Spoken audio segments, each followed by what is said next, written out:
नमस्कार दोस्तों, आपका स्वागत है। और हर रोज की तरह हम भगवान की पूजा करके अपना दिन आरंभ करेंगे। आज शुक्रवार है, फ्राइडे। तो आज तो लक्ष्मी जी का पूजन बनता है। तो हम लक्ष्मी जी का एक मंत्र पढ़ेंगे, 11 दफा पढ़ेंगे। और इस काउंटर का इस्तेमाल करेंगे। जैसे आप जानते हैं, हमारे पास एक काउंटर है जिससे हम आसानी से नंबर निकाल सकते हैं। वैसे आप जैसा चाहे वैसा कर सकते हैं। आप माला का इस्तेमाल कर सकते हैं। आप अपने मस्तिष्क में, अपने ब्रेन के अंदर भी गिन सकते हैं। तो जैसे आपको कंफर्टेबल हो आप करें। ये इस मंत्र का हम जाप करेंगे। आप हमारे साथ जुड़ें और इस मंत्र का जाप करें। चलिए, हाथ जोड़ के हम लक्ष्मी जी का ध्यान करते हैं और अब मंत्र शुरू करते हैं। श्री ह्रीं क्लीं श्री सिद्धाय लक्ष्मी नमः। ओम श्री ह्रीं क्लीं श्री सिद्धाय लक्ष्मी नमः। ओम श्री ह्रीं क्लीं श्री सिद्धाय लक्ष्मी नमः। ओम ह्रीं श्रीं क्लीं सिद्धाय लक्ष्मी नमः। ओम ह्रीं श्रीं क्लीं श्री सिद्धाय लक्ष्मी नमः। ओम श्री ह्रीं क्लीं श्री सिद्धाय लक्ष्मी नमः। ओम श्री ह्रीं क्लीं श्री सिद्धाय लक्ष्मी नमः। ओम श्री ह्रीं क्लीं श्री सिद्धाय लक्ष्मी नमः। ओम श्री ह्रीं क्लीं श्री सिद्धाय लक्ष्मी नमः। ओम ह्रीं श्रीं क्लीं श्री सिद्धाय लक्ष्मी नमः। ओम श्री ह्रीं क्लीं श्री सिद्धाय लक्ष्मी नमः। ओम ह्रीं श्रीं श्री सिद्धाय लक्ष्मी नमः। तो ओम लक्ष्मी जमा, ओम लक्ष्मी नमः। तो हमारा ये मंत्र समाप्त हुआ और हम अब अपना दिन शुरू कर सकते हैं। तो आपका दिन भी शुभ रहे, मंगलमय रहे, इसी कामना के साथ इस वीडियो को बंद करते हैं। मिलते हैं जल्द ही दूसरे वीडियो में। कहीं मत जाइएगा। हेलो दोस्तों, नमस्कारम। आप सभी का स्वागत है। आज हमारे सामने एक बहुत ही इंपॉर्टेंट क्वेश्चन है जिसका आंसर हमें ढूंढना बहुत ही जरूरी है। ये क्वेश्चन है, क्या आज के आधुनिक बिजनेस वर्ल्ड में धर्म और रणनीति का कोई स्थान है या कोई स्थान रह गया है? इस क्वेश्चन का आंसर बहुत ही इंपॉर्टेंट है और हमें इसका डिस्कशन करना है। चलिए आगे बढ़ते हैं। एक सीईओ के रूप में अनिश्चितता और कठिन निर्णयों के बीच आप अपना कर्तव्य कैसे निभा सकते हैं? इस वीडियो में हम भगवत गीता की सहायता लेंगे और हम जानेंगे कि भगवान कृष्ण ने हमें क्या सीख दी है और इस इम्पोर्टेंट सवाल का आंसर खोजने में हम भगवत गीता की सहायता लेंगे। चलिए आगे बढ़ते हैं। एक सीईओ की कुर्सी जो होती है काफ़ी चमकदार होती है, बहुत ही अट्रैक्टिव होती है, लेकिन इसके पीछे बहुत ज़्यादा अनसर्टेनिटी होती है, तनाव, हर दिन के जीवन के कठोर निर्णय। वो ये केवल वही जानता है जो उस कुर्सी पे बैठता है। जब जाने कि कोई लीडर है जो बहुत ही हाई हॉट सीट पे बैठा हुआ है। क्या आपने कभी इसको महसूस किया है कि आपकी सारी स्ट्रैटेजी फेल हो रही है? मार्केट गिरता ही जा रहा है, आप समझ ही नहीं पा रहे क्या करना है। टीम बिखरने लगी है और सब कुछ गलत हो रहा है और इसके बीच में एक लकीर खींची हुई है। आप उस लकीर पे क्या करना है वो आप तय करते हैं एज ए सीईओ। आज हम किसी मैनेजमेंट बुक की बात नहीं करेंगे। आज हम बात करेंगे दुनिया के सबसे पुराने, सबसे प्रभावशाली लीडरशिप गाइड भगवत गीता और खास तौर पे अध्याय 2 चैप्टर 2 श्लोक 31 में, जिसमें किसी भी सीईओ के लिए किसी वेपन की जो सीख दी गई है किसी वेपन से कम नहीं है। एक स्ट्रेटेजिक मास्टर क्लास की तरह ये हमारे सामने है। और इसका सीधा अर्थ है, अगर हम इस कोट को पढ़ें, इस वर्ष को पढ़ें, और कोट स्टार्ट्स, अपने क्षत्रिय धर्म, अपने यानी कि अपने कर्तव्य को देखते हुए भी तुम्हें विचलित नहीं होना चाहिए, क्योंकि धर्म के लिए ही, न्याय के लिए ही युद्ध करने से बेहतर एक योद्धा के लिए और कुछ भी नहीं है। And the quote close. तो दोस्तों, अगर आप यहाँ तक पहुँचे हैं तो हमें कमेंट करके ज़रूर बताएं कि आप कौन से सिटी से, कौन से कंट्री से हमारे साथ जुड़ रहे हैं और किस लैंग्वेज में हमारा वीडियो देख रहे हैं। तो चलिए आगे बढ़ते हैं। अब एक सीईओ के तौर पे आप सोचेंगे, मैं युद्ध कैसे कर सकता हूँ, मैं तो बिजनेस कर रहा हूँ। लेकिन जरा रुकिए, आज का बाजार किसी कुरुक्षेत्र से कम नहीं है और यहाँ पे कट थ्रोट कंपटीशन होता है। नैतिकता बनाम मुनाफा और टीम के बजाय टीम को बचाए रखने के लिए जद्दोजहद, क्योंकि टीम आपका कॉम्पिटिटर ले जाएगा। तो यही तो वो युद्ध है जो हमें हर दिन लड़ना होता है। सो इस श्लोक में बोला गया है कि क्षत्रिय अर्थ केवल वो नहीं जो तलवार उठाता है, इसका अर्थ वो है जो व्यक्ति जिम्मेदारी लेने से नहीं डरता। जब गीता में भगवान कृष्ण ने अर्जुन से कहा कि तुम विचलित मत हो, तो वो एक सीईओ को सिखा रहे हैं, एक सीईओ की तरह उनको सिखा रहे हैं और बोल रहे हैं कि आपको विचलित नहीं होना है, कितनी भी बड़ी मार्केट रियलिटी आपके सामने हो। और इन डिसीजन का अंत होना चाहिए। जब कोई बड़ा फैसला लेना हो, तो आप स्वधर्म, अपनी जैसे कि अपनी कंपनी के विजन और मूल्यों को देखें, और अगर फैसला सही है तो परिणाम से मत डरें, डर का त्याग करें, अर्थात कांपना छोड़ें। एक सीईओ को का डर पूरी टीम में फैल जाता है। अगर आप डरे हुए हैं तो आपकी रणनीति भी डरी हुई होगी, क्योंकि न्याय के लिए खड़ा होना है, अक्सर मार्केट में टिके रहने के लिए और अनिकता, जिसको अनएथिकल बोलते हैं, रास्ते कई दफ़ा अपना लेते हैं कई लोग, क्योंकि खड़ा रहना है और अनएथिकल जो रास्ता होता है वो थोड़ा सा आसान दिखता है। श्लोक कहते हैं कि अधर्म के खिलाफ लड़ना आपका धर्म है। यही आपकी स्ट्रैटेजी होनी चाहिए कि आपके मुनाफे से पहले आपकी वैल्यूज़ को आपको सामने रखना होगा। और अब इसको हम लीडरशिप में लगाएं, तो इसको हम कैसे इम्प्लीमेंट करें? तो यहाँ पे मैं आपको 3 स्टेप बताऊंगा, जिससे आप इसको धीरे धीरे अपने जीवन में डाल सकते हैं और अपने डिसीजंस बेटर ले सकते हैं। तो पहला है द पर्पस। पर्पस की परिभाषा करें। जब भी कोई मुश्किल आए, खुद से पूछें, क्या यह फैसला मेरी कंपनी के लिए वैल्यू के अनुरूप है? अगर हाँ, तो पीछे ना हटें, आगे बढ़ें। नंबर 2, कन्विक्शन के साथ लीड करें, क्योंकि आपने पहला पॉइंट आपने देख लिया है। श्लोक कहता है कि न्याय का युद्ध है ये। अगर आपकी रणनीति सही है तो आप पूरी ताकत से आगे बढ़ें। अधूरे अधूरे मन से लिए गए फैसले हमेशा घाटा देते हैं। नंबर 3, स्टेक होल्डर की सुरक्षा करें। एक योद्धा अपने राज की रक्षा करता है, अपने कर्मचारियों को, इन्वेस्टर जिसको हम निवेशक भी बोलते हैं, ग्राहकों की रक्षा करता है। और जब आप डिफेंसिव नहीं बल्कि वैल्यू ड्रिवन लीडर बनते हैं, तो आप अजय हो जाते हैं। तो दोस्तों, ये 3 मंत्र हैं जो आप अपनी लाइफ में उसको फॉलो कर सकते हैं, जो हमें भगवत गीता से इस पर्टिकुलर 2 लाइनों के श्लोक में मिलते हैं। दोबारा से बोलता हूँ, चैप्टर 2 श्लोक 31, और आपको यह याद दिलाता है कि आप एक सीईओ ही नहीं, आप एक लीडर हैं, जिसे न्याय और प्रगति के लिए खड़ा होना है। आज अपने बोर्ड रूम में जाने से पहले बस ये याद रखें कि जो कंडीशंस हैं वो कितनी भी कठिन हो, अगर आपका धर्म, आपका कर्तव्य और नैतिकता आप के रास्ते पे आप चल रहे हैं, तो हारने का कोई सवाल ही नहीं पैदा होता। अगर आप लीडर हैं और आपको लगता है कि ये संदेश आपके किसी सहकर्मी या दोस्त के काम आ सकता है, तो उनके साथ शेयर करें और हमें कमेंट करके बताएं कि आपके लिए कॉर्पोरेट धर्म का सबसे बड़ा चैलेंज क्या है। हम उस पर चर्चा करेंगे आने वाले वीडियो में। सब्सक्राइब करना ना भूलें। मिलते हैं जल्दी अगले वीडियो में। तब तक के लिए आपका हम प्रार्थना करेंगे आपका दिन शुभ रहे और आप सक्सेस पाएं। Thank you. नमस्कार। The idea of robots living alongside us has been belonged to the realm of science fiction. Yet today it is edging into the reality. With the debut of AI-powered robot designed specially for home use, the boundary between futuristic imagination and everyday life is dissolving. These machines are no longer confined to factory floors or research labs. They are stepping into kitchen, living room, bedroom, promising to transform the domestic routine.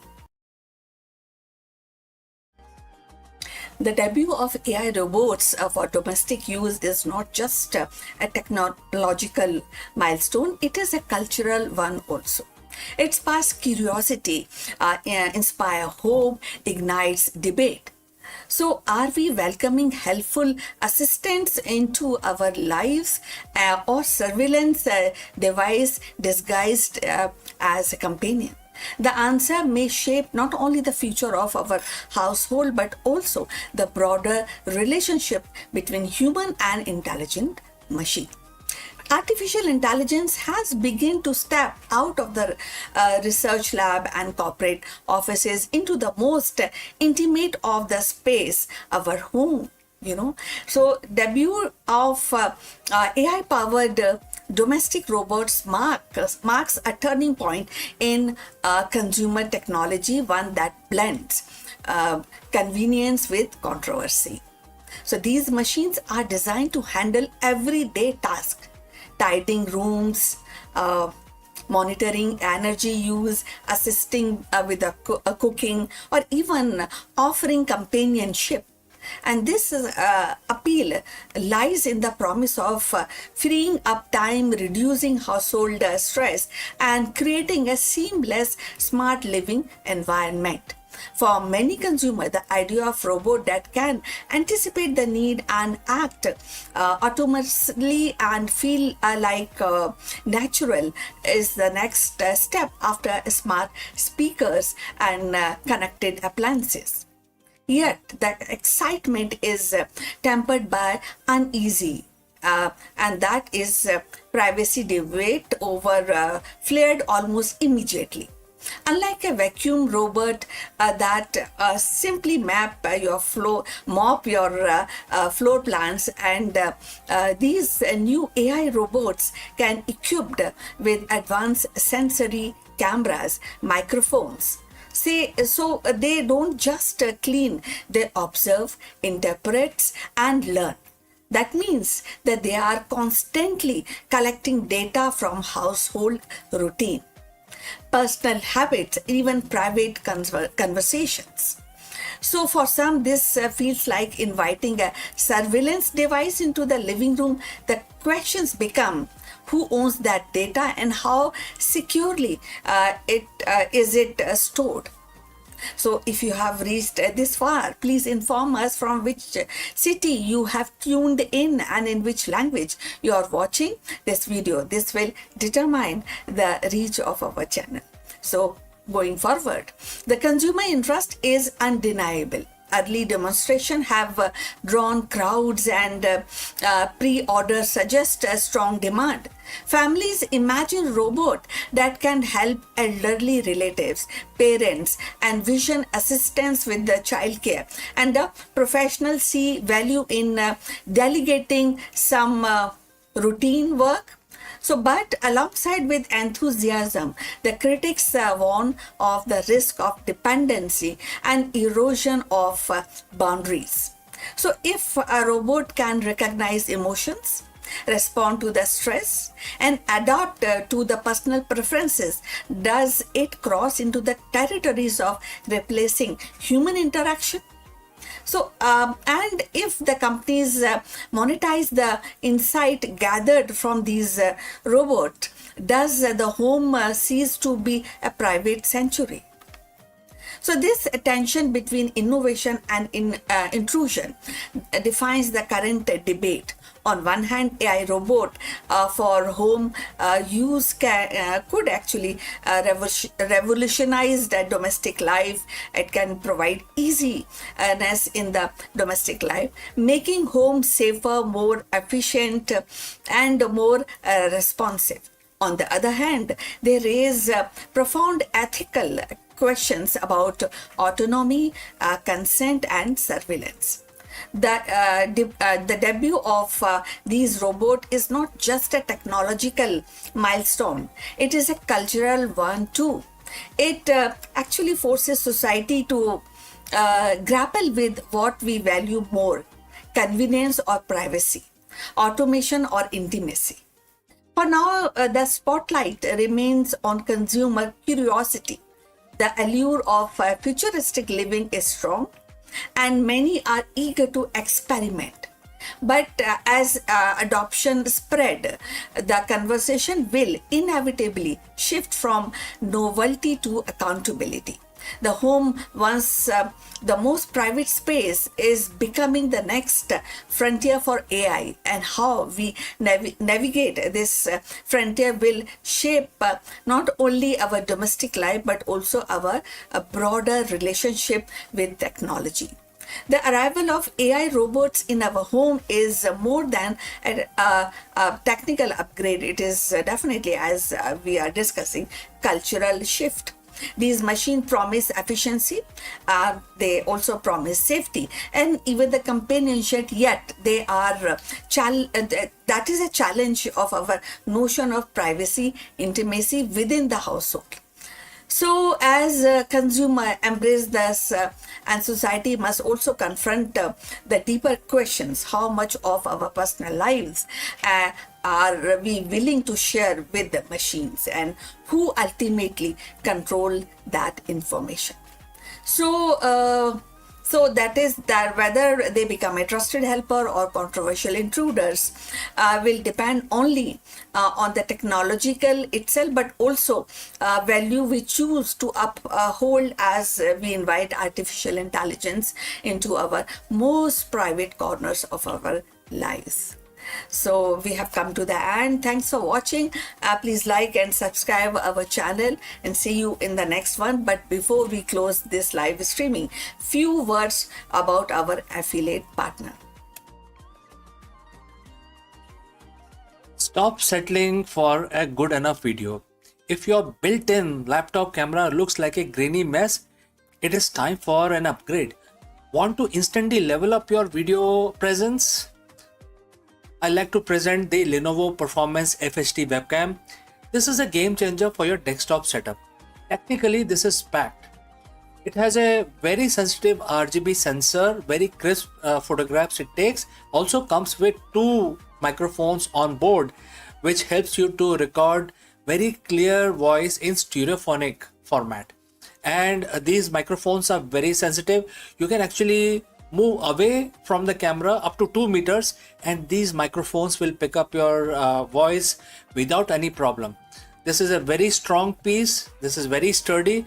Comes with tripod ready. Comes with a very long leash, so it gives you a lot of flexibility to place the webcam wherever you want to keep in your studio.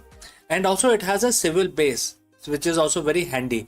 So if you want to basically level up your game and you want to pick up this camera at a discount, please click on the link here or scan the QR code. Now let's get back to our video. Hello friends and namaskaram. In this video, we will analyze the aggressive race happening between Tata Motors and Reliance Industries to dominate India's growing electric bus market. As the country shifts towards sustainable mobility and large-scale EV adoption, these two corporate giants are making massive moves to secure their leadership in the e-bus segment. Let us go and explore this further. The streets of India are changing. If you listen closely, the roar of the diesel engine is being replaced by hum of an electric motor. But this isn't just about the cleaner air. It's about a multi-billion-dollar industry race to define the future of Indian mobility. Today we are looking at two titans, which is Tata Motors and Reliance Industries, and their aggressive expansion into India's EVs bus market. This is the race for India's road, and the stakes couldn't be more higher than this. Alright friends, so if you have reached this far, please inform us from which city you have tuned in and in which language you are watching this video. This will help us determine the reach of our channel. Alright, let's start with the player currently leading the charge, which is Tata Motors. For Tata, this isn't a new experiment. They have already deployed over 3,300 electric buses over 10 cities, clocking in a massive 210 million kilometers.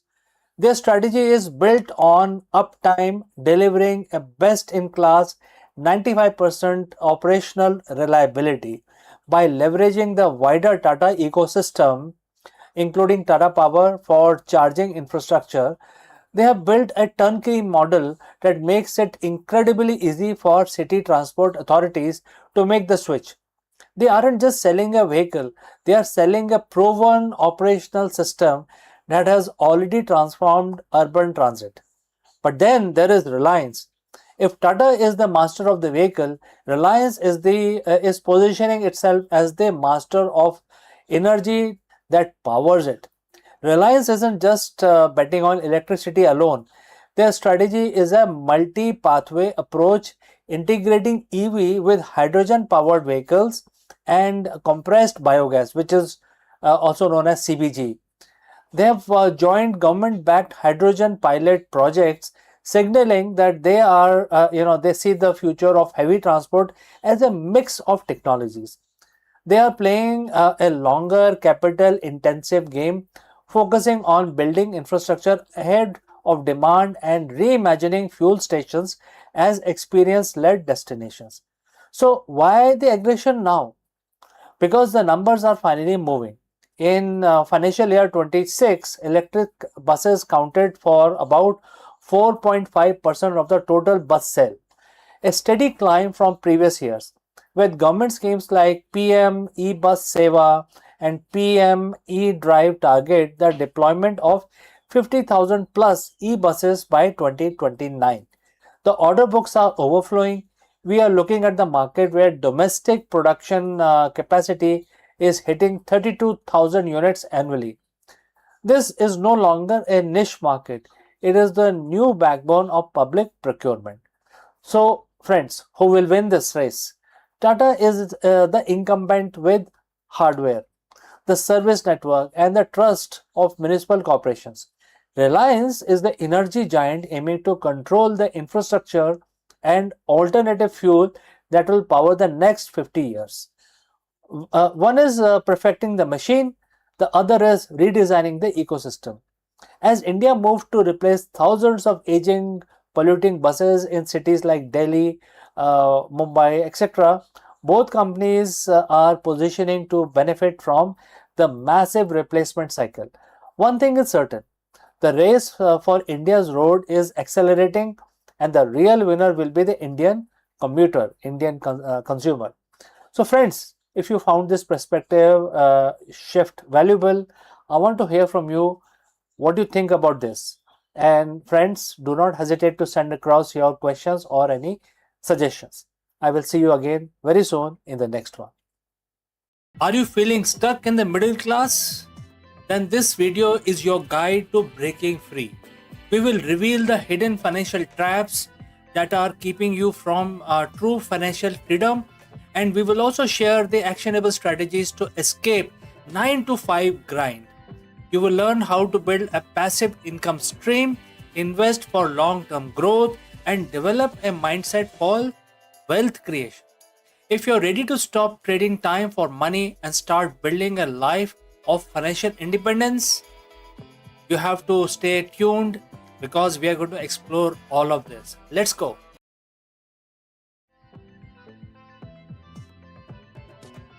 Hello everyone and welcome back to the channel. Look, let's be honest for a moment. Are you tired? Tired of endless cycles, the 9 to 5 grind, the bills piling up, the feeling that no matter how hard you work, you are just, trading through these waters. You might be even earning a decent income, but somehow true financial freedom feels like a distant dream. The feeling, my friend, is what I call the middle class trap. It's a comfortable cage designed by the socialite expectations, clever marketing, and often our own ingrained financial habits. So, therefore, in this video, we are not just going to talk about it, we are going to give you a blueprint, a step by step guide on how to identify the trap, break free from the cycle, and start building the life of financial independence that you truly deserve. This isn't about getting rich quick, it's about getting rich smart and sustainably. So, if you are ready to escape the middle class mindset and build the lasting wealth, stick around because you are in the right place. First, we need to understand what exactly the middle class trap is. It's not a poverty trap, it's a comfort trap. It's an illusion of security that keeps us from taking the necessary risks and making the bold moves required for true wealth. Let's break down the common pitfalls. We have been told to get a good job, work hard, climb the ladder, and that's fine for the security, but it often means trading all your time for money. Your income is capped, and your wealth building potential is limited to your working hours. So, as your income increases, so do your expenses. New car, big house, more expensive vacations, designer clothes. You feel richer, but you're just spending more, often, going deeper into debt. You are running faster just to stay in the same place. Credit card debts, car loans, personal loans, student loans. Debt is an anchor that weighs down your financial progress. It steals future earnings and prevents you from investing in your future. We will talk about good debt versus bad debt later, but most middle class debt is a bad debt. Schools don't teach us about investing, compounding interest, or building assets. We learn by trial and error, often making costly mistakes. This isn't your fault, but it is your responsibility to fix it.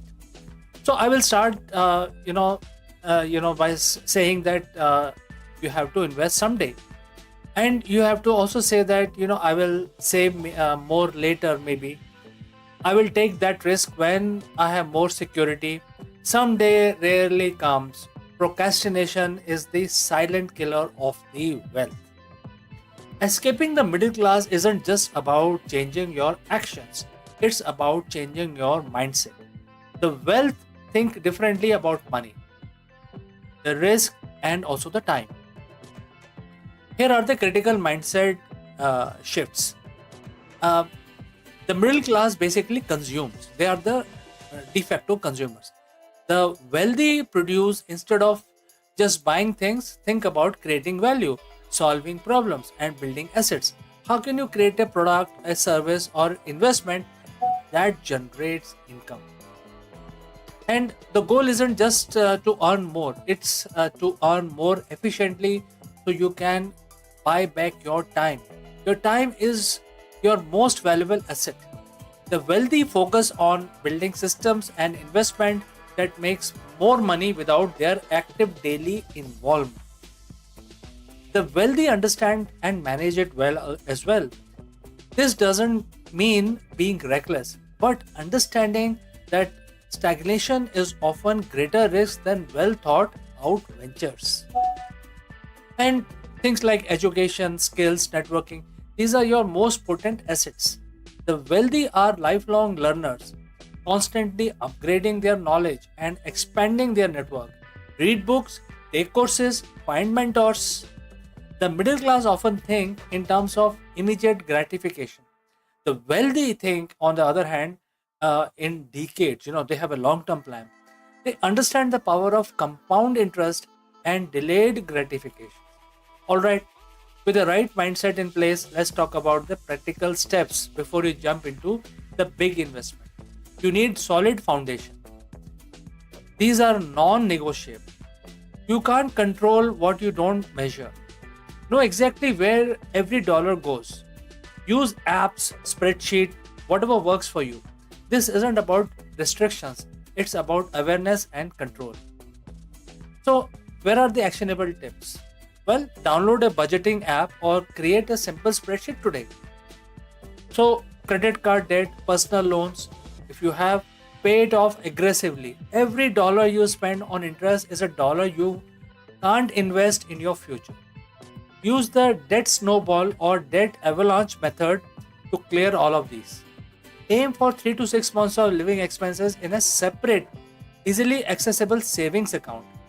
This is your safety net, preventing you from going back into debt when unexpected life events happen.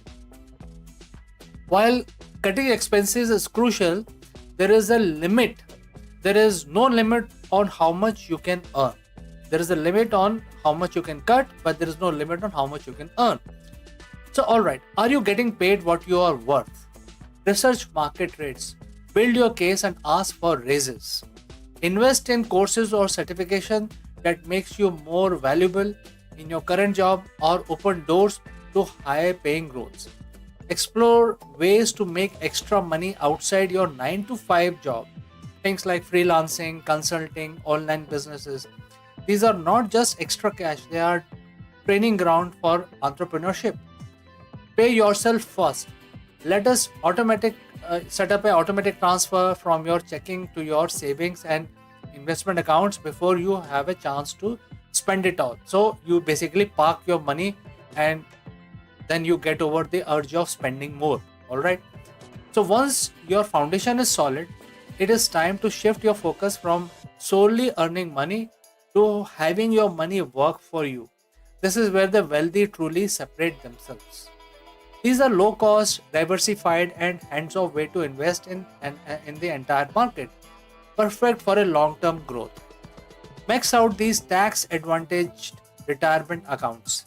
The tax benefits are immense, and time is your biggest ally with compounding. Buy properties and rent them out for passive income and appreciation. This often requires more capital and effort, but can be very rewarding.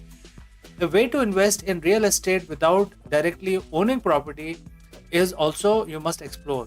More liquid, less management intensive, and that is the property of the investment that you're seeking.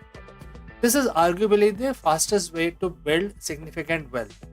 Whether it is a brick or mortar or an online business, it gives you control, scalability, and uncapped income potential.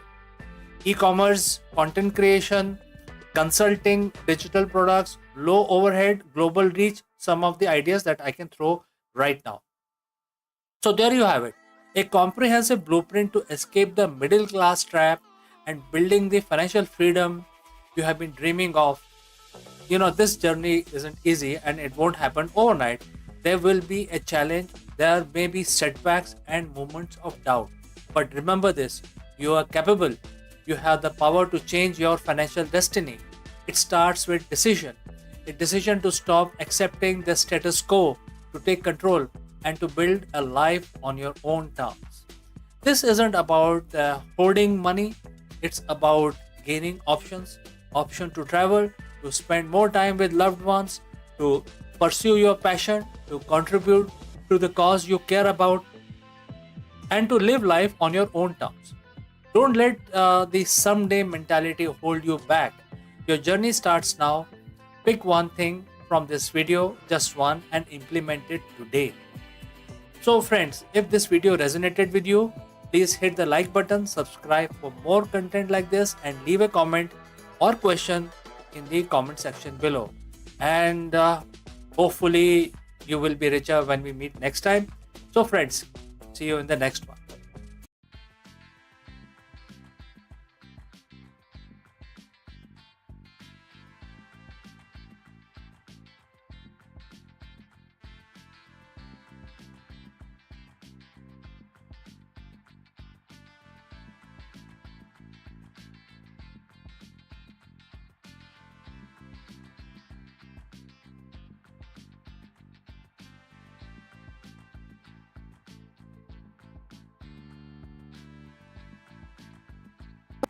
In the dawn of civilization, when society sought order amid the chaos of human desire and duty, a sage named Manu stepped forward to weave the law into life. His vision was not confined to ritual or governance alone. It reached into the intimate bond between men and women, shaping the very foundation of family and societies. Manu's world became more than a rule. They were a mirror of cosmic balance, binding love, duty, and hierarchy into the framework that endured for centuries. Like Hammurabi in Babylon or Confucius in China, Manu's legacy reminds us that across culture, sages and lawgivers sought to tame the most powerful force of all, that is relationship between men and women. And in doing so, they etched the blueprint of civilization itself. So let's find out more about this.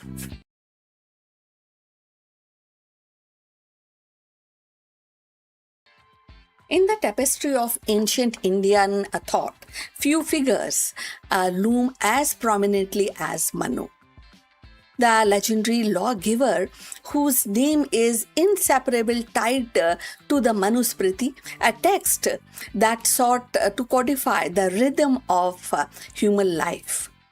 Manu was not merely a sage, he was envisioned as the archetypal legislator, the one who translated cosmic order into social norms.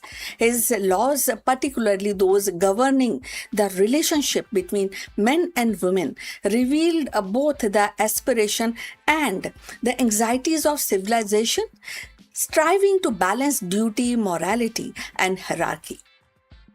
So the Manusmriti present marriage not as a private contract, but as a sacred institution woven into the fabric of dharma, which is righteousness. Manu's vision of gender relationship was deeply rooted in the idea of complement the men and women, and the men and women were seen as two halves of cosmic order, cosmic as a whole, each with a distinct role that together sustained society. The woman was reserved as the bearer of lineage, a guardian of household sanctity, and the embodiment of nurturing power. The man, in return, was tasked with the protection, provision, and pursuit of spiritual and worldly duties. In this framework, the harmony was achieved not through the equality in the modern sense, but through the balance which fulfilling a role that maintained cosmic and social order. So if you have reached this far, please inform us from which city you have tuned in and in which language you are watching this video. That will help us to determine the reach of our channel. So moving forward on this topic, yet the Manu's law also reflect the patriarchal structure of his time. Through Manu actually elevated the feminine principle in symbolic way. He declared that where the women are honored, the god rejoice, and where they are dishonored, all right loses their efficacy. And sometimes this kind of few restrictions that actually become paradox when we talk about the modern times, and it also maybe actually resulted in the paradox of ancient gender norms.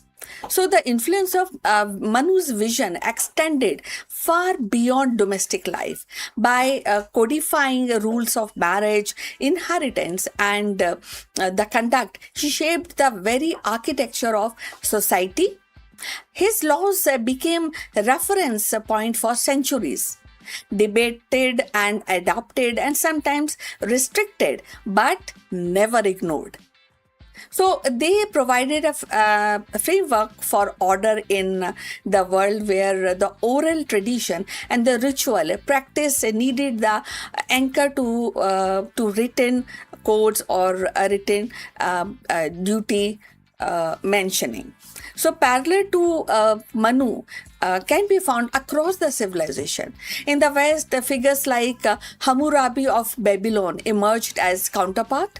Hammurabi's famous code inscribed on stone also sought to regulate family life, property, and justice, embodying the patriarchal norms within the broader vision of social stability. In the ancient Rome, the 12 table performed the similar function, defining the rights and duties of men and women within the civil order. In China, Confucian's teaching, though not codified in the same way, established the enduring principle of family hierarchy and gender role, and emphasizing the kind of all the duties, and at the same time it also mentioned the subordination of women within the household. So, like of these lawgivers or traditions, when we talk about these distinct codings, like Manu, they also sought to anchor the society in a vision of order that linked cosmic or moral principle with everyday relationship. But what makes Manu distinctive is the spiritual dimension he infused into law. For him, the regulation of men and women relationship was not merely a pragmatic, but a sacred, a reflection of dharma itself. So, marriage was a right, not a contract. The household was a microcosm of the universe, and the woman, as its center, was both revered and bound by duty. This intertwined of the law, ritual, and cosmology gave Manu's vision a depth that continues to provoke reflection. So, in the modern age, Manu's legacy is contested, sometimes criticized, but critics highlight the restrictive aspect of his law, especially regarding women's autonomy, while others emphasize the symbolic reverence and the attempt to harmonize the social life with cosmic principle.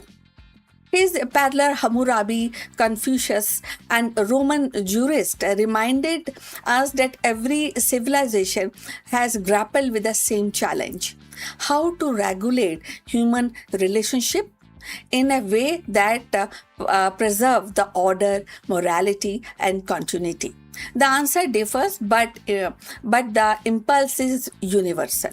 Ultimately, Manu stands as both a product of his time, a figure of enduring influence, and his law revealed the ancient Indian attempt to weave the gender relation into a larger fabric of dharma, that is, righteousness, balancing reverence with restriction and symbolism with social control. In his vision, the relationship between men and women was not merely personal but civilizational, a cornerstone upon which the base of the society rested. And in this vision, we glimpse the perennial human quest to align the intimate bond of a family with the vast order of cosmos. So, Manu's vision of men and women was not merely about domestic order. It was about aligning human bonds with cosmic laws. His words inscribed in the Manusmriti actually became both revered and contested, shaping the centuries of thought on duty, family, and society. Like Hammurabi's stone tablet or Confucius' teaching, Manu's legacy reminds us that every civilization sought to anchor relationship in principle larger than themselves. His laws may reflect the paradox of their ages, but reverence entwined with restriction, but at the same time they endure as a testament to humanity's timeless quest for harmony between love, duty, and greater order of the world. So, we have come to the end of this discussion. Please mention or write your comments on this topic. Also, please like and subscribe our channel. Look forward for your comments and see you in the next one. But before we end, few words from our affiliate partner. Stop settling for a good enough video. If your built-in laptop camera looks like a grainy mess, it is time for an upgrade. Want to instantly level up your video presence? I like to present the Lenovo Performance FHD webcam. This is a game changer for your desktop setup. Technically, this is packed. It has a very sensitive RGB sensor, very crisp photographs it takes. Also comes with two microphones on board, which helps you to record very clear voice in stereophonic format. And these microphones are very sensitive. You can actually move away from the camera up to 2 meters, and these microphones will pick up your voice without any problem. This is a very strong piece. This is very sturdy. Comes with tripod ready. Comes with a very long leash, so it gives you a lot of flexibility to place the webcam wherever you want to keep in your studio. And also it has a swivel base, which is also very handy. So if you want to basically level up your game and you want to pick up this camera at a discount, please click on the link here or scan the QR code. Now let's get back to our video.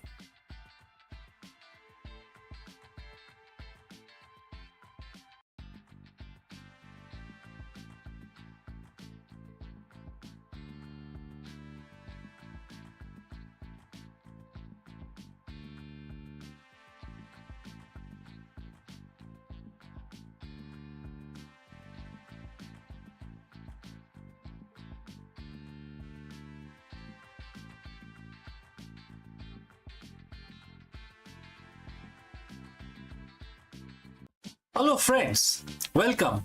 The big question that we want to answer today is, can the ancient wisdom solve the 21st century CEO's biggest challenges? In this video, we break down the profound business implications as mentioned in Bhagavad Gita. While written thousands of years ago, this specific shlok offers masterclass in high performance leadership and strategic focus.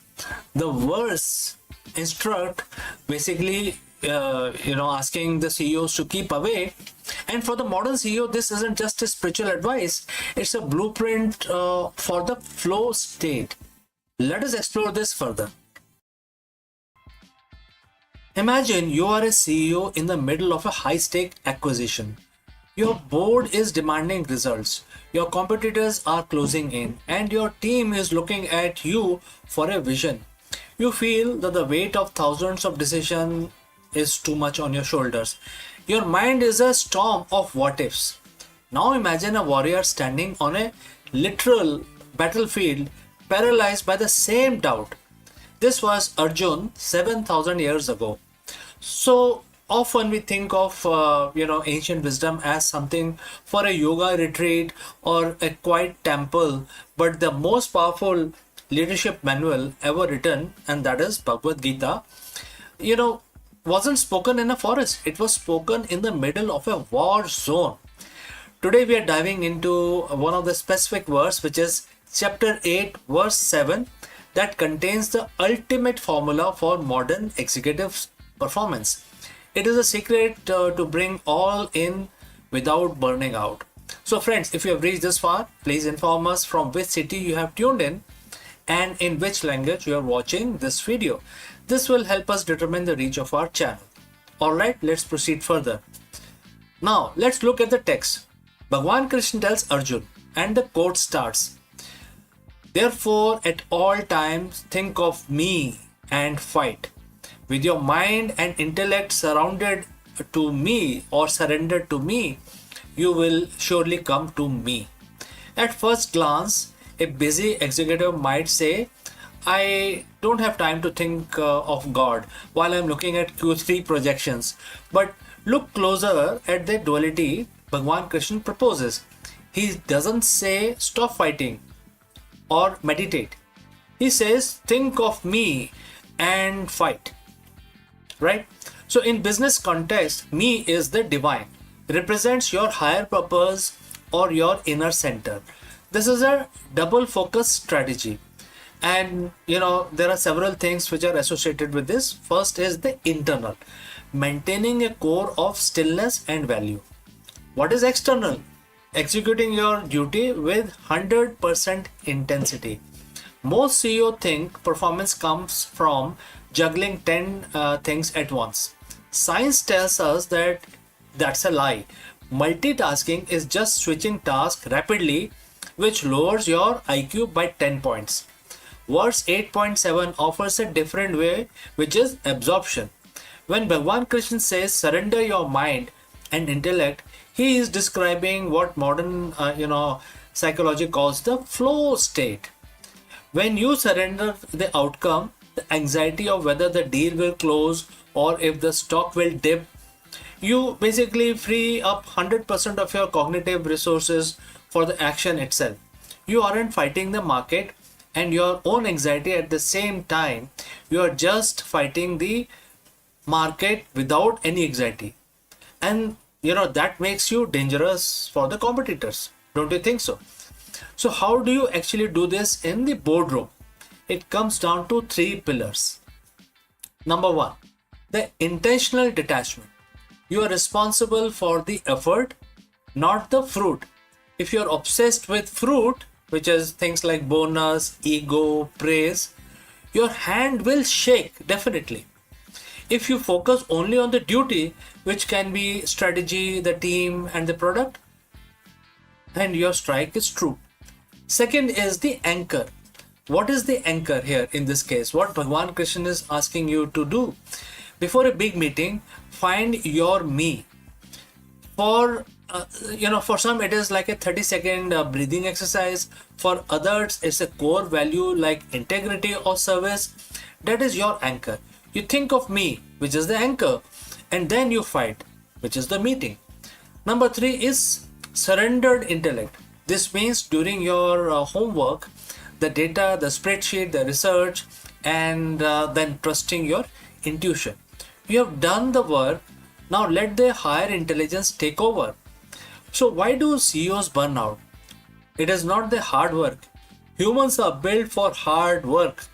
We burn out because of the emotional friction. Emotional friction is a thought of me being replaced by thought of me. How do I look? What if I fail? What will they think of me? Etc. etc. Verse 8.7 removes the I from the equation. When you are absorbed in me, you are a vessel for the task. The work becomes a worship. When work is worship, it doesn't drain you, it sustains you. The verse ends with a promise, you will reach me certainly. And the quote close. In the spiritual sense, this is the liberation. In the business sense, this is the pinnacle of leadership. It is a point where you are no longer a victim of the market volatility or internal stress. You are a leader who is both a warrior and a sage. So tomorrow morning when you open your laptop or walk into the keynotes, remember the command from 7,000 years ago. And it says, don't just fight. Think of me and fight. So internalize and stillness, they externalize the excellence. That is how the ancient wisdom powers the modern performance. So friends, please let me know what you think about this, and if you have any questions or any doubts, please do not hesitate to send it across in the comment section below. Before I close this session, I would like to speak few words about our affiliate partner. Stop settling for a good enough video. If your built-in laptop camera looks like a grainy mess, it is time for an upgrade. Want to instantly level up your video presence? I like to present the Lenovo Performance FHD webcam. This is a game changer for your desktop setup. Technically, this is packed. It has a very sensitive RGB sensor, very crisp photographs it takes. Also comes with 2 microphones on board, which helps you to record very clear voice in stereophonic format. And these microphones are very sensitive. You can actually move away from the camera up to 2 meters and these microphones will pick up your voice without any problem. This is a very strong piece. This is very sturdy. Comes with tripod ready. Comes with a very long leash, so it gives you a lot of flexibility to place the webcam wherever you want to keep in your studio. And also it has a swivel base, which is also very handy. So if you want to basically level up your game, and you want to pick up this camera at a discount, please click on the link here or scan the QR code. Now let's get back to our video.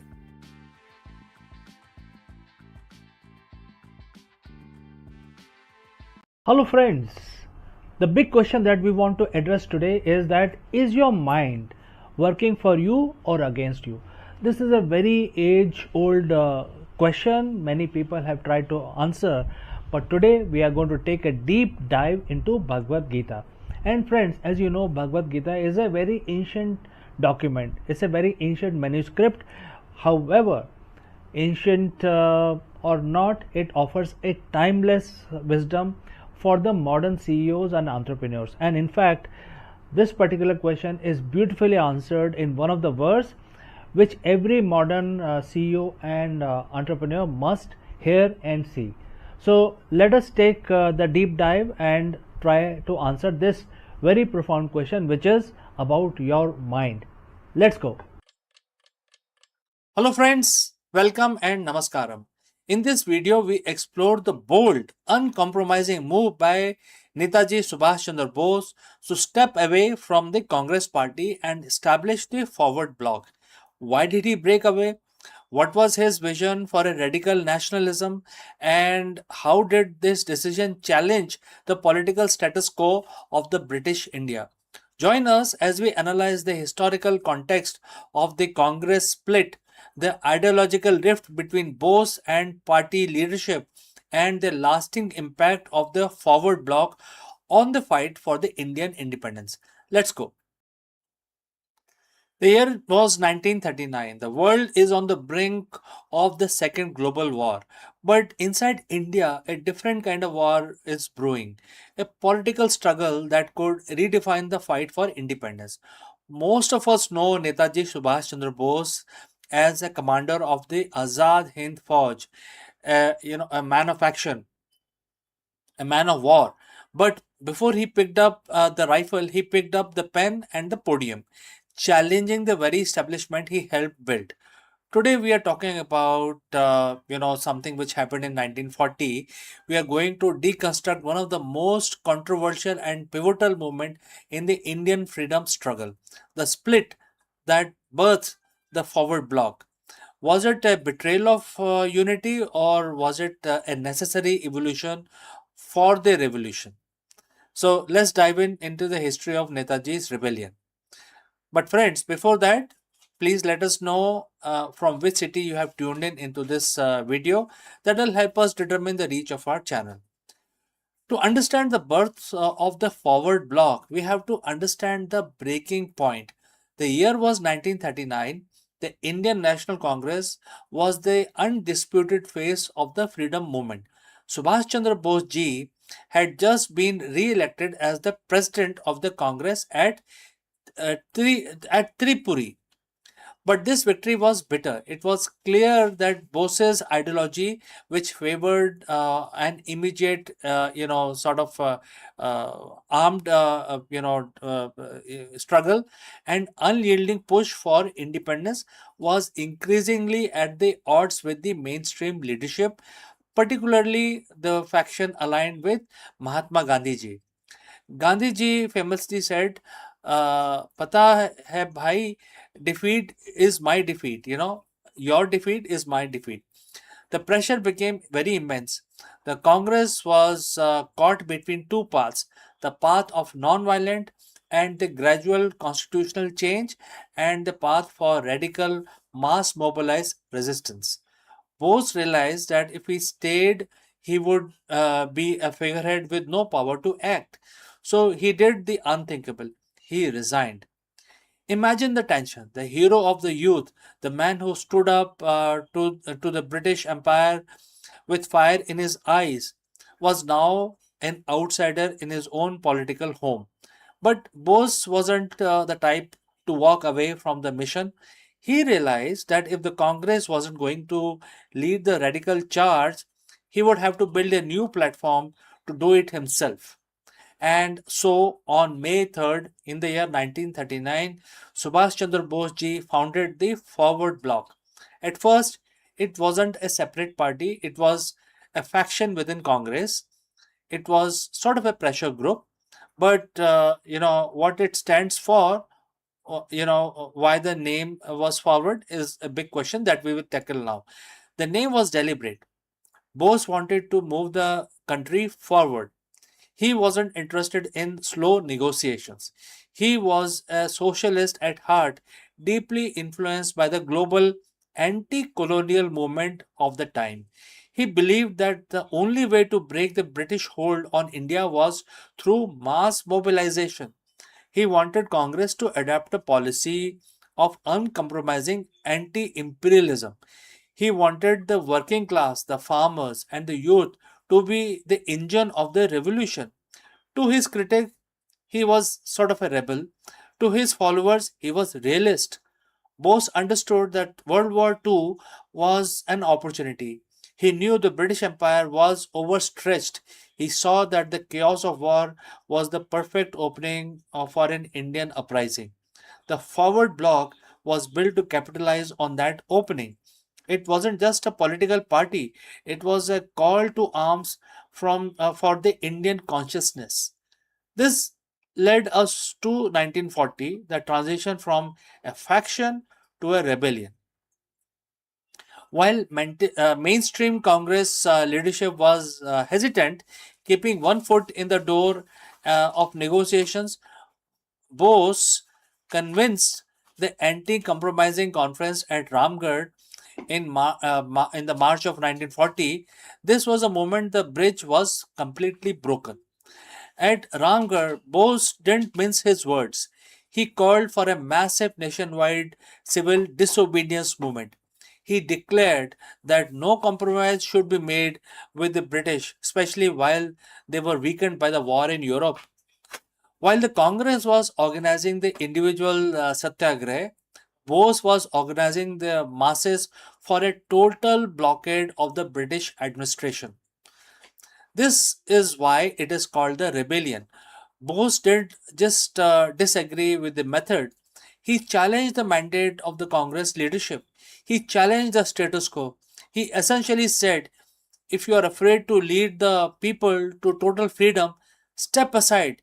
We will do it for you.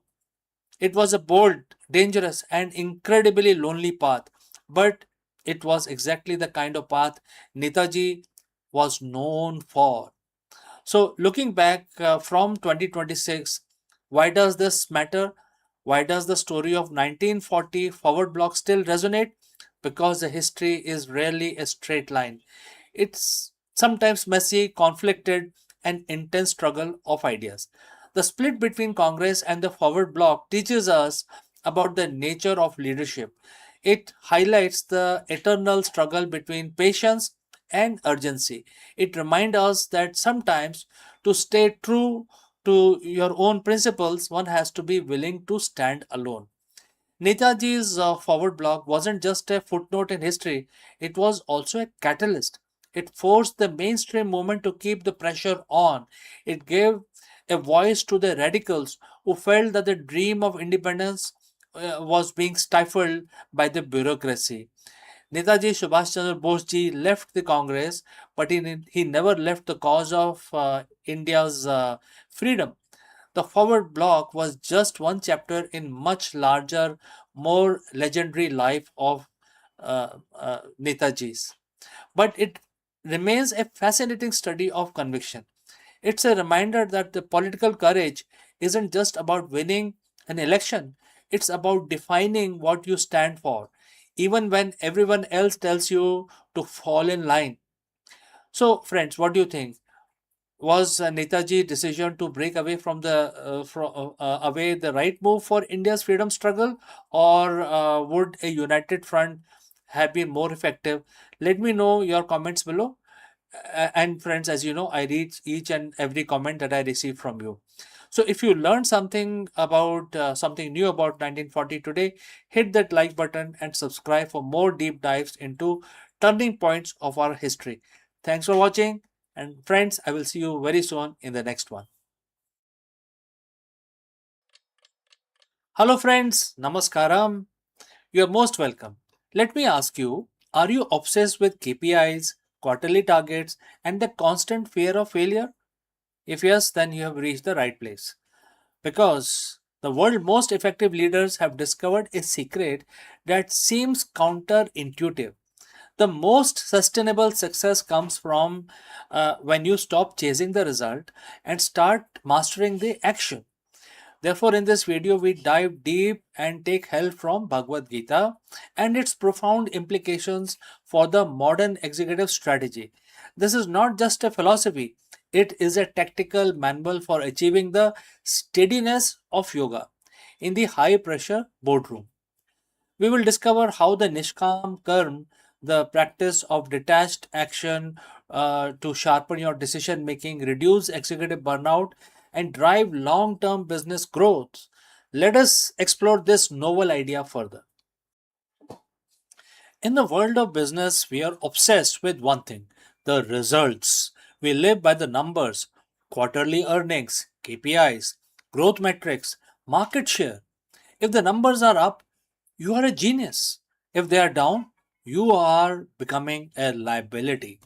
But what if I told you that the highest performing CEOs are the one who navigate market crashes, technological shifts, and internal crises with uncanny calm, are the ones who have mastered the art of ignoring the results.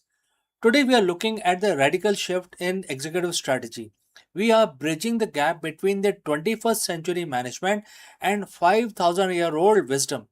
We are talking about chapter 2, verse 48 of the Bhagavad Gita, and why this specific verse might just be the most powerful business tool you never knew you had.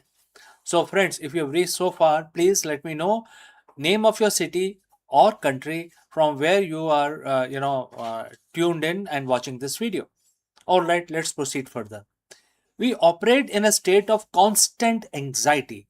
When the CEO focuses solely on the outcome, they become a hostage to that outcome.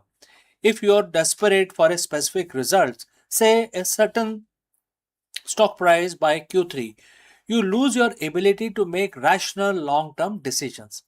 When the market dips, the result obsessed CEO panics. They slash budgets indiscriminately, they pivot too quickly, or they burn out their talent to save the numbers.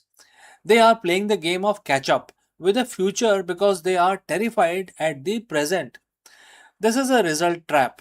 If the force it forces you into a short-termism, a short-term goal, a short-term vision, it kills innovation because innovation requires failure, and the result obsessed mind cannot tolerate the possibility of the failure. So, how do we break free from this situation?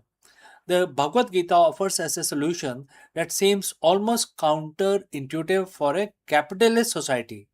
Chapter 2, verse 48 says, and the quote starts, O Dhananjay, fix your mind on duty without any thought of the resulting success or failure, and achieve the steadiness of yoga. And the quote close. Let's unpack this. First, fix your mind on duty. In Sanskrit, it is known as swadharma. It means focusing on your role, your specific function, and your inherent purpose. You are not the quarterly report creator. You are the leader. Your duty is to manage culture, strategy, vision, and execution. Second, without any thought of resulting success or failure. This is the core of the Nishkam Karma or detached action. It means you stop caring about profit. It means you stop letting your emotional state to be dictated by the outcome. And finally, achieve the steadiness of yoga. In this context, yoga isn't about physical posture. It's about equanimity, a state of mind that remains unshakable whether the deal closes or the market crashes. So, friends, how does this translate into your boardroom, my boardroom, our boardroom?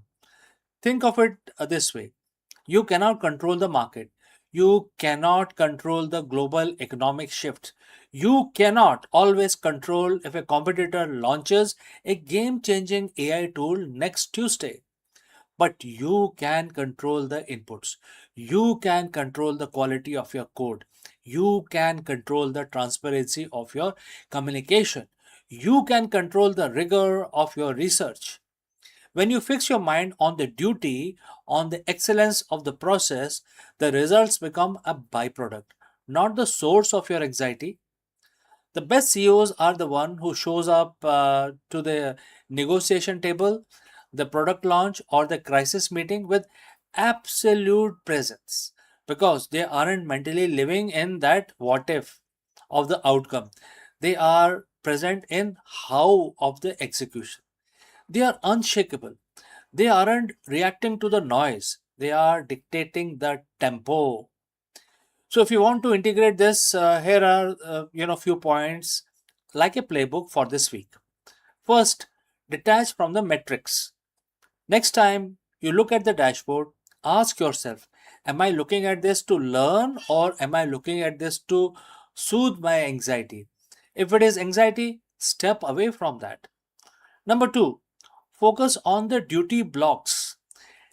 Dedicate your morning to your highest value activity, the duty that moves the needle without checking the inbox or the stock price. Third, practice equanimity. When you get bad news, pause for 10 seconds. Do not react. That 10-second gap is where you reclaim your steadiness of yoga. It allows you to respond with strategics instead of reflexes. Remember, you are the pilot, not the weather. You cannot control the turbulence, but you can control how you handle your aeroplane. The market will continue to fluctuate. The result will come and go, but the leader who acts with purpose, with precision, and with steadiness of yoga, that leader is the one who lasts the longest. Stop chasing the result, start mastering the action. Everything else will follow. If this resonated with you, hit the subscribe button. We are building a community of leaders at Akulmac, and these leaders who aren't afraid to take challenges and do not follow the status quo. So please subscribe our channel. I am CK, and I will see you very soon in the next one.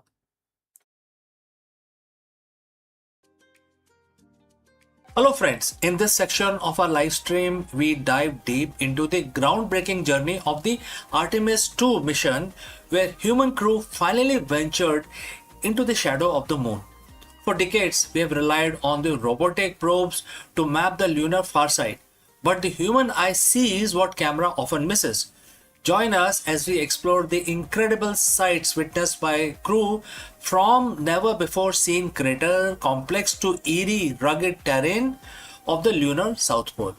Let's go and explore this further. For over 50 years, the far side of the moon has been a place of myth and robotic photography. We have seen the grainy black and white photos from the Soviet probes and high definition scans from the Lunar Reconnaissance orbiters. But until April 2026, no human eye had looked upon the moon's hidden face since the end of Apollo program. On April 1st, 2026, four pioneers, Reed Wiseman, Victor Glover, Christina Koch, and Jeremy Hansen, shook the Florida coast as they rode a pillar of fire into the sky. They weren't just going back to the moon, they were going beyond it. Artemis 2 was designed to test the limits of the Orion spacecraft, but it becomes something much more. A voyage into the darkness where humans saw things that camera simply cannot capture. Today we are looking at what the crew of Artemis 2 discovered when they crossed into the lunar night. So friends, if you have reached this far, please inform us from which city you have tuned in and in which language you are watching this video. This will help us determine the reach of our channel. As Orion moved away from Earth, the crew achieved a milestone that had stood from over half a century. On April 4th, they officially surpassed the distance recorded set by Apollo 13, reaching a maximum distance of over 252,760 miles from our home planet. But the real mission began On April 6th, as the spacecraft swung around the moon, the crew prepared for the loss of signal, which is LOS. This is the moment when the massive bulk of moon blocks all radio waves from Earth. For 40 minutes, the crew of Artemis 2 were almost isolated humans in history. In fact, the most isolated humans, completely alone in the silent vacuum of the lunar far side. It was during this window of silence that the unseen moon began to reveal itself, reveal its secret. Why is the far side so different? To the naked eye, the side of the moon we see from Earth is covered in something called Maria, those dark, smooth volcanic plains. But as the Artemis crew looked at through their window, they saw a world that was rugged, battered, and almost entirely mountainous. They passed over the Hertzsprung Basin, a massive double-ringed impact crater that stretches over 300 mile, almost 300 mile wide. Mission specialist Christina Koch noted the intricate rings of the basin, which looked far more 3D and jagged than the satellite photo that ever suggested before that. But then something unexpected happened. As they moved into the moon's shadow, the crew witnessed a rare in space solar eclipse. From their perspective, the moon completely swallowed the sun. The pilot Victor Glover described the sight as unreal. When the sun blocked, the crew could see the sun's corona, its ghostly outer atmosphere, flaring out from behind the black disk of the moon. But even more incredible was the Earth's shine, because the Earth was nearly full from the moon's perspective. It reflected enough light to actually illuminate the dark surface of the moon in a soft, eerie blue glow. Perhaps the most startling discovery made during those hours in the darkness was something the scientists back at NASA hadn't explicitly planned for. While peering at the darkened lunar surface, the crew began to report seeing pinpricks of lights. Commander Reed Wiseman radioed back once communication was restored, and he said, the quote start, that was definitely an impact flash. And Jeremy just saw another one. And the quote close. So in total, the crew reported 6 distinct meteoroids striking and hitting the moon in real time. These were tiny space rocks slamming into the lunar soil at tens and thousands of miles per hour, exploding in a millisecond long burst of bluish white light. Why is this a big deal? Because it proves that the moon is under constant bombardment. For future missions like Artemis 3, where astronauts will actually live on the surface, understanding the frequency of these impact flashes is a matter of life and death. The crew's eyes were able to detect this tiny, fast event that most automated satellite would have definitely missed. Artemis 2 splashed down safely in the Pacific on April 10th, 2026, but the data they brought back is changing everything. We know that the far side topology is even more complex than we imagined, and that the dark side of the moon is far more active than we once thought. So as we look towards the future, to the first woman and the next man walking on the lunar South Pole, we do so with the knowledge gathered by 4 people who went into the darkness, came back with a new vision of our closest neighbor, which is the unseen moon. So the unseen moon is unseen no longer. So if you want to stay updated on the upcoming Artemis 3 landing and the future of Mars exploration, make sure to hit the subscribe button. The journey is just beginning, and I will see you in the next one. Before I leave this section, a word about our affiliate partner. Stop settling for a good enough video. If your built-in laptop camera looks like a grainy mess, it is time for an upgrade. Want to instantly level up your video presence? I like to present the Lenovo Performance FHD webcam. This is a game changer for your desktop setup. Technically, this is packed. It has a very sensitive RGB sensor, very crisp photographs it takes. Also comes with two microphones on board, which helps you to record very clear voice in stereophonic format. And these microphones are very sensitive. You can actually move away from the camera up to 2 meters, and these microphones will pick up your voice without any problem. This is a very strong piece. This is very sturdy. Comes with tripod ready. Comes with a very long leash, so it gives you a lot of flexibility to place the webcam wherever you want to keep in your studio. And also it has a swivel base, which is also very handy. So if you want to basically level up your game and you want to pick up this camera at a discount, please click on the link here or scan the QR code. Now let's get back to our video.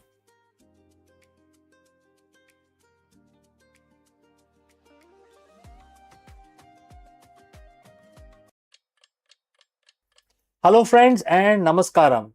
In a landmark deal that reshapes the global AI landscape, Meta has officially partnered with Reliance Industries to build its first ever AI-enabled data centers in India. Located in Jamnagar, Gujarat, this 168 megawatt facility is more than just infrastructure. It is a clear signal that India is rapidly becoming the backbone of the next generation of artificial intelligence. Let us explore this further. Hello everyone, my name is CK and welcome back to Akul Mac Business. If you have been following the global tech landscape, you know the narrative has shifted. For years, the story of artificial intelligence was written almost exclusively in Silicon Valley. But today, the center of gravity is moving. Just day before yesterday, on June 10th, 2026, we saw a watershed movement. Meta has officially announced its first build-to-suit AI data center in India, located in Jamnagar, Gujarat, in partnership with Reliance Industries. We are talking about massive 168 megawatt facility that will eventually power some of the most advanced AI workloads on this planet. So friends, if you have reached this far, please inform us from which city you have tuned in and which language you are watching this video. This will help us determine the reach of our channel. Alright, but why India? Why is a global giant like Meta pouring such massive capital into our backyard? Today we are going to peel back the layers of this strategy. This isn't just about servers, it's about the intelligence era. Let's look at the logistics. Why Jamnagar? Reliance isn't building a warehouse, because usually all the big business of Reliance, which are bulk in nature, are all located in Jamnagar. So they are building a hyperscale campus.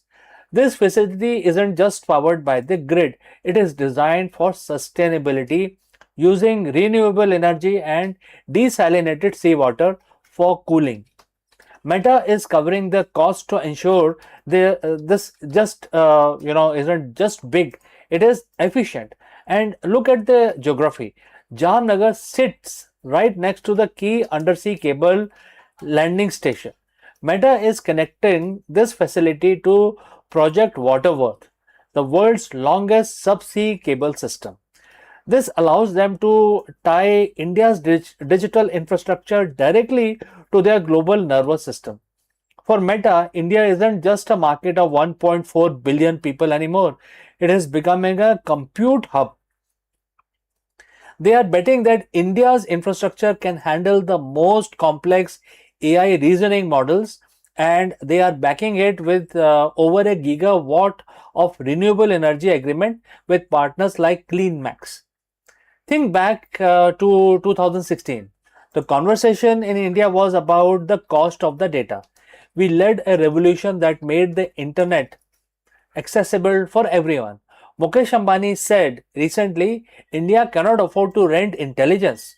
Therefore, we will have to reduce the cost of intelligence as dramatically as we did with the cost of data. And that is the mission. Meta's partnership with Reliance and their joint venture in artificial intelligence is aimed at democratizing high-end AI tools. And what is that we are talking about here? We're talking about starting with business agents.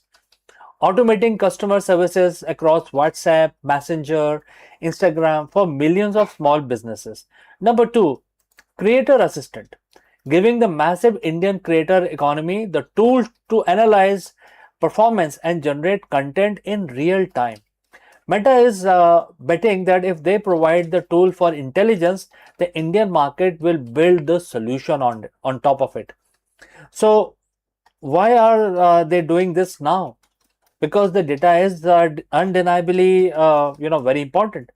A recent BCG report shows that India leads the world in workplace AI adoption. 97% of the Indian managers are using AI regularly. We aren't just consumers of technology, we are at its most enthusiastic implementers. When you combine our demography dividend, our massive technical talent pool, and now this world class infrastructure that Meta and Reliance are laying down, you got an ecosystem that is perfectly primed for a particular scaling. A global giant realized that if they want to win in AI, they don't just need to sell to India, they need to build in India. So, what does this mean for people like you and me? For the developers, for the business owners, and for the students watching this channel, it means the barriers to entry for AI innovation is collapsing. With the level of infrastructure, India is transitioning from service provider to global hub for AI driven transformation. We are no longer just outsourcing work, we are insourcing the intelligence revolution. As we see these data centers come online over the next 2 years, keep a close eye on the applications being built here.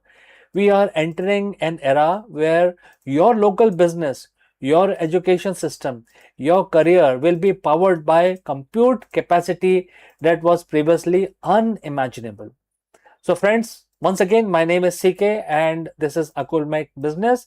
If you found this deep dive valuable, hit that like button, subscribe subscribe to the channel, and let me know in the comments, do you think India will become the #1 global destination for AI development by 2030? Let us discuss it more, and I await your messages and opinions. See you in the next one.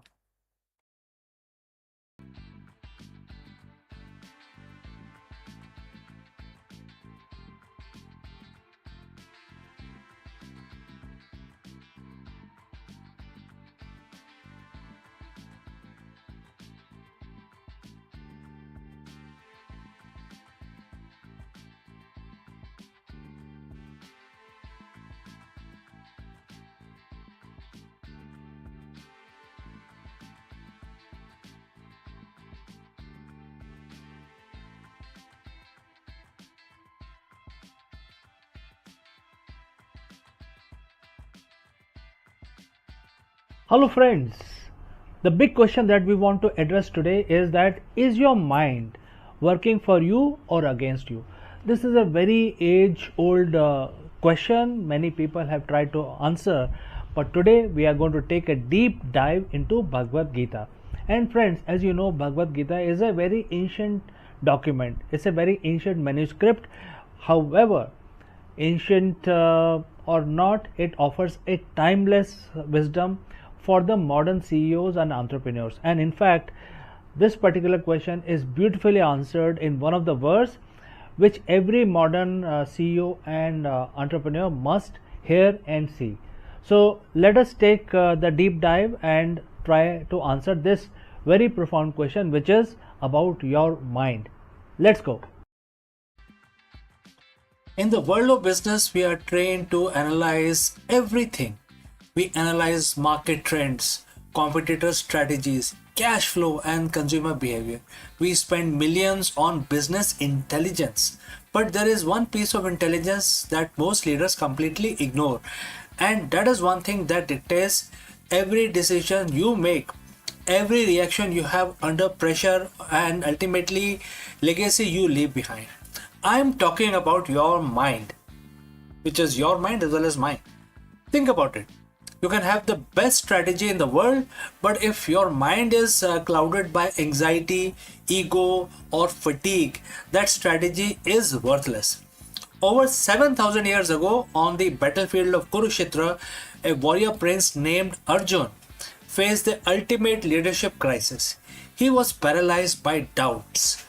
It was then that Bhagwan Krishna delivered a line that remains the most important psychological insight for any executive today.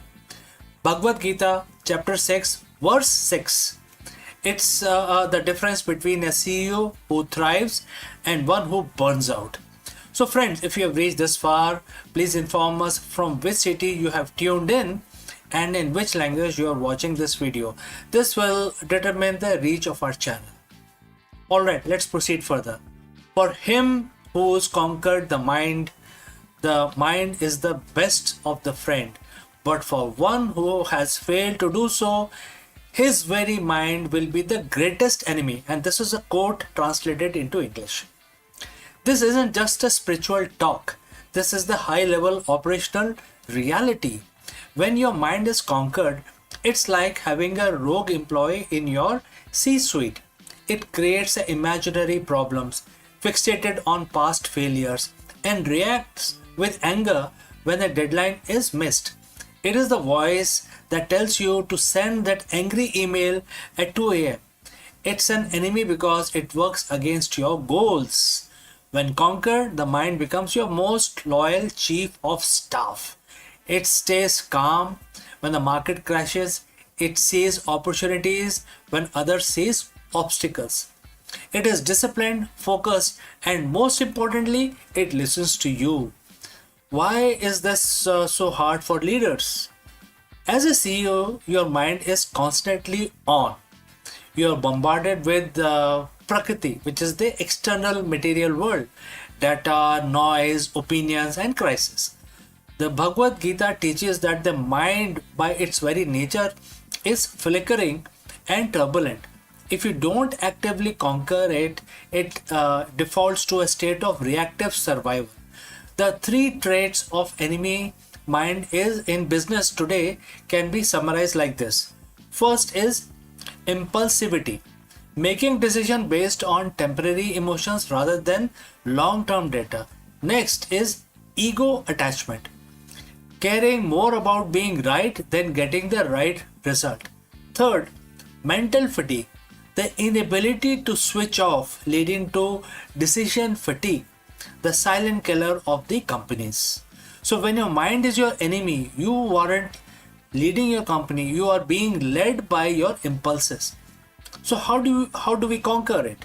Bhagwan Krishna doesn't suggest we suppress the mind or kill it. He says to win it over. So in Gita, the mind is often compared to the reins of the chariot.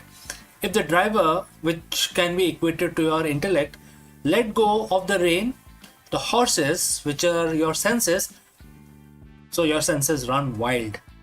So in the end, I will like to offer 3 strategic steps for the modern leaders using which they can actually implement this in their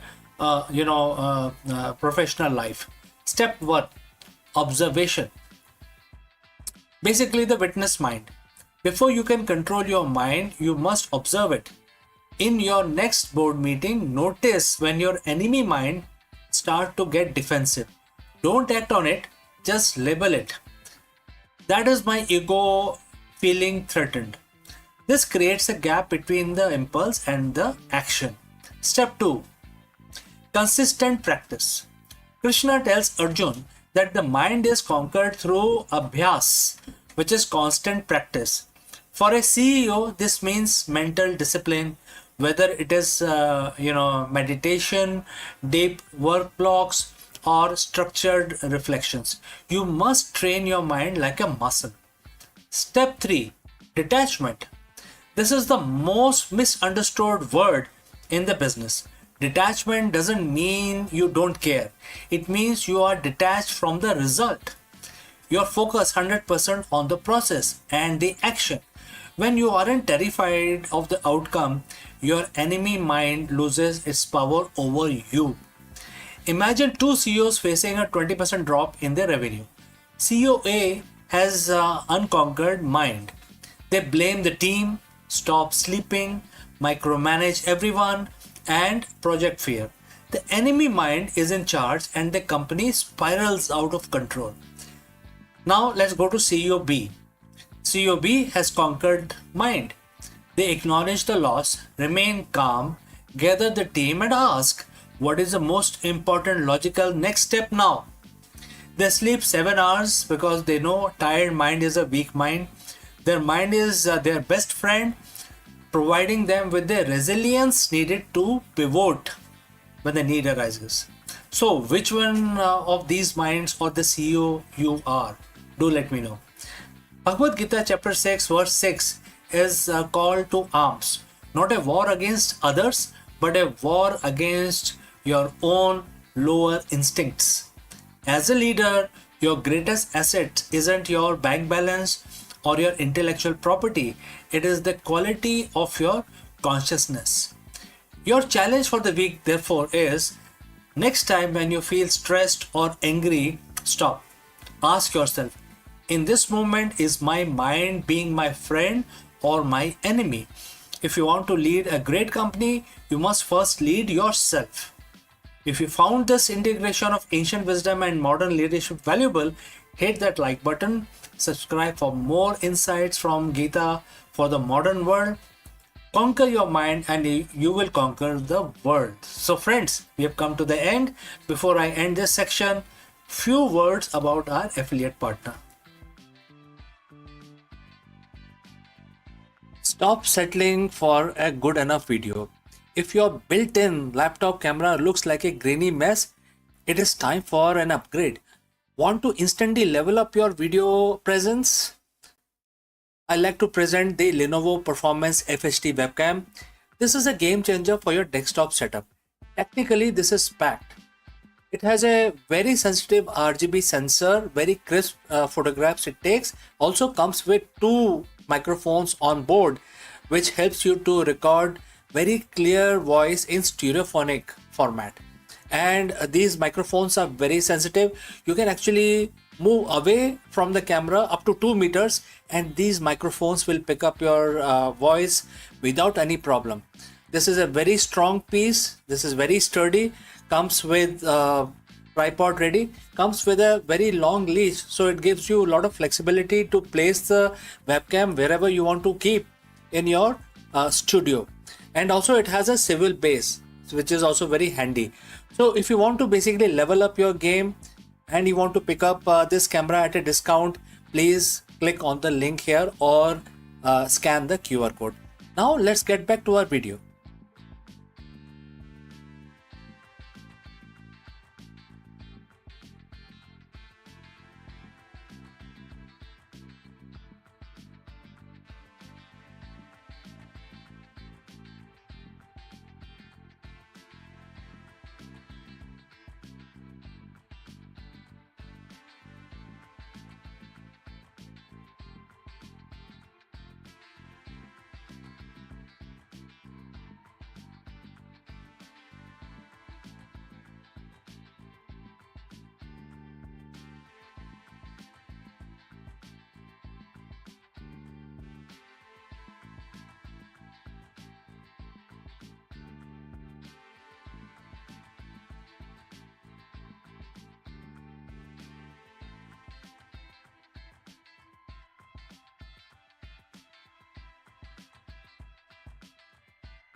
Friends, we all know that the stars, when they run out of their fuel, explodes into a supernova, especially the kind of star which are much larger than sun. They have to be larger than sun in order to become a supernova. However, there are certain stars which don't simply explode, they turn into a hot blowtorch. And this is a very specific phenomena, and to understand this type of supernova we will take a deep dive into high energy astrophysics, and we will examine this phenomena which is known as hotter than hell, also known in scientific term as the fast blue optical transient, and also known as the blue death. What is this phenomena? Let us explore this further. Friends, in the vacuum of space, color is a liar. We have been taught from childhood that the red means hot and the blue means cool. Think of your kitchen faucet.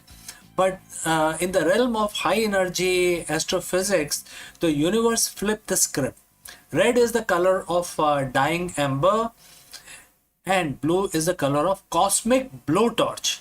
But most stars end their lives in a predictable fiery explosion we call supernova.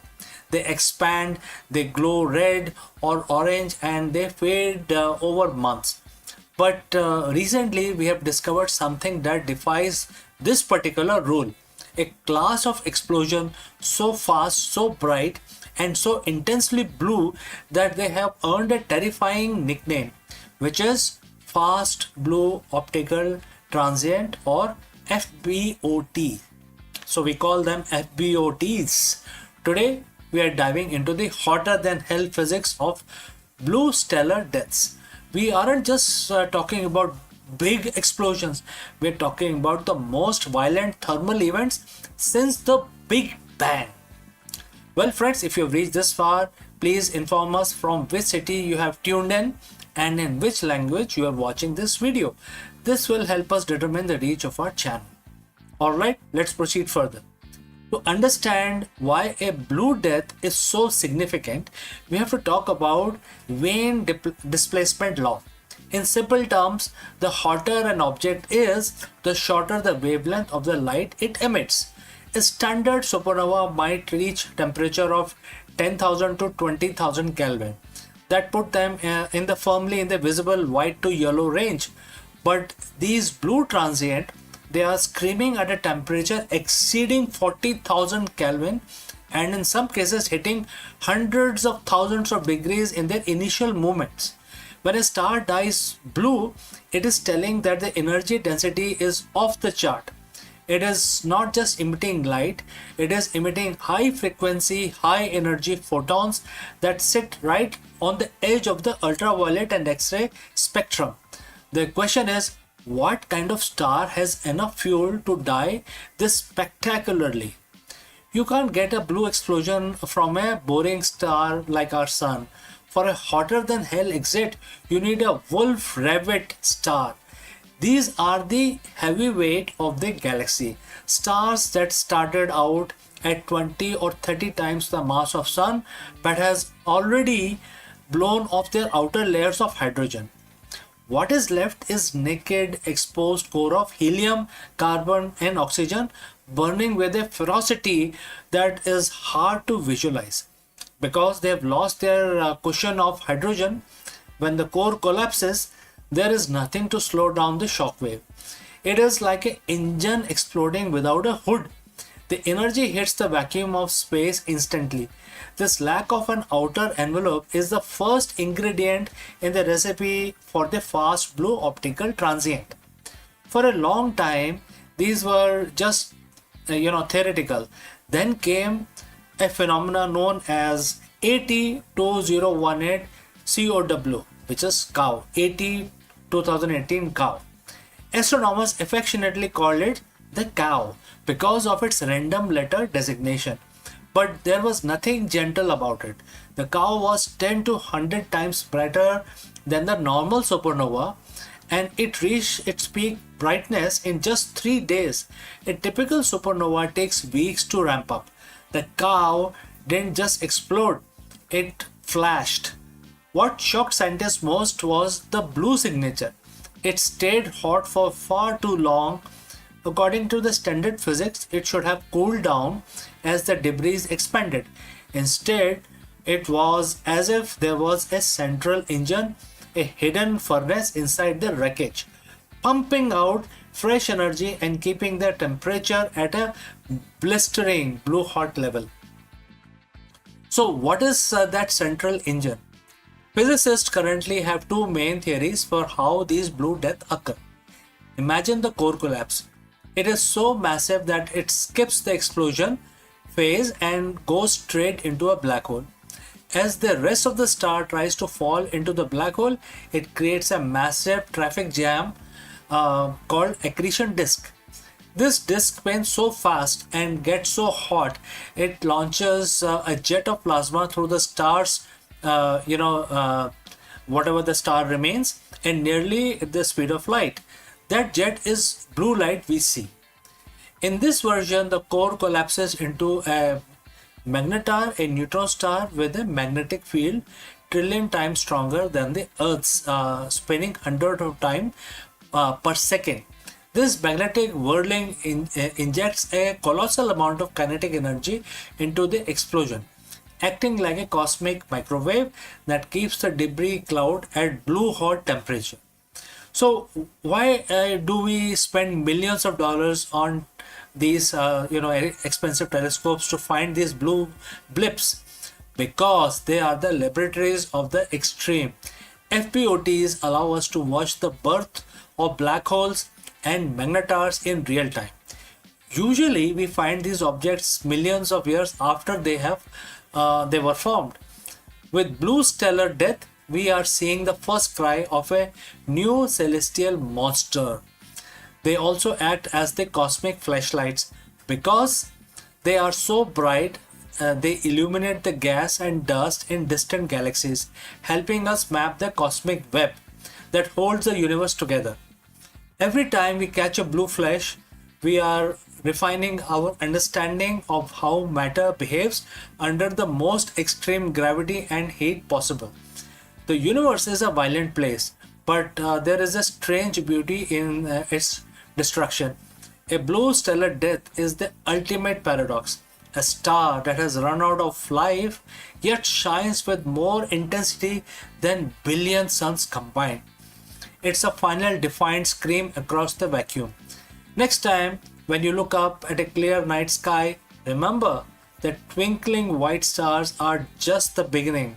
Out there in the deep dark, something is turning blue, breaking the laws of physics and providing that something truly are hotter than hell.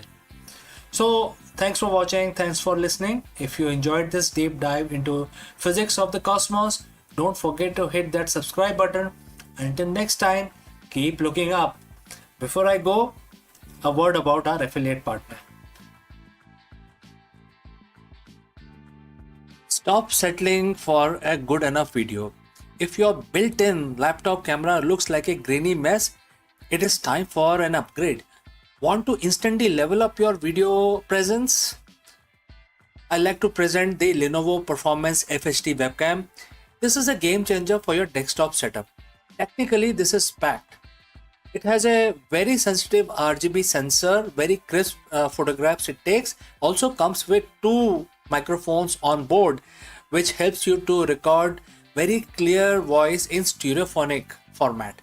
And these microphones are very sensitive. You can actually move away from the camera up to 2 meters and these microphones will pick up your voice without any problem. This is a very strong piece. This is very sturdy. Comes with tripod ready. Comes with a very long leash, so it gives you a lot of flexibility to place the webcam wherever you want to keep in your studio. And also it has a swivel base, which is also very handy. So if you want to basically level up your game and you want to pick up this camera at a discount, please click on the link here or scan the QR code. Now let's get back to our video.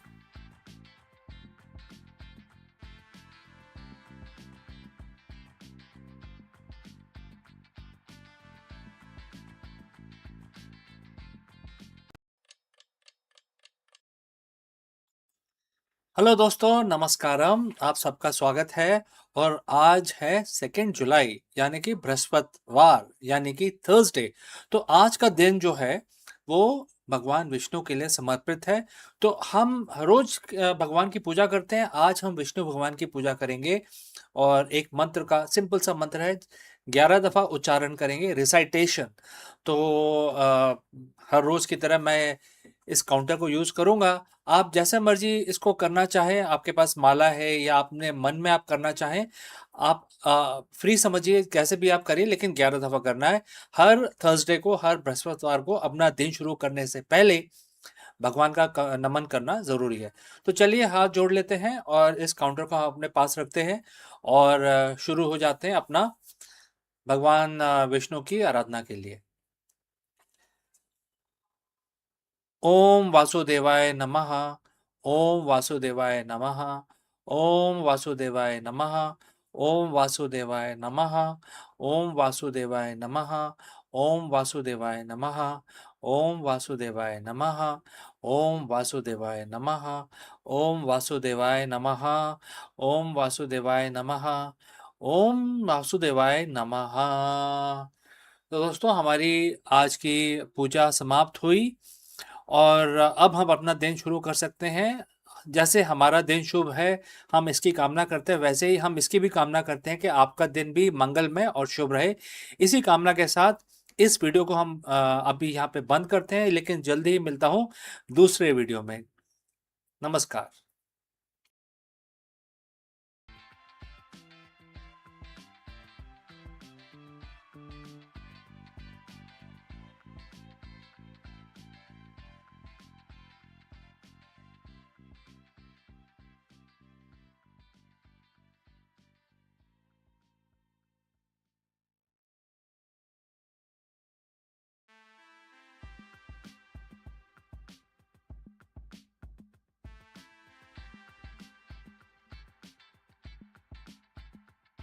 In the world where the science keeps redrawing the boundaries of what we know, the discovery of first detailed smell map of human nose feels almost poetic, isn't it? A revolution of order hidden within the chaos.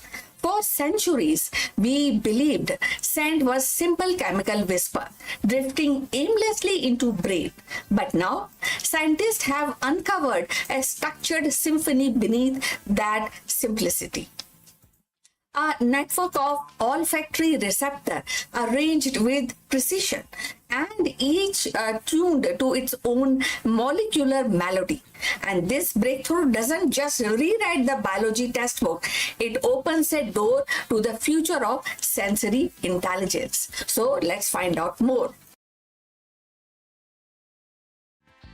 The human nose has been treated as a simple gateway to scent, a passive receptor of invisible molecules drifting through the air.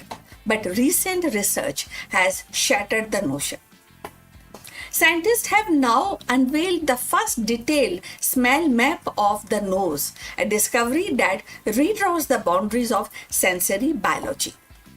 Imagine a machine that can smell disease before symptoms appears, or a digital environment that evoke emotions through a scent as vividly as color and sound. So the nose now, once underestimated, has become a frontier of innovation, a living code that could teach technology how to feel. So, in this unfolding chapter of science, the smell map is more than anatomy. It is a blueprint for empathy, for memory, and for perception itself. So, the future may well breathe through the discovery one molecule at a time. So if you have reached this far, please inform us from which city you have tuned in and in which language you are watching this video. This will help us to determine the reach of our channel. Now, moving forward. So in this new map, olfactory receptors are not scattered randomly as once believed. They form an intricate neighborhood, each tuned to specific chemical families, treating as a living mosaic of perception. So the nose, it turns out, is not just a detector. It is an active interpreter, translating molecular patterns into emotional and cognitive experiences. So this breakthrough overturns the decades textbook models. It suggests that smell is far more complex and then a simple signal and sent to the brain. So it is dynamic conversation between biology and memory. So the implication ripples outward from medicine to artificial intelligence. Understanding how the nose organize and decode scent could lead to bio-inspired sensors that mimic human intuitions or capable of detecting disease markers, or maybe environmental toxins or even emotional state through chemical cues. So looking to the future, this smell map may become a blueprint for synthetic olfactory machine that can smell as humans do, and bridging the gap between organic and digital perception. It could redefine how we design perfume and diagnose illness or even communicate emotion in a virtual space. So, in essence, the nose has revealed itself as the universe of order and meaning, that biological cosmos where every molecule finds its place and every scent tells a story. The future of sensory science now lies in decoding the story one breath at a time. So the implications are profound, and you also understand that. The smell is no longer just a sensory whisper. It is a coded language, a biological choreography that shapes memory, emotion, and perception. So by decoding this map, scientists may unlock new frontiers. Machine that can smell disease before symptoms appear, or maybe a machine or something which the sensors can detect environment toxins with humans, like intuitions or immersive digital world where the scent become a vivid as sight and sound. So this breakthrough is more than an anatomy. It is a visible or maybe a visible vision, a profound vision of the future. The nose is definitely important, and this also in every breath, and we know that things will definitely move forward into this innovation. So this breakthrough, it is definitely a humble yet profound implication on the human life, and has become a frontier of innovation and going forward, which will be offering a blueprint of synthetic olfactory and bio-inspired technology. So in every breath lies a story, and now we hold the key to read it. So we have come to the end of this information. We look forward for your comments, and thanks for watching. Please like and subscribe our channel. So see you in the next one. But before we end, few words from our affiliate partner. Stop settling for a good enough video. If your built-in laptop camera looks like a grainy mess, it is time for an upgrade. Want to instantly level up your video presence? I like to present the Lenovo Performance FHD webcam. This is a game changer for your desktop setup. Technically, this is packed. It has a very sensitive RGB sensor, very crisp photographs it takes. Also comes with 2 microphones on board, which helps you to record very clear voice in stereophonic format. And these microphones are very sensitive. You can actually move away from the camera up to 2 meters, and these microphones will pick up your voice without any problem. This is a very strong piece. This is very sturdy. Comes with tripod ready. Comes with a very long leash, so it gives you a lot of flexibility to place the webcam wherever you want to keep in your studio. and also it has a civil base, which is also very handy. So if you want to basically level up your game and you want to pick up this camera at a discount, please click on the link here or scan the QR code. Now let's get back to our video.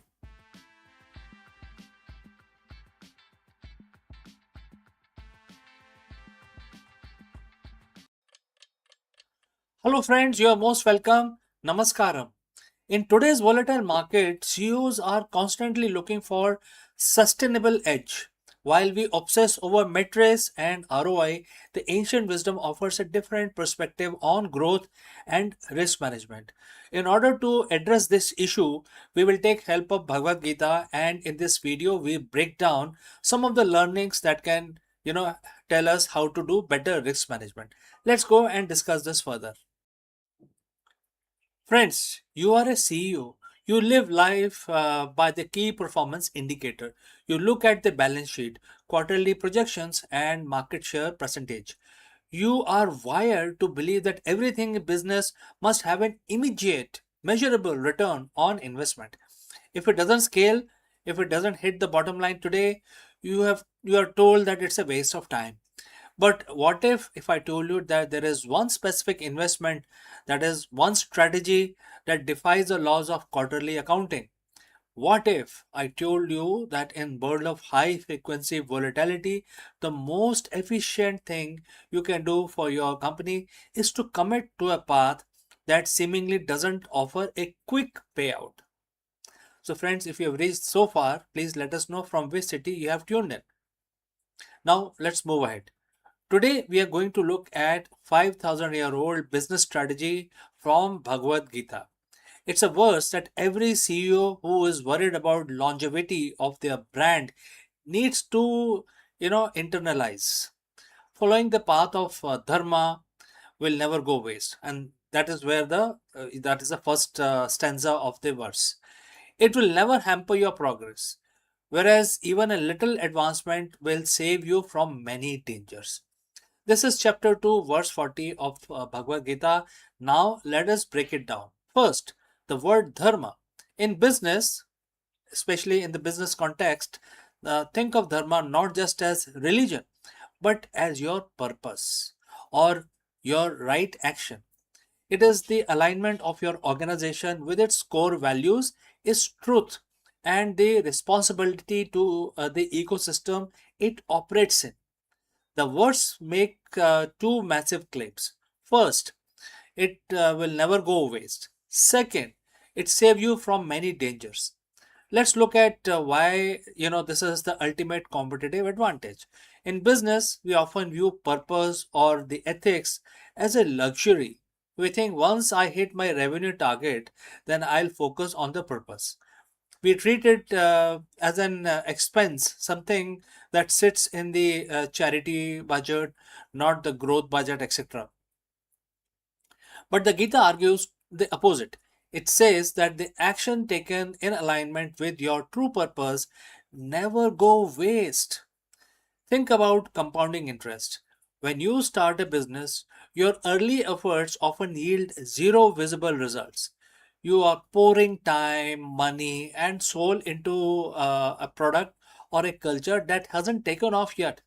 But the traditional metrics, that is wasted time, but Dharma says no. So, as per the tradition, you will think, oh, it's completely gone case and time wasted and revenue loss.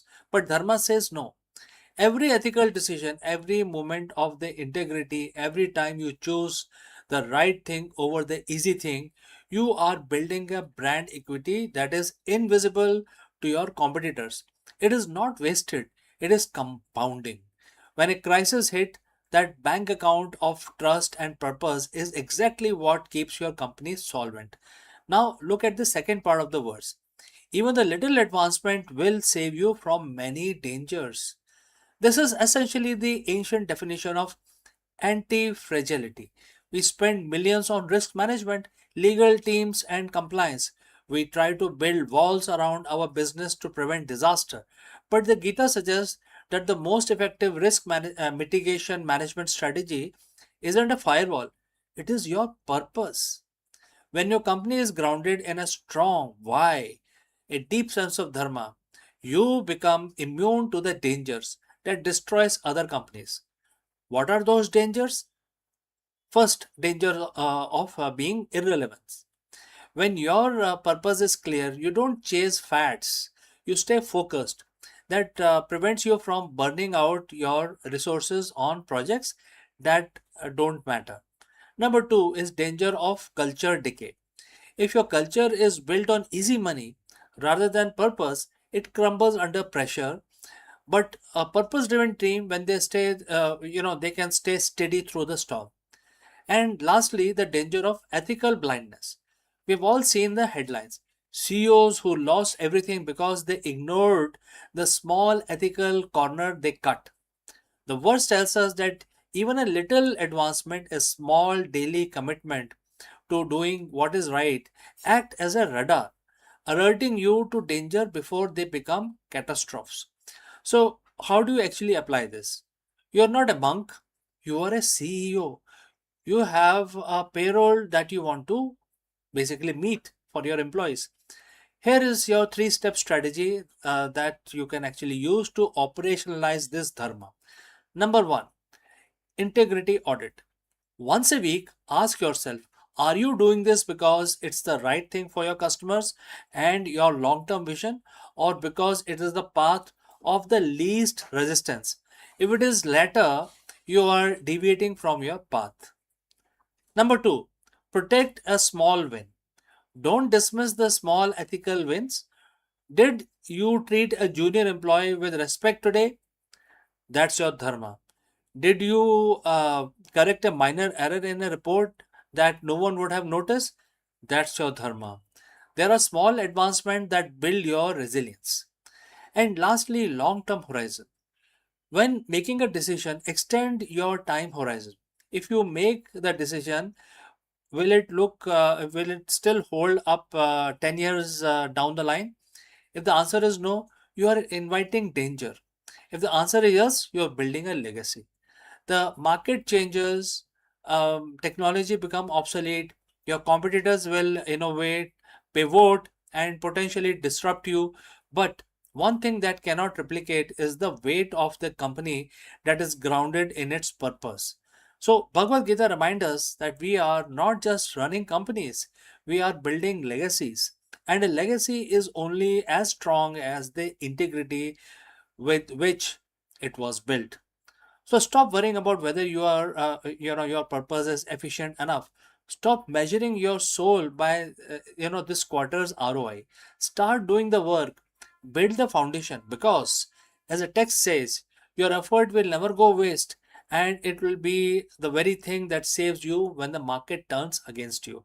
My name is CK, and if you're ready to lead with the new level of clarity, I want to hear from you. What is that one small advancements you are going to make this week to align your business with its true purpose? Drop this particular statement in the comments below, and I will catch you again very soon in the next one. Namaskar. Hello, friends. All of us sometimes get this feeling that our technical expertise or our hustle hold us back from our true potential for the true leadership. Everybody gets this kind of a feeling. Therefore, we dive deep into the most powerful leadership secrets from Bhagavad Gita. In a verse where Lord Krishna, Bhagwan Krishna, tells Arjun, "O Arjun, be a yogi." But what does this mean for a modern CEO or an entrepreneur to be a yogi? Today, we are going to break down why the yogi, the leader with disciplined equanimity, consistently outperform the three most common type of executive. Let's go. Hello, friends. Welcome to this high-level executive briefing. We explore the profound leadership wisdom found in Bhagavad Gita. While the modern corporate culture often drives leaders towards external validation and endless doing within quotes, this ancient verse reveals that the most effective leadership comes from a state of internal being. The inside out executive breaks down how the concept of the yogi, one who is happy within and flooded with self-enlightenment translate directly to the modern C-suite. Learn how to translate and transition from reactive management to proactive sovereignty. Let us explore this thought further. Welcome once again. We live in an era of the extreme leadership. We are taught that more we do, more we achieve. We track KPIs, market share, and quarterly growth. But there is a paradox at the top. Many executives have reached the pinnacle of the material success while they feel more hollow than when they started. Why is it that more we gain on the outside, the more we feel we are losing on the inside? Today we are looking for the answers in a 7,000-year-old text. We are exploring Bhagavad Gita chapter 5 verse 24. It offers a blueprint of what I call the inside out executive. Let's look at the verse itself, and Bhagwan Krishna says, and the quote starts, "A yogi is happy within. He sees God within himself. He is flooded with self-enlightenment. He attains the liberation from material existence and unite with the divine." And the quote close. So friends, if you have reached this far, please inform from which city you have tuned in and in which language you are watching this live stream. This will help us determine our reach. Alright, let's proceed further. To the modern CEO, words like yogi or divine might feel distant. But let's translate this into a language of the leadership. A yogi is simply a person of the perfected discipline. Happy within himself means you are emotional, in your emotional state is no longer a hostage to the stock market or a boardroom meeting. Flooded with self-enlightenment is what we now call high-level intuition and clarity. This verse isn't about retiring to a cave. It's about becoming an unshakable in the boardroom. Most leaders are outside in. If the company performs, they are happy. If the media criticize them, they are miserable. Their internal world is a mirror of their external environment. The inside-out executive flips the script. Verse 5.24 tells us that the source of joy must be internal. When you are happy within, you lead from a place of abundance rather than scarcity. You aren't making decisions because you are afraid of losing your status. You are making them because they are the right thing to do. This is where the self-enlightenment comes in. When the noise of ego and anxiety is silenced, you gain the quiet mind. In that quiet, you see the God within, or in professional terms, you access your highest intelligence. Now let's talk about the most provocative word in this verse, liberation. In the Gita, this is the moksha, which is freedom from cycle of birth and death. For an executive, this is freedom from the material grind. Think about it. How much of your stress comes from things you cannot control? The economy, the competition, the global supply chain. Liberation means you are no longer a slave to these outcomes. You perform your dharma, which is your duty, with 100% intensity, but your soul isn't crushed if the result fluctuate.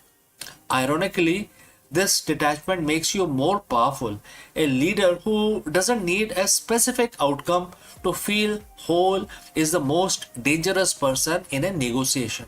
You have nothing to lose because your fulfillment is already locked in internal space. So how do we apply this tomorrow morning, right? First, the morning audit. Before you check your emails, which is coming from outside, check your inside.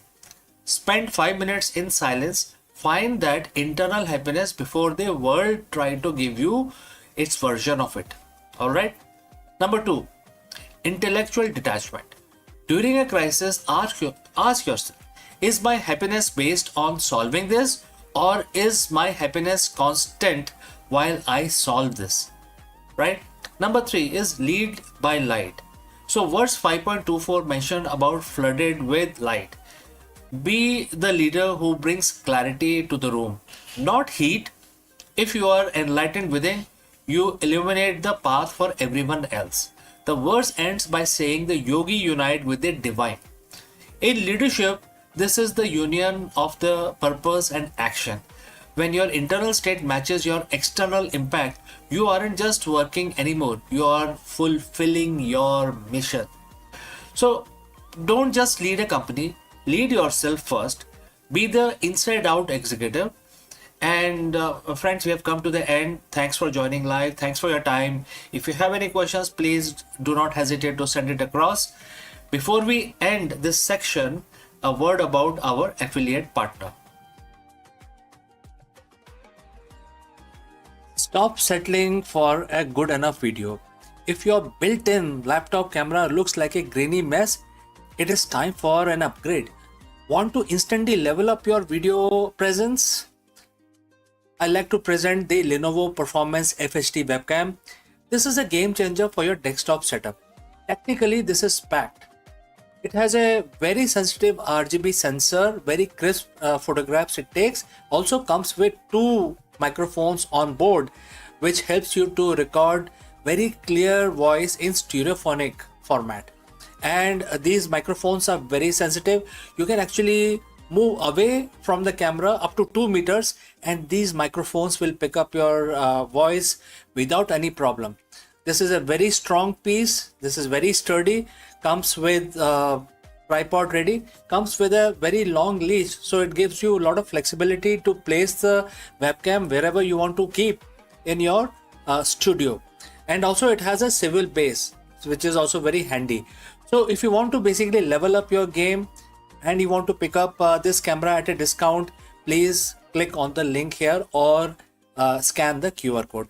Now let's get back to our video.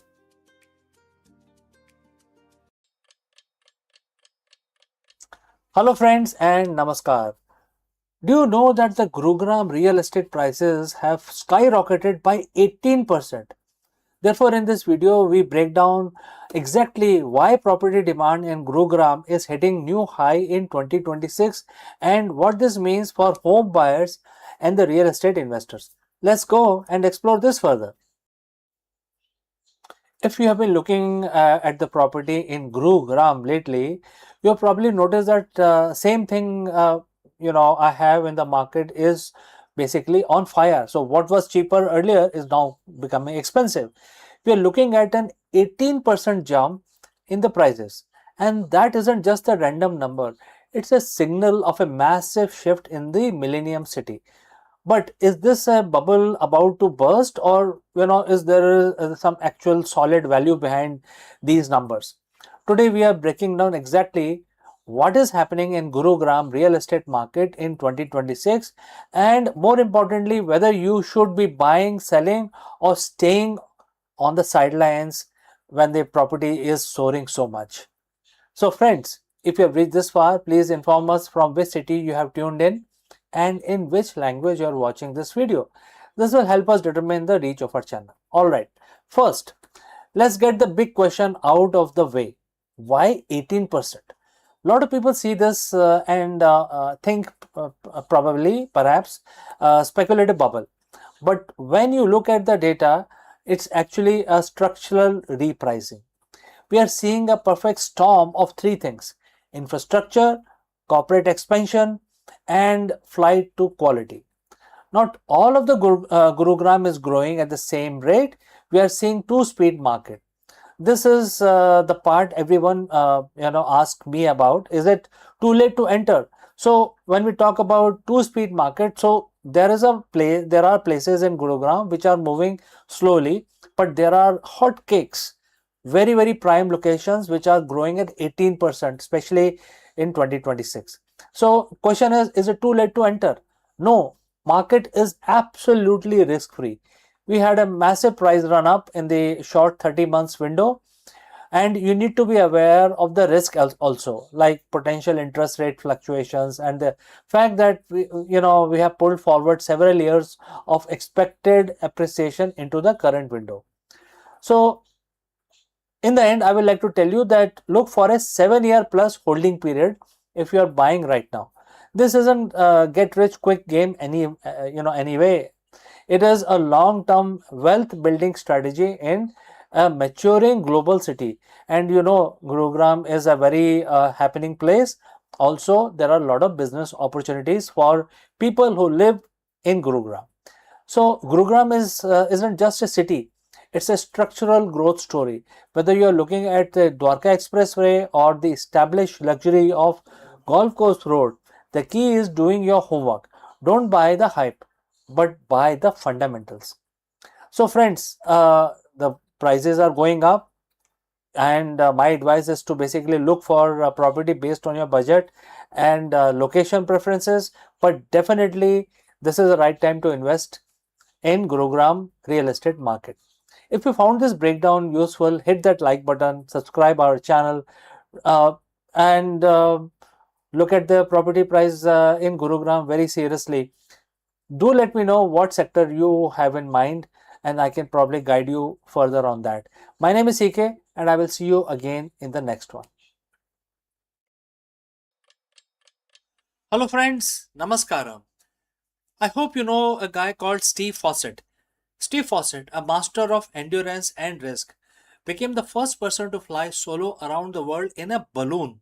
In this video, we dive deep into the Spirit of Freedom mission, a grueling 14 days journey across 20,000 miles that redefined the limits of human achievement and aviation technology. Beyond the record breaking stats, we analyze the incredible grit, metallurgical strategy, and unwavering focus required to navigate the globe alone, from the freezing height of the stratosphere to the strategic decisions that kept him alive. This is a story of how Steve Fawcett conquered the wind and solidified his place in history. Let's go. History is often defined by those who refuse to accept the word impossible. We talk about the great explorer, Magellan, Amundsen, Armstrong, but there is a unique category for those who tackle the elements completely alone. In 2002, one man looked at the globe and decided he didn't needed a jet or a rocket or even a co-pilot. He just needed the wind. Today, we are analyzing one of the most audacious feats of human endurance and the strategic navigation in the 21st century. Steve Fawcett's record breaking solo non stop circumnavigation in the spirit of freedom. Welcome to this deep dive. But before that, friends, please let us know from which city you have tuned in so that we know exactly who's watching us and who's not. All right, let's proceed further. To understand the weight of 2002, you have to understand the stakes. Before the Steve Fawcett, people had tried, many had died. It was the last great record in aviation. Fawcett wasn't just an adventurer, he was a master of logistics and risk management. He viewed the stratosphere not as an enemy but as a system to be leveraged. He had attempted this journey 5 times before. Think about that. 5 failures, 5 near death experiences, and yet he continued to iterate. This is the critical lesson for any leader. Failure is not the end of the strategy. It is the data you need to perfect your next launch. In 2002, in Nottingham, Western Australia, the Spirit of Freedom, a massive 140-foot tall balloon, began its ascent. The goal?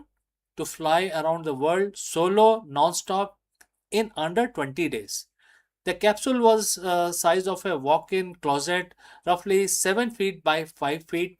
For 14 days, this would be his entire universe. Technologically, the Spirit of Freedom was a marvel of the time. It utilized a Rosier design, combining helium for a constant lift and hot air for vertical control. But the real strategy was in the navigation. Fawcett had to stay within a specific jet stream.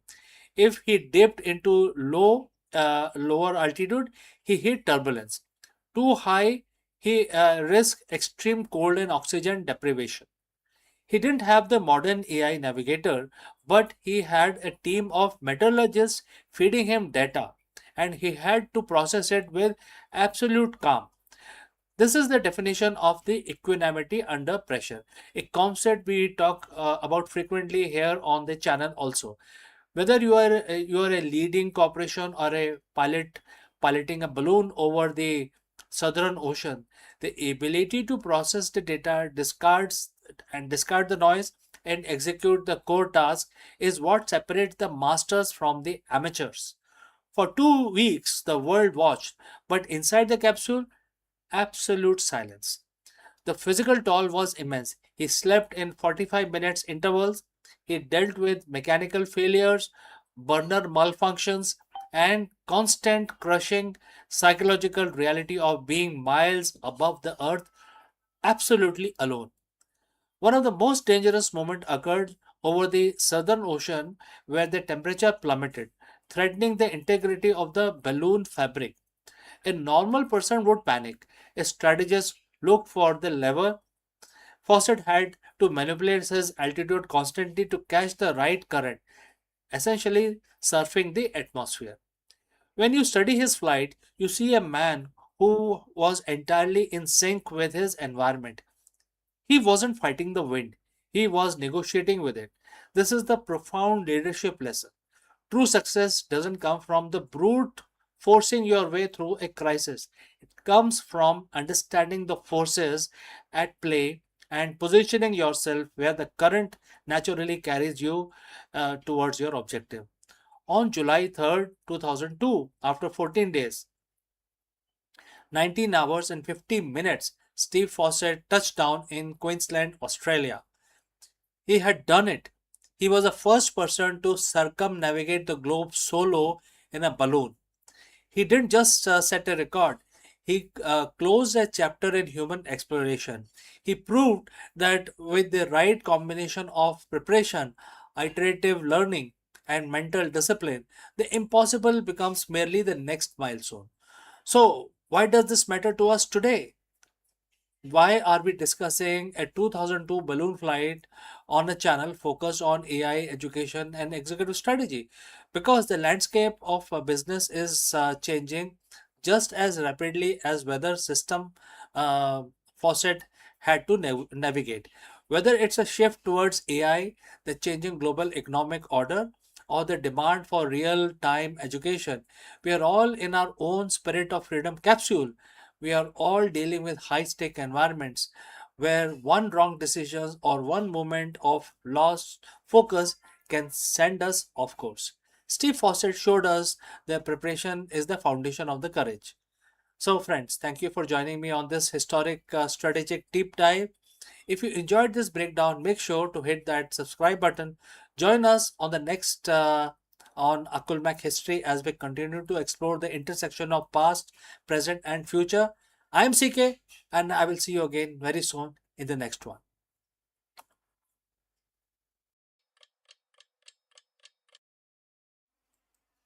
नमस्कार दोस्तों, आप सबका स्वागत है। आज सोमवार का दिन है और आप सबको पता है कि सोमवार का दिन तो भगवान शंकर के लिए समर्पित होता है। तो हम अपना दिन शुरू करेंगे, उससे पहले हम भगवान की पूजा करेंगे हर रोज की तरह।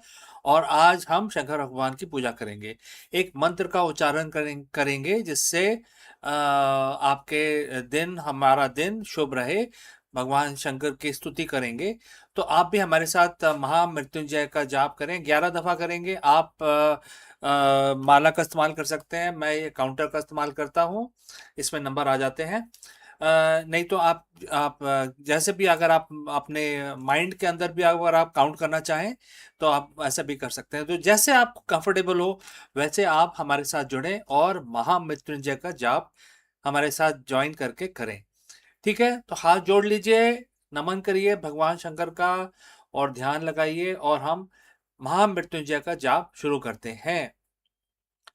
ओम त्र्यंबकं यजामहे सुगंधिं पुष्टिवर्धनम् उर्वारुकमिव बन्धनान् मृत्युर्मोक्षीयमामृतात् सद्यो जातं प्रपागामि भगवन् मृत्युं जय शिवम् आवाहयामि।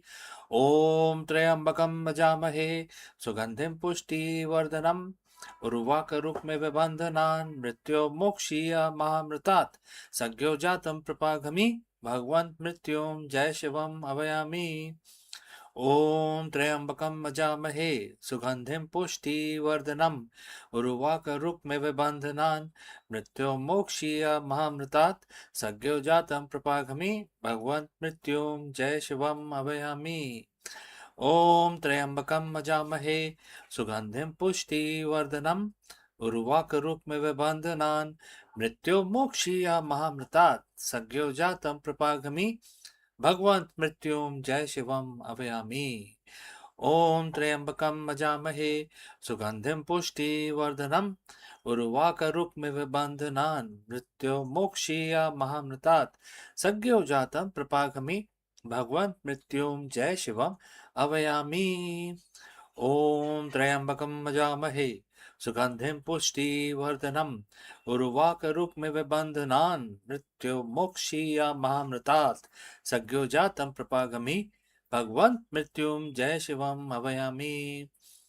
ॐ त्र्यम्बकं यजामहे सुगन्धिं पुष्टिवर्धनम् उर्वाकरुक्मिव बन्धनान् मृत्योर्मोक्षीयमामृतात् सद्यो जातं प्रपागमि भगवन्त मृत्युं जय शिवम् अभयामि ॐ त्र्यम्बकं यजामहे सुगन्धिं पुष्टिवर्धनम् उर्वाकरुक्मिव बन्धनान् मृत्योर्मोक्षीयमामृतात् सद्यो जातं प्रपागमि भगवन्त मृत्युं जय शिवम् अभयामि ॐ त्र्यम्बकं यजामहे सुगन्धिं पुष्टिवर्धनम् उर्वाकरुक्मिव बन्धनान् मृत्योर्मोक्षीयमामृतात् सद्यो जातं प्रपागमि भगवन्त मृत्युं जय शिवम् अभयामि ॐ त्र्यम्बकं यजामहे सुगन्धिं पुष्टिवर्धनम् उर्वाकरुक्मिव बन्धनान् मृत्योर्मोक्षीयमामृतात् सद्यो जातं प्रपागमि भगवन्त मृत्युं जय शिवम् अभयामि ॐ त्र्यम्बकं यजामहे सुगन्धिं पुष्टिवर्धनम् उर्वाकरुक्मिव बन्धनान् मृत्योर्मोक्षीयमामृतात् सद्यो जातं प्रपागमि भगवन्त मृत्युं जय शिवम् अभयामि ओम नमः शिवाय ओम नमः शिवाय ओम नमः शिवाय। तो दोस्तों आज हमारा महामृत्युंजय का जाप संपन्न हुआ और हम आपसे इस वीडियो में विदा लेते हैं, लेकिन जल्द ही दूसरे वीडियो में मिलते हैं। आपका दिन शुभ हो, तब तक के लिए अपना ख्याल रखें। नमस्कार। Hello friends, Namaskaram. You are most welcome. Today we have a profound question. Have you ever wondered why the company that sells you cigarettes is also stocking your kitchen pantry? From Ashirwad Atta to Bingo Snacks, India's biggest tobacco giant has pulled off one of the most successful business pivot in corporate history. But why leave the high margin tobacco business to chase an ultra competitive food market? In this video, we dive deep into the strategic metamorphosis of the tobacco giant, specifically looking at how they leverage their massive distribution network, cash reserves, and marketing expertise in dominated India FMCG sector, which is fast moving. Let's go and discuss this further. Imagine a company, its main source of revenue for decades has been a product that is globally recognized as harmful, heavily taxed, and increasingly restricted by governments everywhere. Every year, more people quit, and every year, regulations get tighter. So, if you are the CEO of that company, you would have a massive problem. You are starting to realize that you are staring at a sunset industry, but then you look around your office, you realize you have something more competitors, that do not have the world most powerful distribution network. So what do? You don't close shops, you pivot. You decide that if you cannot get into the lung of the consumers, you are going to get into their kitchens, which is stomach of the consumer. Welcome to the most fascinating corporate transition of this century, the shift from tobacco to food. Today we are unpacking the world's biggest cigarette giant, are betting billions of their revenue on your breakfast, your snacks, and your dinner table. So, friends, if you have reached so far, let me know name of your city or country from where you have tuned in into this video. All right, let's proceed further. First, let's talk about why. It is not a secret, it is survival. For tobacco giant, the writing has been on the wall for a long, long time. Things like declining volumes, health awareness is at all-time high.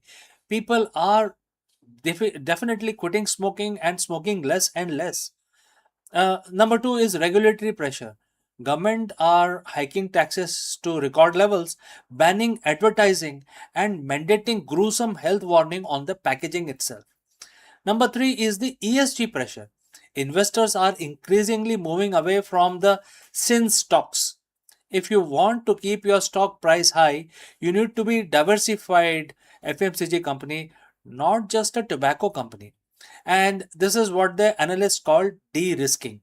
They aren't trying to replace tobacco overnight. They're trying to ensure that when tobacco eventually shrinks to shadow of its former self, they have they have a giant profitable food business to catch their fall. It's a transition from a sin economy to an essential economy. You might be thinking, wait, making cigarettes and making noodles are two different things completely. So, how does tobacco firm become a food giant? The answer lies in the last mile. Tobacco companies have spent 100 years building one of the most sophisticated distribution network in history. Think about it. A cigarette is a low margin, high frequency product. It needs to be available in every single corner store, every kiosk, and every rural village in every country. So when these giants decided to enter the food business, they didn't have to build a new network. They just used the existing one. The shopkeeper relationship, they already had rapport with millions of retailers. They already had the logistics engine. They had the trucks, warehouses, and the delivery schedules. They simply told their distributors, instead of just carrying our cigarettes, we want you to carry our biscuits, our noodles, and our spices. And that is the unfair advantage that let them dominate a crowded food market in record time. Let's take the most successful example of this pivot, the ITC in India. I hope you know ITC stands for Indian Tobacco Company, but people like to call it ITC, of course, because nobody wants to talk about tobacco. ITC started as a pure tobacco company, but today it's an FMCG powerhouse. They didn't just launch one snack; they built a portfolio that covers every single part of your day. Starting with staples, which is the Ashirwad Atta. They took the most essential food product in the Indian kitchen, which is the flour, and turned it into a massive trusted brand. Then let's go to the snacks. With Bingo, they distributed the salty snacks market, which was, completely previously dominated by local unorganized players. And thirdly, the convenience. With Yippee, they took the massive instant noodle market, which was already established by other large giants. By diversifying into these categories, they changed their identity. They moved from being a company associated with health hazard to a company that provides daily nourishment. They turned their brand equity into trust. That is the genius of the pivot. They didn't sell, processed food. They sold reliability. But is this a pure virtuous shift? Well, not everyone thinks so. Critics argue that the big tobacco is simply moving from one addictive product to another.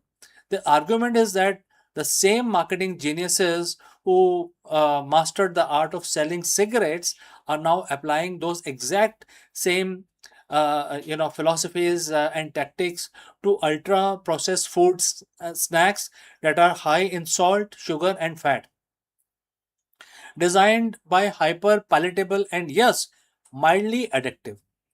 There is a growing debate about whether the tobacco industry's entry into the food sector is contributing to the global health crisis of obesity and diabetes. Are we just replacing a smoking habit with a snacking habit? It's a point of view that is becoming harder to ignore as these healthy packaged food continues to take over our pantry and kitchen shelves. At the end of the day, the capitalism is about survival of the fittest. These companies saw the future and they realized that if they didn't adapt, they would die. So whether you love their new food products or are you skeptical of their motives, one thing is very clear: the tobacco giants move into your dinner table is one of the most successful corporate maneuvers of the modern era. They have successfully traded the smoke for palatable sales. So next time you reach for that box of snacks or a bag of flour, take a look at the logo. You might be surprised to see that just how much influence the cigarette giants has over what you feed your family. Thanks for watching. If you enjoyed this deep dive, don't forget to hit that subscribe button. Let me know in the comments, does knowing a brand history change whether you buy their food or you want to avoid it? I will love to hear your thoughts. Friends, see you in the next one.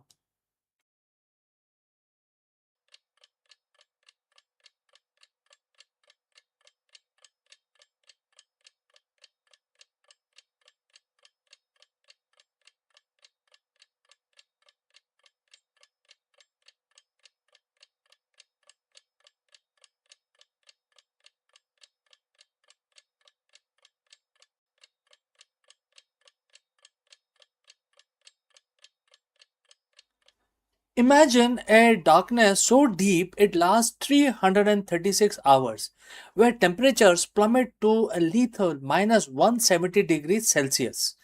If our technology fails for even a second, the Artemis base camp batteries will freeze solid, ending the mission forever.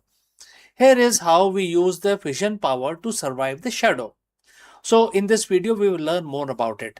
NASA is about to build the ultimate fortress on the surface of the lunar South Pole. But there is one giant problem: the brutal 2 week night. By deploying a towering vertical solar array and burying the habitats under the protective lunar regolith, we are finally hacking the moon's environment. Therefore, in this video, friends, we will be studying the engineering behind our lunar survival. Let's go. Welcome once again, everyone. When we talk about returning to the moon, we often focus on the excitement of the landing, the dust kicking up, the iconic first steps, and the exploration of the lunar surface. But there is a silent, invisible antagonist that has claimed more missions than any other, which is the lunar night. For those living on Earth, night is brief 12-hour cycle, but on the moon, the sunset and doesn't return for 14 Earth days. During this time, temperature plummet to below minus 280 degrees Fahrenheit. If we want to establish a permanent presence with the Artemis base camp, we cannot simply pack up and leave when the sun goes down. Today, we are going to explore the cutting edge engineering that will keep our astronauts and equipment alive through the brutal conditions in the solar system. But first, let's talk about the energy gap. Without the sunlight, traditional solar panels, our primary source of power go dark. To survive the Artemis base camp, it relies on a multi-layered power strategy, as visualized by the NASA, and we will discuss this more in detail. Starting with the regenerative fuel cells, RFCs. During the 14 days lunar day, we don't just use power, we bank it. Through electrolysis, we store energy as hydrogen and oxygen. When night falls, these fuel cells recombine that energy is provided like electricity, acting as a massive chemical battery. Modular nuclear fission is the next one. While the batteries and the fuel cells are essential, there are limits to it. To provide a reliable, constant base load power supply, NASA is developing a small modular fission reactor. These reactors operate independently of sun, ensuring that the heaters, life support systems, and communication remains operational even in the depth of 2 week dark period. And the power is only half the battle. If you have all the electricity in the world but can't manage heat, you're still in trouble. The vacuum of space is a perfect insulator, which means heat generated inside the base has nowhere to go and heat outside has no way to keep the base warm. So, friends, as you would have understood by now that the thermal management is a two-way street. Starting with insulation. The base modules are protected by advanced multi-layer insulations, which is also known as MLIs, and vacuum jacketed shells, which acts like a high-tech thermo to prevent heat loss. Next is the active thermal control system, which is in short known as ATCS. Inside the habitat, we use specialized fluid loops to collect waste heat from electronics, life support system, circulating it where it is needed the most. Next is the phase change material. We also use thermal mass as buffer. Think of this as thermal sponges. During the day, they absorb excess heat. During the night, they release that energy slowly to keep the interior's climate stable. This survival isn't just hardware, it is a strategy. Operational planning is kind of divided into two phases, which is day and night. And friends, you must be knowing that the lunar day is equal to 14 days, and likewise the night as well, 14 earth days. Now what we need to do now, we have to make a daytime preparation. This is the harvest phase. We maximize power storage, ensure the habitats are perfectly insulated, and preheat the thermal mass of the base to give us a running start when the sun set for 14 days. Remember that. The nighttime conversion is must be seamless. Once the sun goes down, the base shift into a low power mode. Non-essential systems are powered down, lights are dimmed, and the base transition to the autonomous state governed by the predictive algorithm that manages energy consumption to prioritize life support. Lastly, we have to also talk about redundancy. If one system fails, we have to have a backup of a backup of a backup, right? Because it's about survival of our people. Whether it is the small pressurized rover or providing a mobile shelter or secondary fission unit coming online, the goal is always total system reliability. The lunar night is brutal, unforgiving, and relentless, but it is not unbeatable. By combining nuclear energy, advanced chemistry, and the intelligent thermal management, we are turning the moon from a place where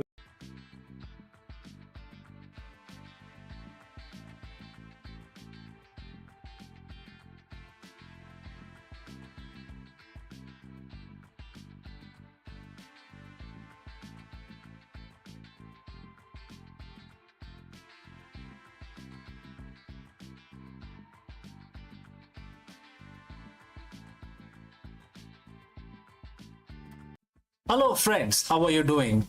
We have a very profound question today that we want to address in this video. That is, can ancient wisdom solve the modern corporate burnout problem? In this video, we dive deep into the timeless wisdom of Bhagavad Gita to extract the powerful leadership lesson for today's CEOs and entrepreneurs. If you have ever felt overwhelmed by the darkness of the market volatility, ethical dilemmas, or the sheer weight of responsibility on your shoulder, this verse offers a blueprint for clarity and resilience. Let's go. The boardroom is often portrayed as the place of power and light, but every CEO knows the truth. There is a specific kind of darkness that lives over there. It isn't the absence of light, it is the presence of ambiguity. It is a fog of volatile market, the shadow of ethical compromise, and the blind spots that lead to companies' downfall. And we call it the corporate darkness. For thousands of years, leaders have looked for a torch to cut through this fog. Today, we find that the torch isn't, present in an unlikely place. It's 7,000-year-old Sanskrit verse mentioned in Bhagavad Gita, chapter 8, verse 9. On the surface, it describes the divine, but for a leader, it describes the ultimate executive mindset. So, friends, if you have reached this far, please inform us from which city you have tuned in and in which language you're watching this video. This will help us determine the reach of our channel. Now let's proceed further. Let's look at the verse itself. The verse says, and the quote starts, the omniscient, the oldest, the controller, smaller than an atom, the sustainer of everything, the inconceivable, and as effulgent as the sun, driving away all darkness. And quote close. To a CEO, these aren't just theological adjectives. They are the 7 pillars of visionary leadership. Let's break down one by one. The verse called the divine, smaller than an atom, and simultaneously the sustainer of everything. In business, we call this macro-micro paradox. But the CEO fails because they lean too far one way.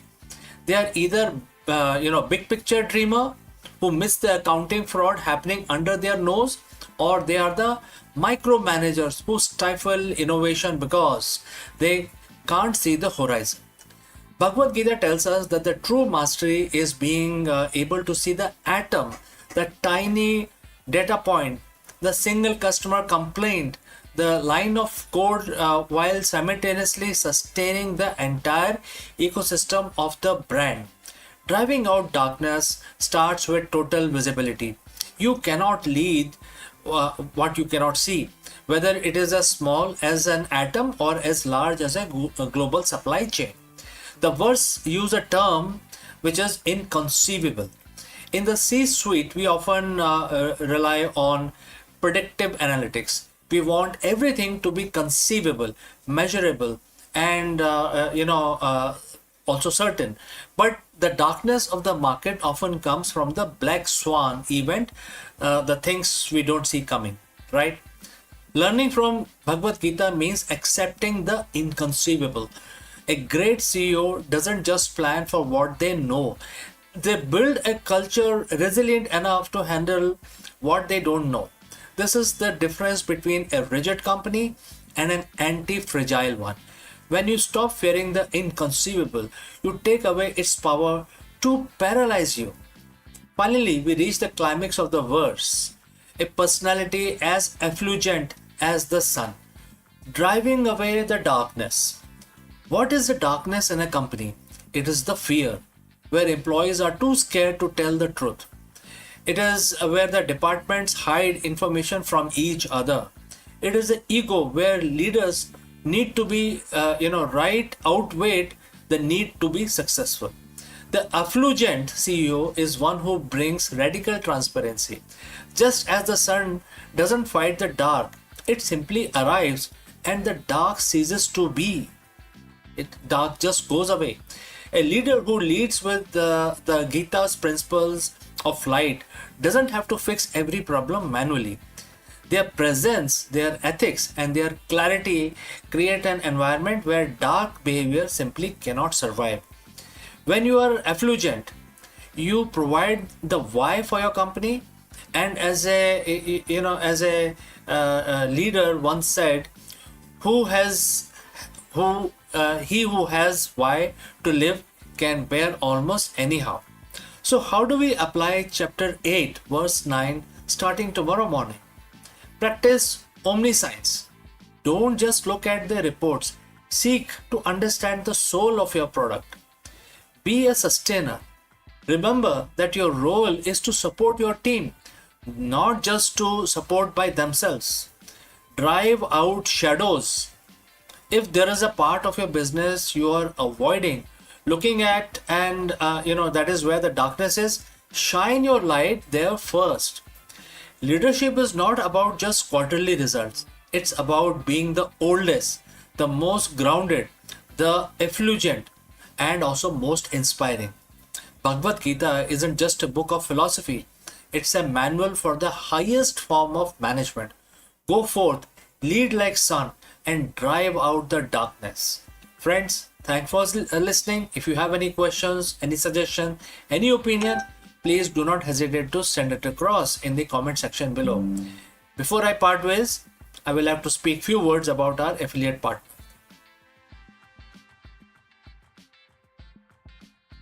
Stop settling for a good enough video. If your built-in laptop camera looks like a grainy mess, it is time for an upgrade. Want to instantly level up your video presence? I like to present the Lenovo Performance FHD webcam. This is a game changer for your desktop setup. Technically, this is packed. It has a very sensitive RGB sensor, very crisp photographs it takes. Also comes with 2 microphones on board, which helps you to record very clear voice in stereophonic format. And these microphones are very sensitive. You can actually move away from the camera up to 2 meters and these microphones will pick up your voice without any problem. This is a very strong piece. This is very sturdy. Comes with tripod ready. Comes with a very long leash, so it gives you a lot of flexibility to place the webcam wherever you want to keep in your studio. And also it has a swivel base, which is also very handy. So if you want to basically level up your game and you want to pick up this camera at a discount, please click on the link here or scan the QR code. Now let's get back to our video.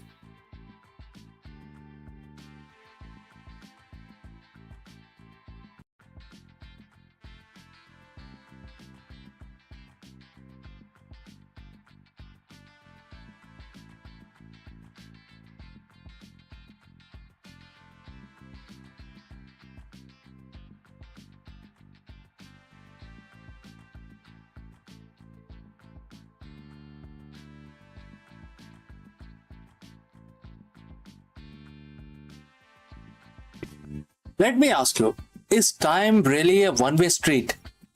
The new research suggests that Einstein's famous wormhole theory might hold the key to the mind-bending possibility of a hidden mirror of time.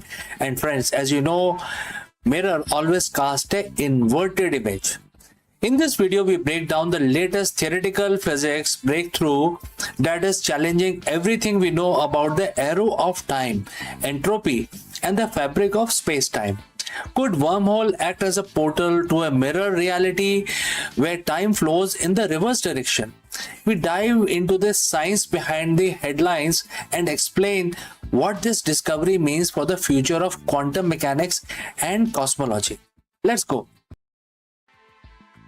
What if everything we know about time is backward? We have been told that the time flows in only one direction, from past into the present and towards an inevitable future. It's the arrow of time. But what if that arrow isn't just pointing forward?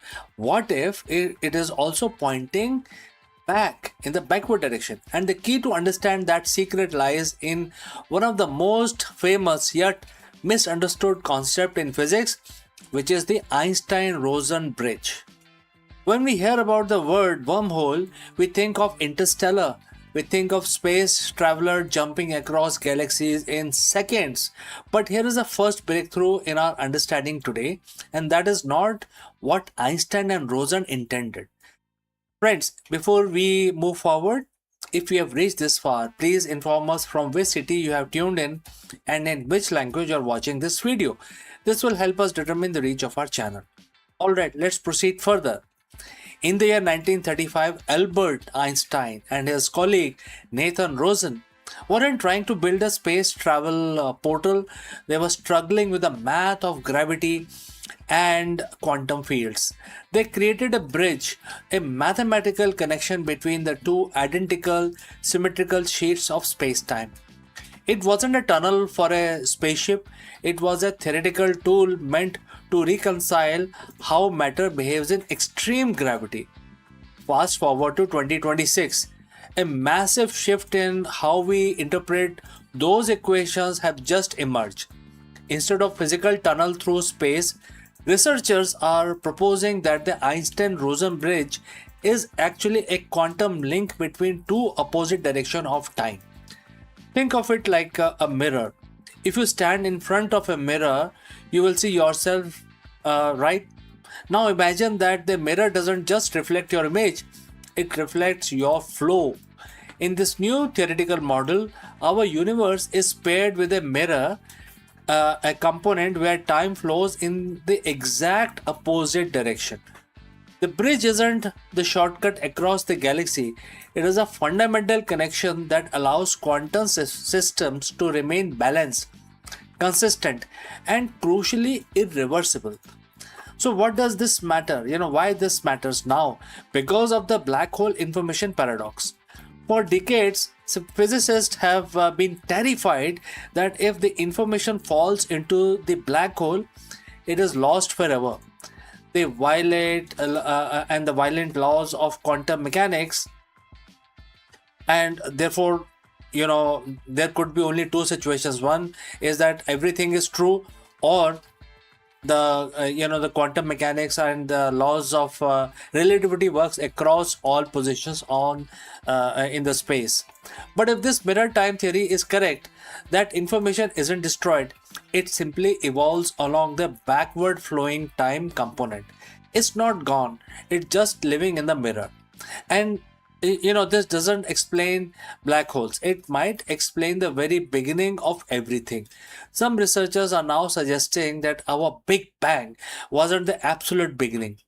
It was more like a some sort of a restarting of something. It may have been a bounce, a transition from a contracting phase of previous universe, mirrored by this strange temporal connection.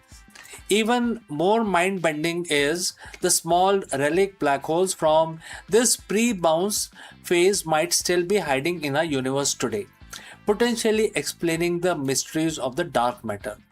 We aren't building time machines today, and we are not going to be traveling through space tunnels to another galaxy anytime soon. But we might have just discovered something deeper. That time isn't just a line, it is a tapestry woven together by forward and backward threads, holding in place by most beautiful mathematical bridge ever conceived. The universe isn't just expanding, it is reflecting, and we are finally starting to look into the mirror. So friends, what do you think about this new proposed idea to solve the biggest issues that we face in our physics today? I'd like to know from you. Please send in your comments. Before I close this live stream, a word about our affiliate partner. Stop settling for a good enough video. If your built-in laptop camera looks like a grainy mess, it is time for an upgrade. Want to instantly level up your video presence? I like to present the Lenovo Performance FHD webcam. This is a game changer for your desktop setup. Technically, this is packed. It has a very sensitive RGB sensor, very crisp photographs it takes. Also comes with two microphones on board, which helps you to record very clear voice in stereophonic format. And these microphones are very sensitive.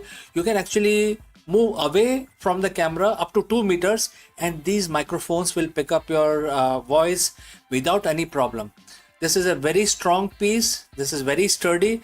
Comes with tripod ready. Comes with a very long leash, so it gives you a lot of flexibility to place the webcam wherever you want to keep in your studio.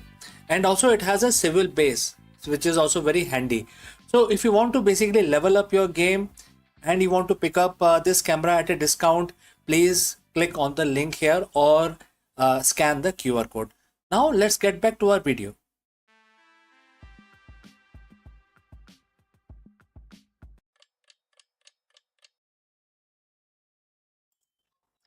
नमस्कार दोस्तों, आप सभी का स्वागत है। आज शनिवार का दिन है और आप सब जानते हैं कि शनिवार का जो दिन होता है वो शनि महाराज के लिए समर्पित है।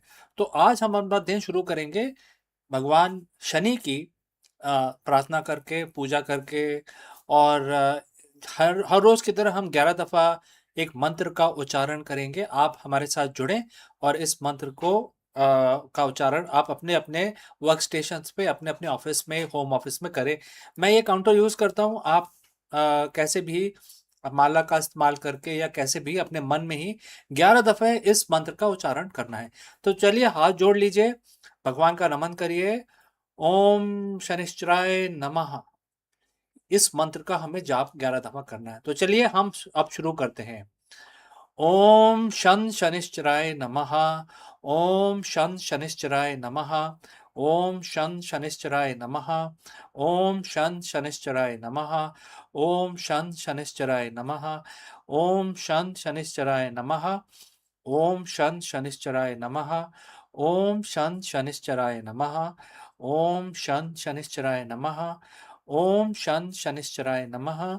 ओम शन शनिश्चराय नमः। तो दोस्तों, हमारे भगवान की स्तुति जो पूजा है समाप्त हुई, और जिन लोगों की शनि की ढैया चल रही है उनके लिए बहुत ही ज़रूरी है आप हर शनिवार को इस मंत्र का जाप करें और अपना दिन शुरू करें। तो चलिए, आपका आज का दिन मंगलमय हो, इसी कामना के साथ हम इस वीडियो को समाप्त करते हैं। मिलते हैं जल्दी ही दूसरे वीडियो में।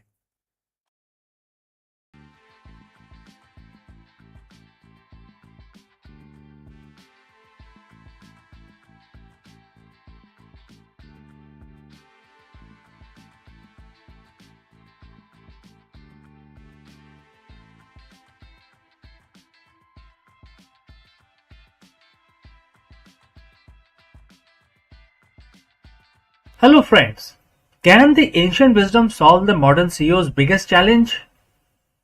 In order to answer this question, we dive deep into Bhagavad Gita to explore why the state of Samadhi is becoming the ultimate North Star for the 21st century executive.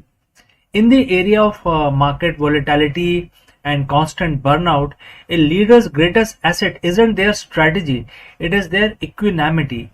We break down the Sanskrit wisdom of Yajna, Kam, and Kushalam through the lens of verse 6.23, which teaches us the true mastery is a state where no external crisis can perturb your inner peace. In the modern corporate world, we have a name for the principle of success. We call it making it. We envision the corner office, the global influence, the high stake decisions, etc. But if you ask a CEO today what their reality actually looks like, they won't talk about victory. They will talk about volatility. They will talk about the 3 a.m. anxiety, the black swan event, the crushing weight of responsibility for thousands of employees, and the constant noise of 24/7 market. Most leaders are living in a state of high functioning panic. But if I told you that 7,000 years ago, on a battlefield far removed from the glass skyscrapers, a solution was written for exactly this kind of pressure. Today we are looking at Bhagavad Gita, chapter 6, verse 23. We are going to explore why Samadhi, a term often reserved for monks in caves, is actually the most practical, competitive, and essential goal for the modern executive. So friends, if you have reached this far, please inform us from which city you have tuned in and in which language you are watching this video. This will help us determine the reach of our channel. Let's continue.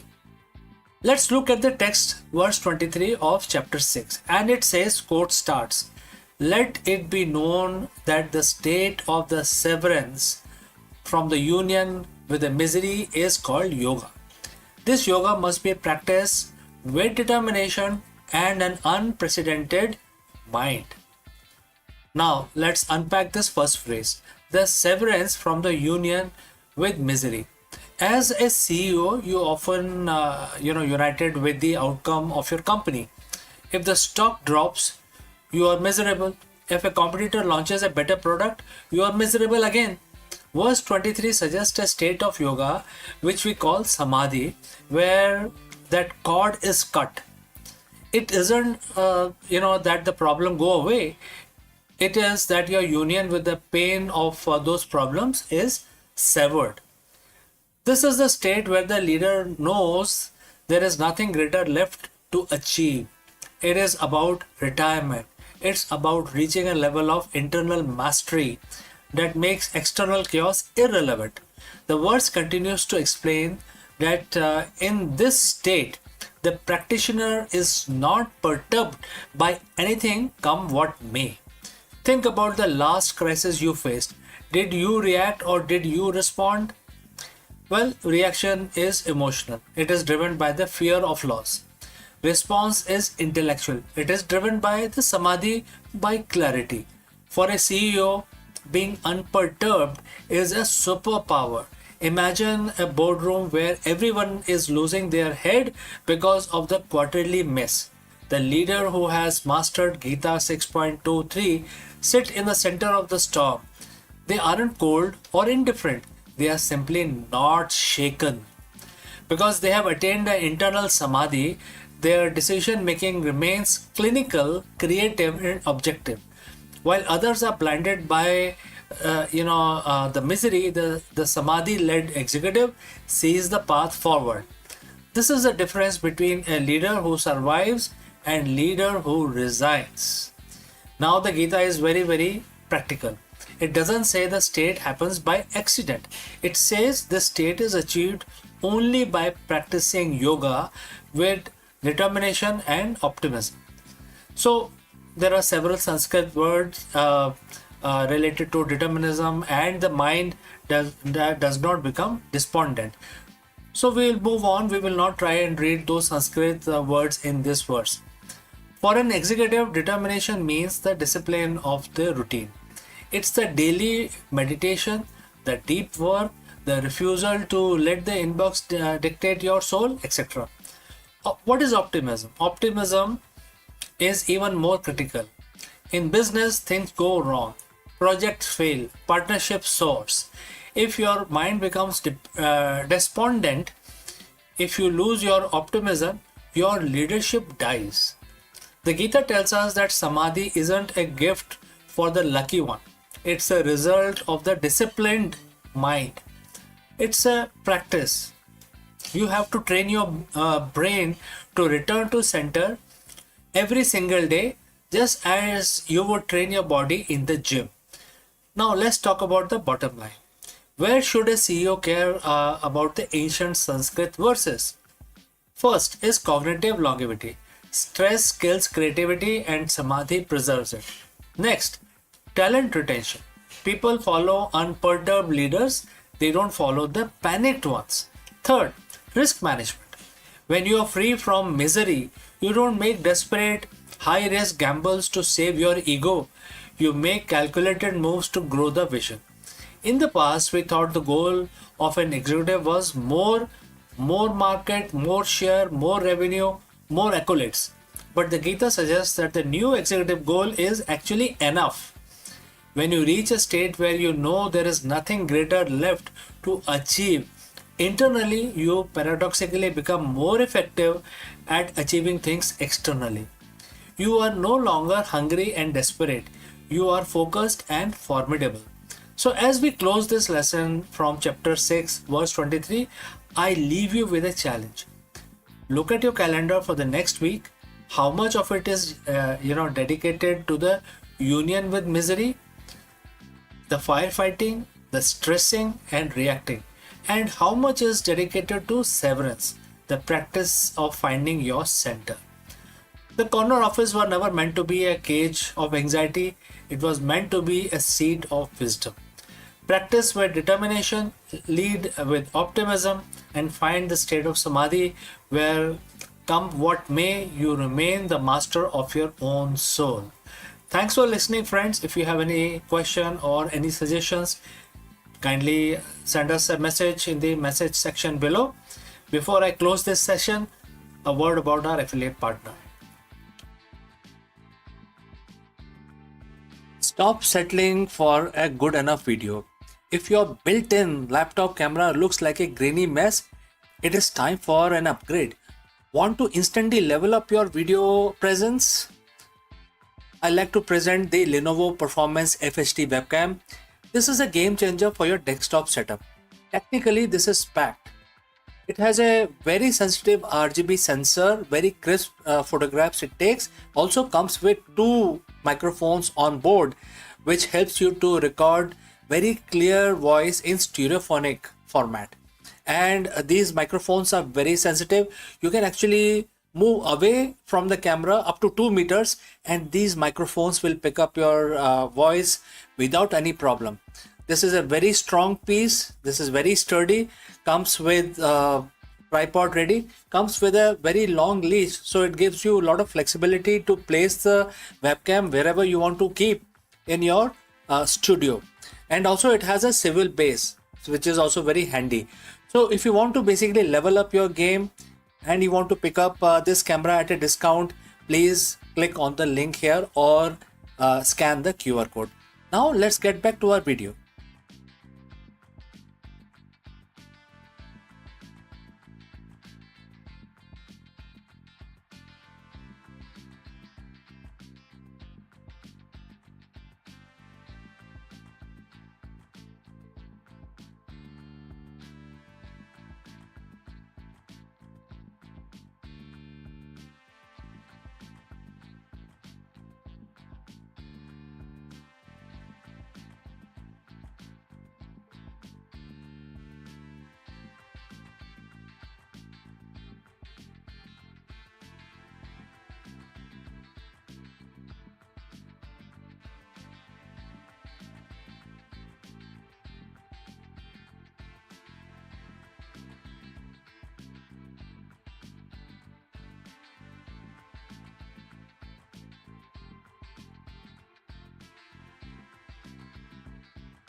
Friends, a very big question that we want to address today is, are we alone or are we just being watched? For decades, we have scanned the stars for signals, but new speculation from SETI and leading astrophysicists suggest a chilling possibility. It is already too late to hide. While we search for them, humanity has spent the last century broadcasting our presence to the cosmos. In this video, we dive deep into the great silence and why the latest breakthrough in technosignatures and planetary detection suggests that any advanced civilizations within 100 light years likely to already know Earth is a home to an industrial civilization. Let us explore this further. For over 60 years, humanity has been staring into the abyss of space and asking one simple question: where is everybody? We call it Fermi paradox. The universe is ancient, it is vast, and according to everything we know about biology and physics, it would be crawling with life. Yet, when we point our telescopes at the stars, we get nothing but cold, dead silence. We have assumed that if they were out there, we would have found them by now. We have treated the search for the extraterrestrial intelligence, which is SETI, like a game of cosmic hide and seek, where we are the ones doing the seeking. But in 2026, the conversation has shifted. Leading scientists and researchers are now proposing as much more unsettling reality. The silence isn't because they aren't there, and it isn't because they haven't found us. It's because they likely discovered Earth a long, long time ago. While we have been whispering into the dark, wondering if we are alone, we have actually been shouting our presence to the galaxy for over a century. So, friends, if you have reached this far, please inform us from which city you have tuned in and in which language you are watching this video. This will help us determine the reach of our channel. Alright, let's proceed further. Today we are breaking down the new SETI speculation. We are looking at why it is officially too late to hide, how our own atmosphere is betraying us, and startling new research that suggests alien signals might be hiding in plain sight right in our own data. To understand why we are already visible, we have to look at what we call the techno-signature. Since the early 20th century, Earth has been surrounded by an over-expanding bubble of radio waves. This radio bubble is now over 200 light years wide. Inside the bubble are thousands of star systems. If there is a civilization within 100 light years of us with even slightly better technology than ours, they don't need us to send them a hello message. They have already heard our earlier radio broadcasts, our television signals, and most importantly, our high frequency military radars. But it is not just radio. In the last year, researchers have found while exploring the exoplanet, because exoplanets search has reached a fevering pitch right now. We have been using the James Webb Space Telescope to look at the atmospheres of distant worlds, searching for methane, oxygen, carbon dioxide, the building block of life. Now the flip side of this perspective is, if an alien astronomer 50 light years away pointed a telescope similar to JWST or something much more advanced at Earth, what would they see? They wouldn't see the Great Wall of China or our cities. They would see our atmospheric fingerprint. They would see a planet with an atmosphere is in chemical disequilibrium. They would see an abundance of oxygen and nitrogen that shouldn't be there unless life was producing it. And since the Industrial Revolution, they would see technological pollutant, things like CFC and nitrogen dioxide, etc. To a distant observer, Earth isn't just a rock. It's glowing neon sign that says industrial civilization inside here. Alright. So if we are so visible, then why haven't we heard anything back? This brings us to the groundbreaking study published in early 2026 by astronomer like Ben Zuckerman at the UCLA. For decades, SETI has focused on narrowband signals, very specific thin frequency that don't occur in nature. The logic was, if we see a needle thin spike on a radiograph, it must be artificial. But the new broadband SETI approach suggests that we have been looking for the wrong thing. Zuckerman and others argue that the advanced civilizations wouldn't waste energy sending weak, narrow signals across the void. They would use directed energy beams, powerful broadband bursts that are much easier to detect across the interstellar distances. And here is a kicker. These signals might already be sitting in our archives. We have been scanning the sky for a century for other purpose and other navigation, mapping the stars, studying black holes. This new speculation suggests that the evidence of aliens isn't waiting to be discovered in the future, it is likely hiding in plain sight. Within the petabytes of data we have already collected, we have just haven't looked at the data with the right algorithm yet. Think of it like this. We have been looking for specific person's voice in a crowded stadium when we should have been looking for the flashlight they were waving. There is another reason for this silence, and it was highlighted in March 2026. Report from SETI Institute. Dr. Vishal Gajar and his team recently discovered a major complication in how we hear the cosmos. It turns out that the space isn't an empty vacuum. It is filled with turbulent plasma and stellar winds. When a signal travels from distant star system to Earth, it has to pass through the space weather of that alien sun. This plasma can smear or broaden a signal.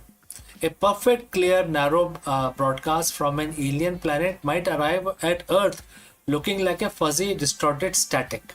The SETI Institute realized that our current search tools are designed to filter out that kind of noise. We have been looking for perfect signal, but the universe is quite messy.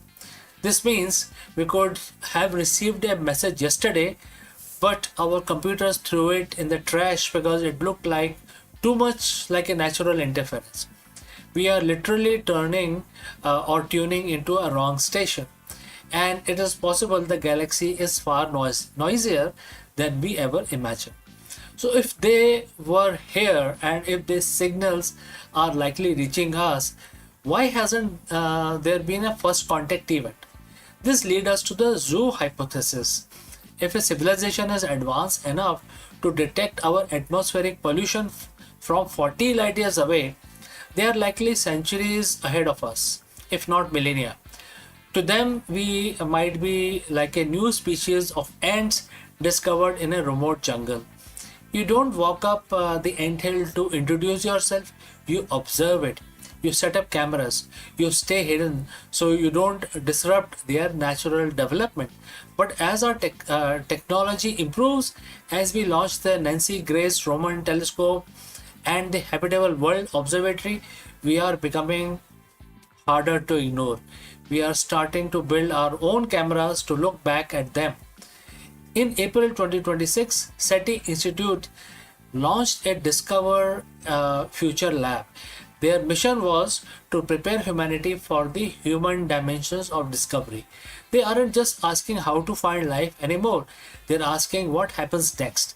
Because the consensus is changing, first contact might not be a signal we receive, but a realization we find in our own backyard.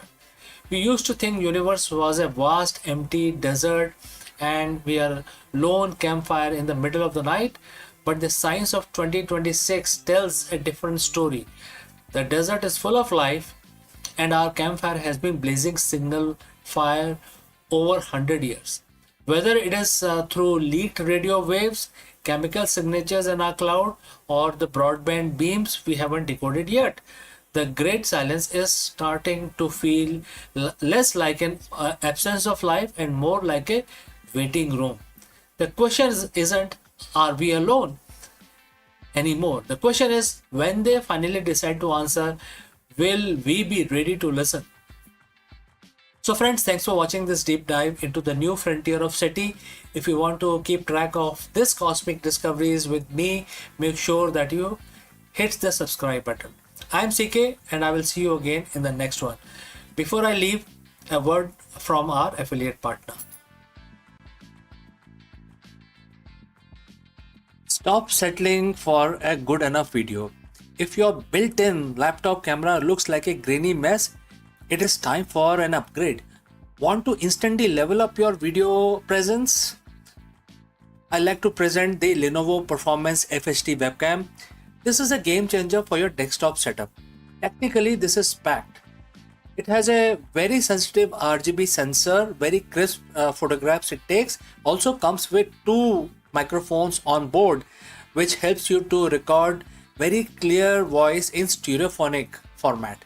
And these microphones are very sensitive. You can actually move away from the camera up to 2 meters, and these microphones will pick up your voice without any problem. This is a very strong piece. This is very sturdy. Comes with tripod ready. Comes with a very long leash, so it gives you a lot of flexibility to place the webcam wherever you want to keep in your studio. And also it has a swivel base, which is also very handy. So if you want to basically level up your game and you want to pick up this camera at a discount, please click on the link here or scan the QR code. Now let's get back to our video.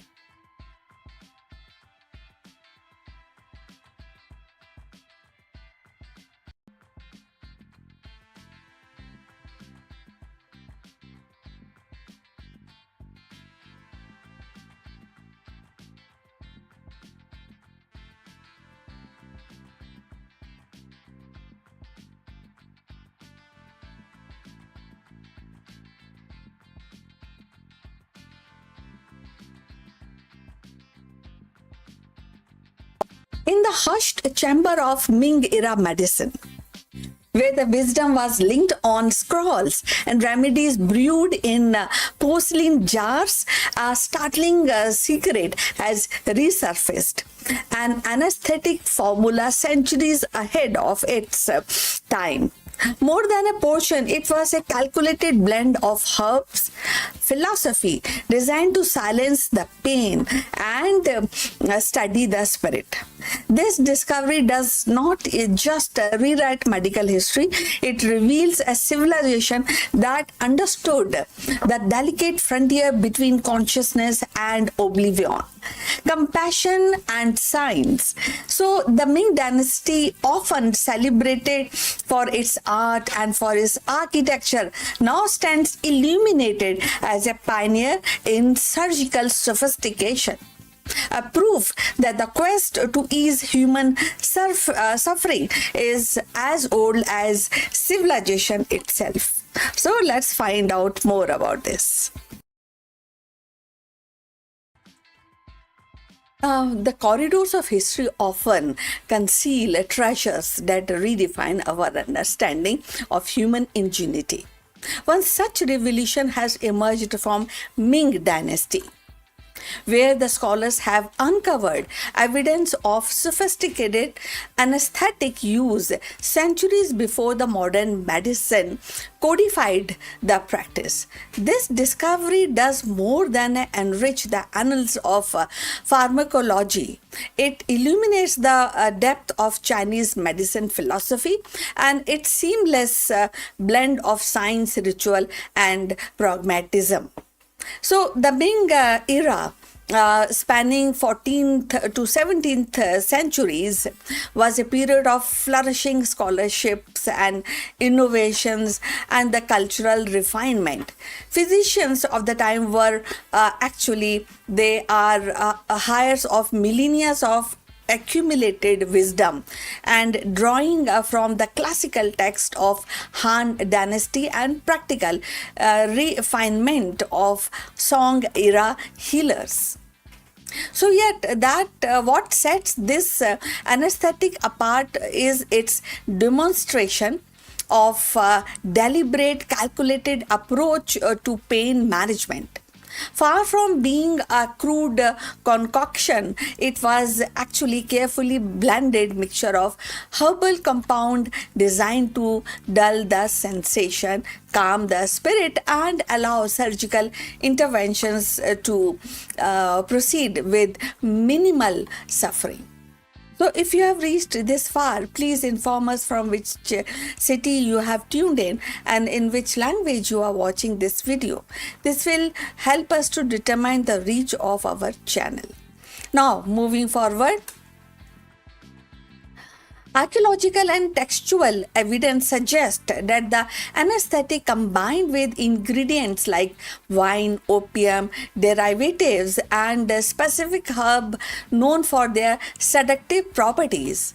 So these formulas were not accidental.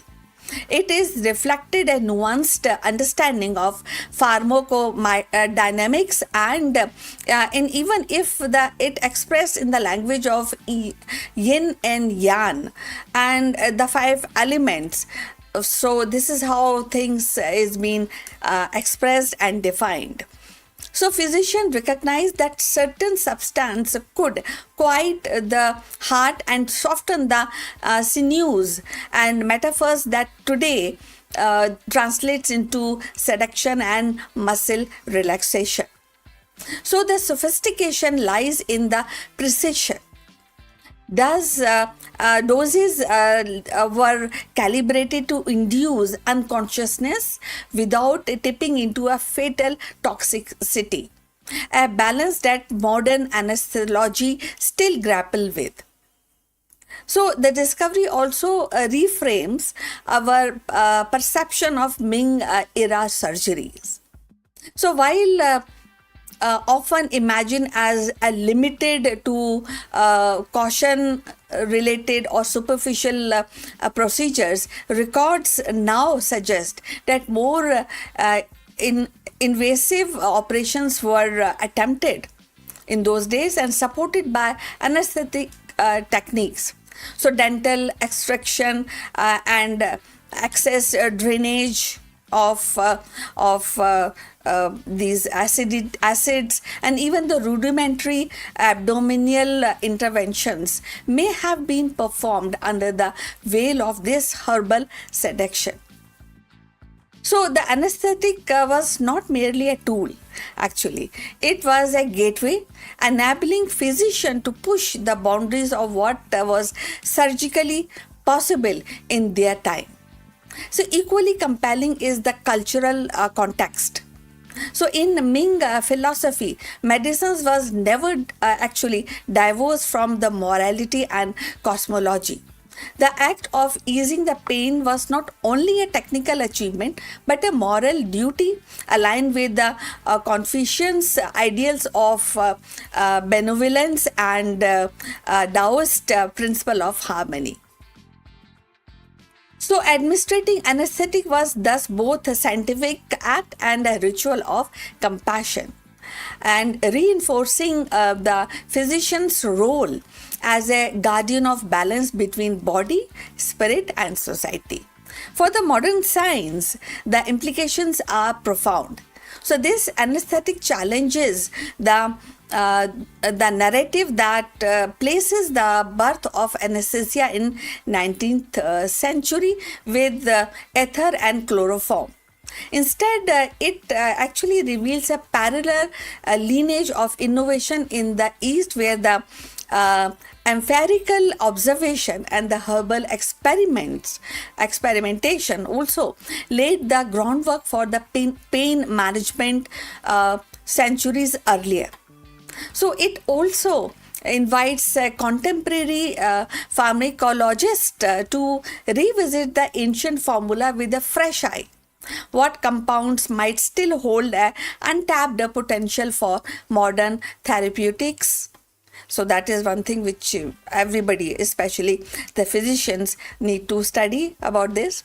So in a broader sweep of history, the Ming anesthetic is a reminder that the progress is rarely linear or isolated.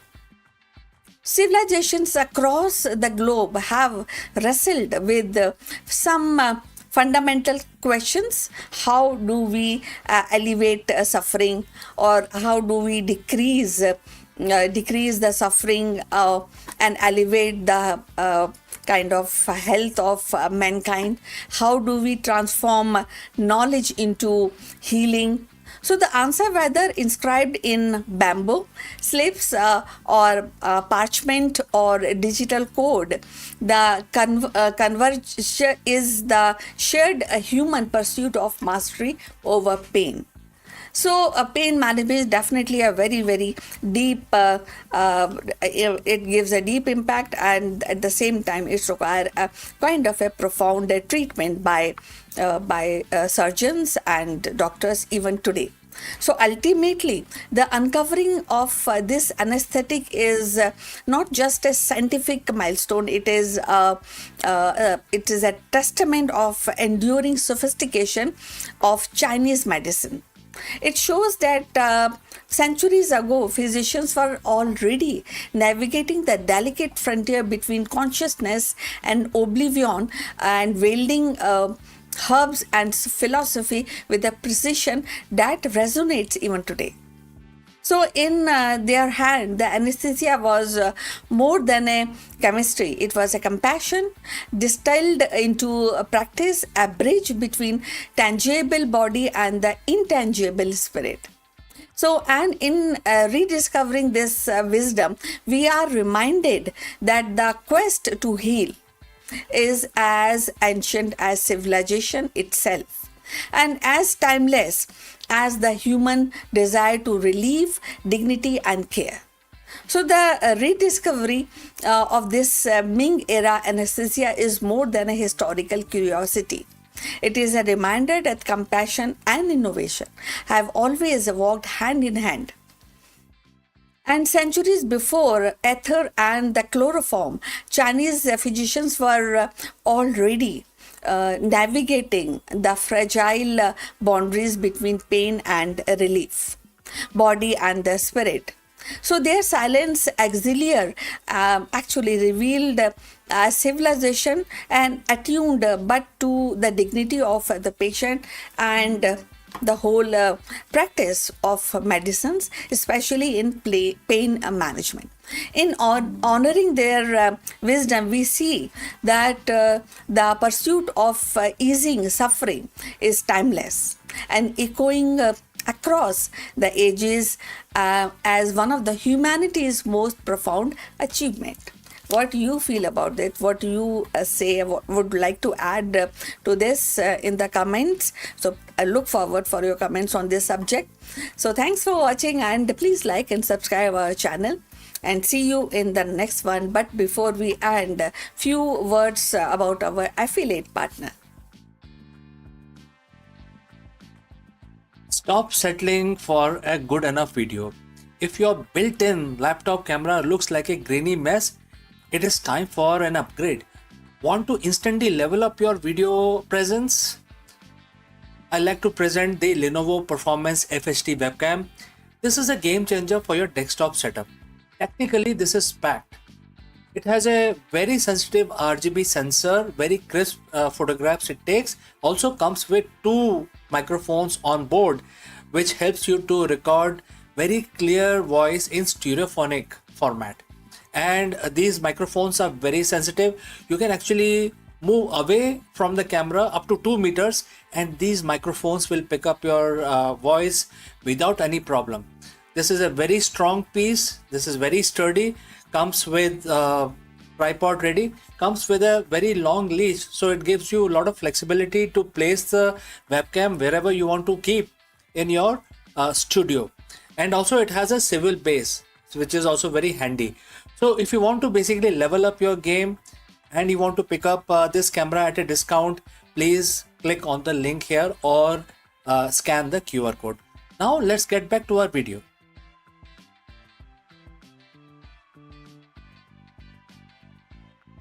In the boundless silence of space where the radiation lashes like an invisible storm and the vacuum strips away every trace of comfort, one would expect life to flutter.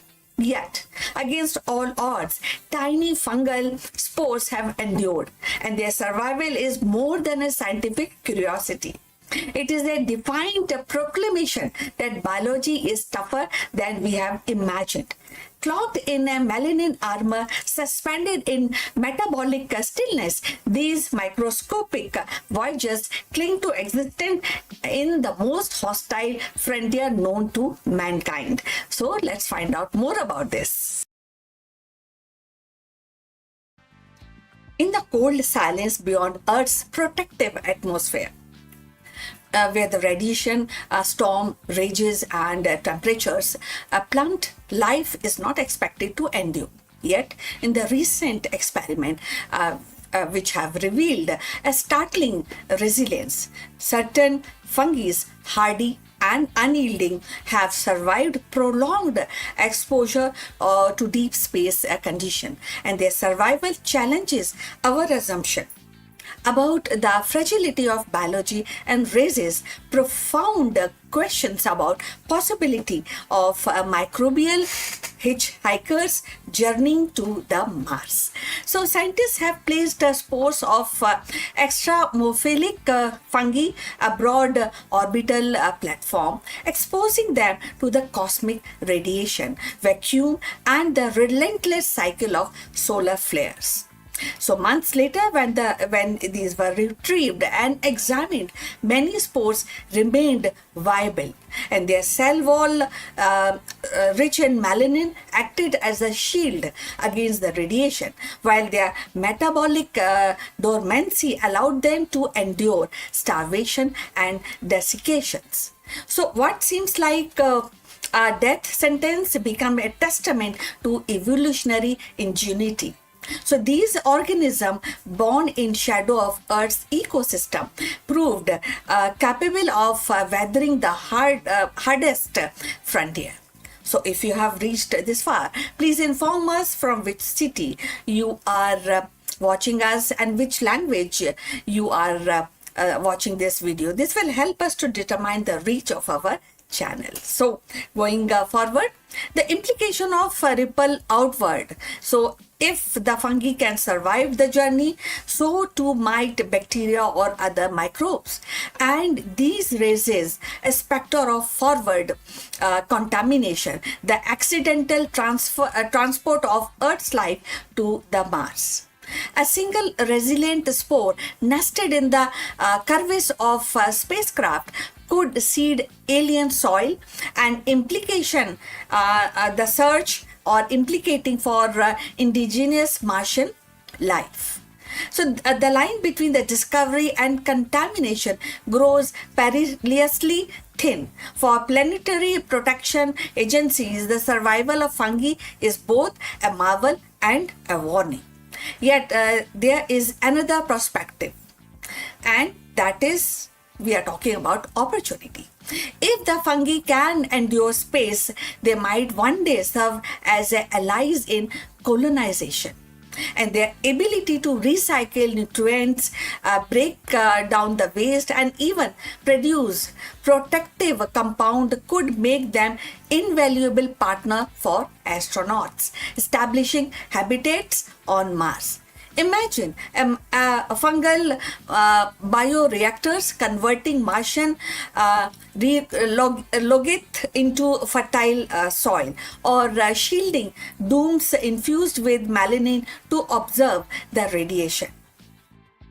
So what begins as a survival experiment could evolve into a cornerstone of extraterrestrial agriculture and medicine.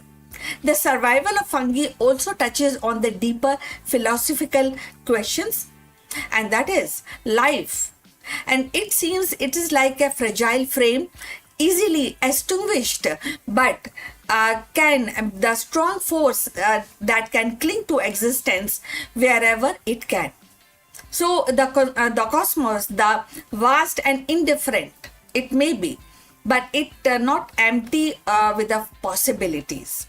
And each spore that endures in the orbit whispers of resilience, of stubborn refusal of biology to yield.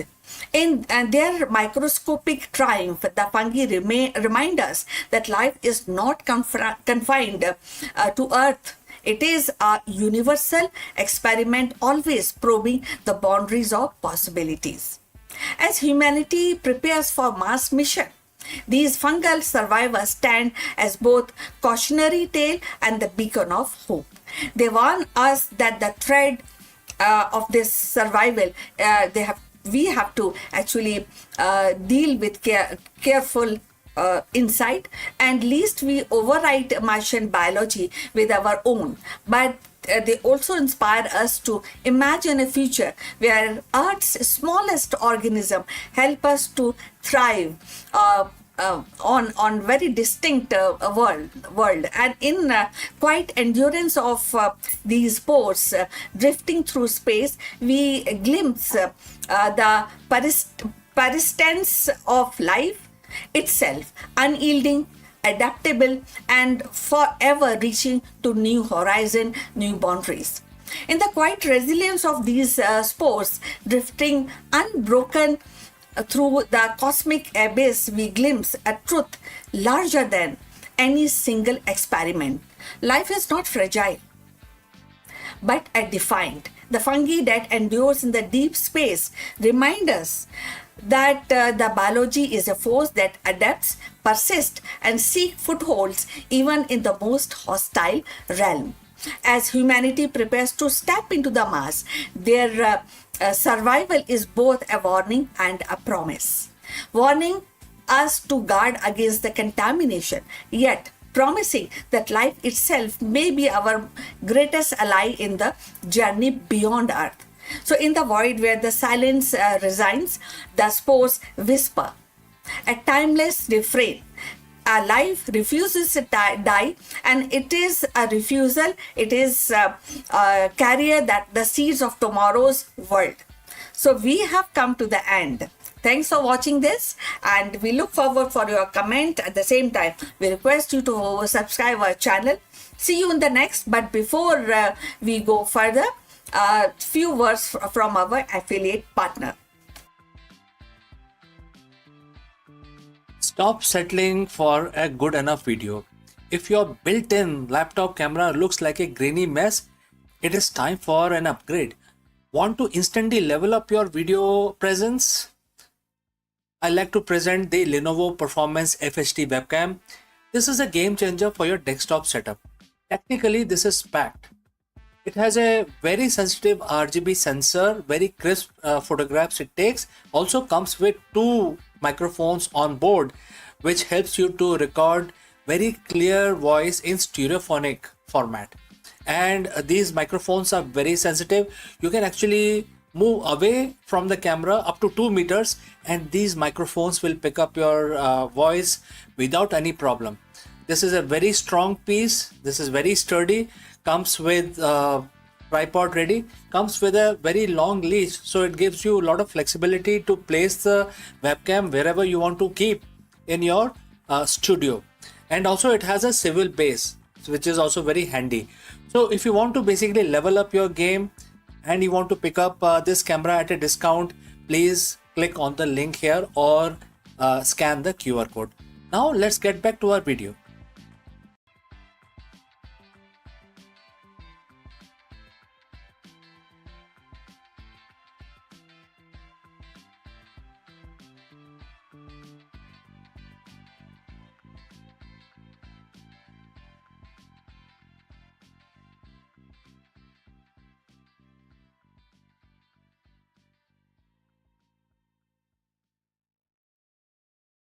In the boundless silence of space, where the radiation lashes like an invisible storm and the vacuum strips away every trace of comfort, one would expect life to flutter. Yet, against all odds, tiny fungal spores have endured, and their survival is more than a scientific curiosity. It is a defiant proclamation that biology is tougher than we have imagined. Clothed in a melanin armor, suspended in metabolic stillness, these microscopic voyagers cling to existence in the most hostile frontier known to mankind. So let's find out more about this. In the cold silence beyond Earth's protective atmosphere, where the radiation storm rages and temperatures plummet, life is not expected to endure.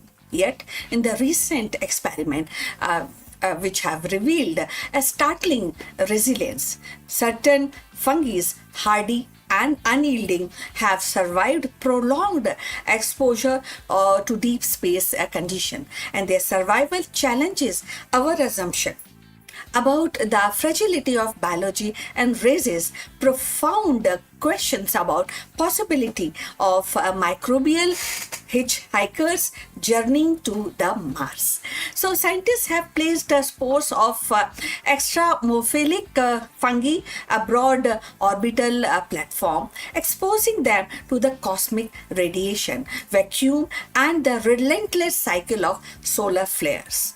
So months later, when these were retrieved and examined, many spores remained viable, and their cell wall, rich in melanin, acted as a shield against the radiation, while their metabolic dormancy allowed them to endure starvation and desiccations.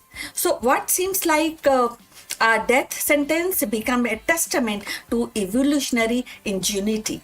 So these organisms born in shadow of Earth's ecosystem proved capable of weathering the hardest frontier. So if you have reached this far, please inform us from which city you are watching us and which language you are watching this video. This will help us to determine the reach of our channel. So going forward, the implication of ripple outward. So if the fungi can survive the journey, so too might bacteria or other microbes. And these raises a specter of forward contamination, the accidental transport of Earth's life to the Mars. A single resilient spore nested in the crevice of spacecraft could seed alien soil, and implication the search or implicating for indigenous Martian life. So the line between the discovery and contamination grows perilously thin. For planetary protection agencies, the survival of fungi is both a marvel and a warning. Yet there is another perspective, and that is we are talking about opportunity. If the fungi can endure space, they might one day serve as allies in colonization. And their ability to recycle nutrients, break down the waste, and even produce protective compound could make them invaluable partner for astronauts establishing habitats on Mars. Imagine fungal bioreactors converting Martian logit into fertile soil, or shielding domes infused with melanin to observe the radiation. So what begins as a survival experiment could evolve into a cornerstone of extraterrestrial agriculture and medicine. The survival of fungi also touches on the deeper philosophical questions, and that is life.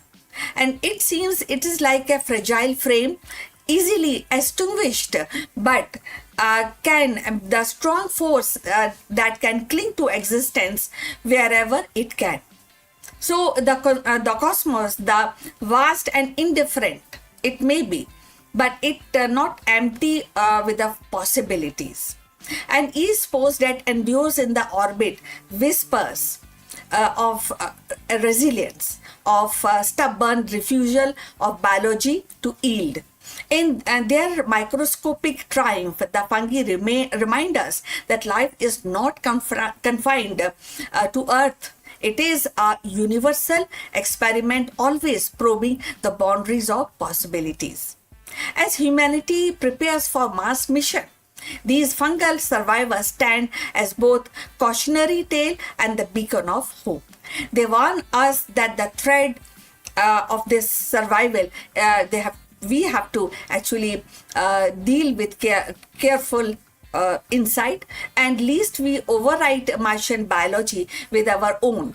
But they also inspire us to imagine a future where Earth's smallest organism help us to thrive on very distinct world, and in quiet endurance of these spores drifting through space, we glimpse the persistence of life itself, unyielding, adaptable, and forever reaching to new horizon, new boundaries. In the quiet resilience of these spores, drifting unbroken through the cosmic abyss, we glimpse a truth larger than any single experiment. Life is not fragile, but defined. The fungi that endures in the deep space remind us that the biology is a force that adapts, persists, and seeks footholds even in the most hostile realm. As humanity prepares to step into the Mars, their survival is both a warning and a promise. Warning us to guard against the contamination, yet promising that life itself may be our greatest ally in the journey beyond Earth. So, in the void where the silence resigns, the spores whisper, a timeless refrain. A life refuses to die, and it is a refusal, it is a carrier that the seeds of tomorrow's world.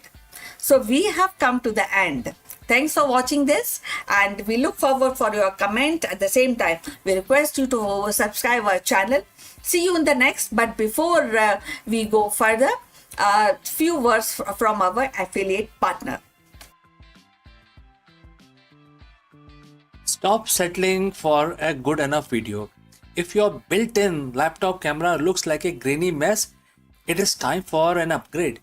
Want to instantly level up your video presence? I like to present the Lenovo Performance FHD webcam. This is a game changer for your desktop setup. Technically, this is packed. It has a very sensitive RGB sensor, very crisp photographs it takes. Also comes with two microphones on board, which helps you to record very clear voice in stereophonic format. And these microphones are very sensitive. You can actually move away from the camera up to 2 meters, and these microphones will pick up your voice without any problem. This is a very strong piece. This is very sturdy. Comes with tripod ready. Comes with a very long leash, so it gives you a lot of flexibility to place the webcam wherever you want to keep in your studio. And also it has a swivel base, which is also very handy. So if you want to basically level up your game and you want to pick up this camera at a discount, please click on the link here or scan the QR code. Now let's get back to our video.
Long before laboratories hummed with machines and satellite pierced the sky, India's rishis were quietly charting the frontiers of science.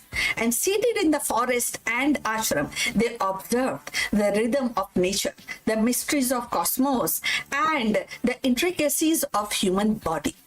What they recorded in hymns and trustees and philosophical dialogues were not mere spiritual musing, but a profound scientific insight. Astronomy woven into Vedic chants, mathematics hidden in poetic meters, and medicine encoded in Ayurvedic text. So in 2026, as artificial intelligence deciphers genomes and quantum computers stimulate universe, the breakthroughs of these the sages remind us that science is not only about the technology but about vision, and their legacy whispers across the centuries. Knowledge is timeless, and the discovery is as much about intuition as much about instruments. So today we are talking about Charak, who stands as a towering figure, as a physician, philosopher, and scientist whose vision of health we practice even today. In the annals of ancient Indian wisdom, Charak stands as a towering figure, a physician, a philosopher, and a scientist whose vision of health transcends his era. Flourishing around 2nd century CE, Charak is credited with compiling the Charak Samhita, one of the foundational texts of Ayurveda. His work was not merely a manual of remedies, but a profound exploration of human body, mind, and environment. In 2026, the world grapples with pandemics, lifestyle diseases, and ethical dilemmas of AI-driven healthcare. Charak's contribution resonates with renewed urgency. Charak's genius lay in the holistic approach. He emphasized that health was not an absence of disease, but the balance of body, mind, and spirit. His text described the three dosha theory, three kind of troubles which actually we face when we talk about health, and these theories based on these three aspects, that is Vat, Pith, and Kapha, as a governing principle of physiology. While the modern science interprets these biochemical and systematic terms that underline the insight remains striking. Health is dynamic equilibrium, but a static perfection. In an age where the precision medicine seeks to tailor treatment to individual genetics profile, Charak's insistence on personalized care feels remarkably persistent. Now, if you have reached this far in this video, please inform us from which city you have tuned in and which language you are watching this video. This will help us to determine the reach of our channel.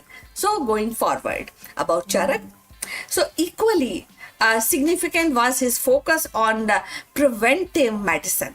Charak advocated daily regime, that is what we call in Hindi Dincharya, and of course the seasonal routine, that is Ritucharya, and the dietary discipline as a pillar of well-being. He warned against overindulgence, which is very, very prevalent in some areas of our existence in some part of the world. Now, of course, stress, which is also very much here in 2026, and the neglect of nature's rhythm, very crucial aspect. In 2026, when non-communicable diseases like diabetes or hypertension dominates the global health, that burdens and his preventive ethos aligned seamlessly with modern public health campaign. The idea that lifestyle is medicine is no longer radical. but it is mainstream. And Charak anticipated it nearly 2 millennia ago. Charak also advanced medical ethics. He insisted that physician embody compassion, humility, and discipline while treating patient as whole being rather than a case. So any patient is not a case, but it is like a whole human being. Now, in today's era of AI diagnostics and robotic surgery, his reminder that healing is a moral duty is invaluable. Technology may augment skills, but it cannot replace empathy.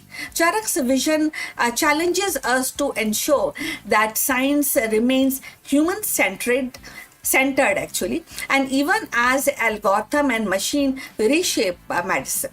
From scientific perspective, the Charak Samhita catalogs hundreds of medical plants, minerals, and formulation.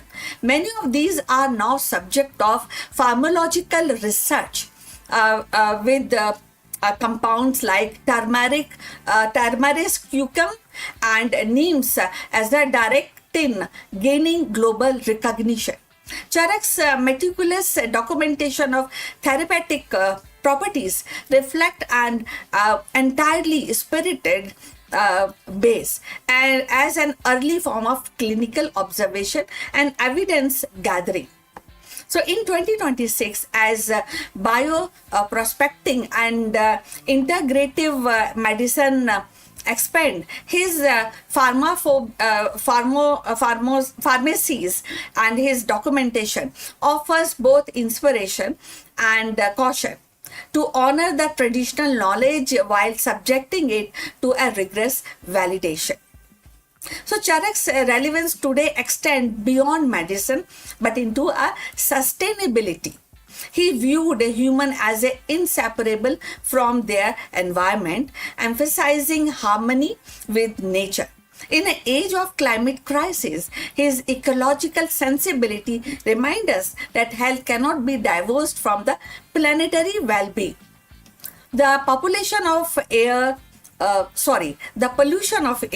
and water and soil is not merely an environmental issue, it is a medical one. And that is very crucial. And Charak's integrated world view offers the guidance for a healthier earth. Thus, the Charak's contribution are not a relic of the past but living principles. His insistence on balance, prevention, and ethics, plus with ecological harmony, speaks directly to the challenges of 2026. As medicine races ahead with genetics engineering and AI diagnostics, and of course the space medicine, Charak's voice urges caution and compassion. He reminds us that the ultimate goal of science is not conquest, but a care, not control, but balance. In the quiet wisdom of his verses, we find a compass of navigating complexities of modern health, a call to remember that healing is both art and science, and rooted in the respect of life itself. The legacies of India's Rishi is not confined to the past. It is a living current that flows into the present and beyond. Their insight and philosophy remind us that science is not only about instrument, labs, but also about vision, nutrition, and harmony with the nature. In 2026, as humanity stands at the crossroad of artificial intelligence, genetic engineering, and space exploration, the breakthrough of these sages echoes with a timeless relevance. They actually urges us to balance progress with wisdom, to pair innovation with ethics, and to see the knowledge not as a conquest but as a communication, as union with the universe. The rishis remind us that the discoveries of sacred act, and in their enduring voice we hear to call to carry science forward with humility, imagination, and respect for life itself. So we have come to the end of this this live stream, and we look forward for your comments. Please like and subscribe our channel, and we look forward in the next one. But before we end, few words from our affiliate partner. Stop settling for a good enough video. If your built-in laptop camera looks like a grainy mess, it is time for an upgrade. Want to instantly level up your video presence? I like to present the Lenovo Performance FHD webcam. This is a game changer for your desktop setup. Technically, this is packed. It has a very sensitive RGB sensor, very crisp photographs it takes. Also comes with 2 microphones on board, which helps you to record very clear voice in stereophonic format. And these microphones are very sensitive. You can actually move away from the camera up to 2 meters, and these microphones will pick up your voice without any problem. This is a very strong piece. This is very sturdy. Comes with tripod ready. Comes with a very long leash, so it gives you a lot of flexibility to place the webcam wherever you want to keep in your studio. And also it has a swivel base, which is also very handy. So if you want to basically level up your game and you want to pick up this camera at a discount, please click on the link here or scan the QR code. Now let's get back to our video.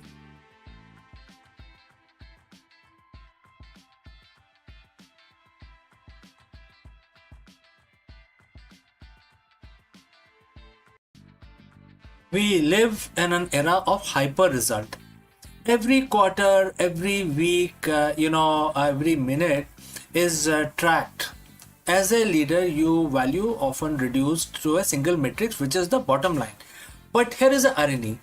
The more we obsess over the finish line, more likely that we are, stumble before we get there. We are seeing record level of burnout, decision fatigue, and quite quitting at the executive level. What if I told you that 7,000 years ago, a text which was written or recited holds the secret to modern high performance? Today we are looking at the Bhagavad Gita, chapter 6, verse 4. Why letting go is actually the most strategic move a CEO can make.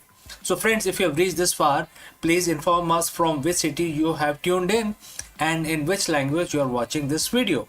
This will help us determine the reach of our channel. Alright, let's proceed further. In the 6th chapter of Bhagavad Gita, Bhagwan Krishna explains the state of yoga.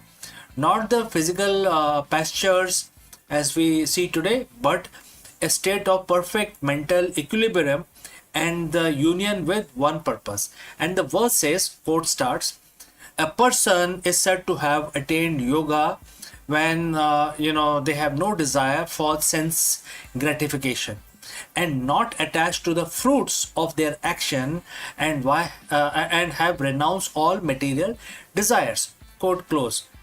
To a modern business mind, this sounds impossible. No desire for results, no attachment to fruits. In business, the fruits are the profit, the market share, the exit strategy, etc., etc. But let's look closer.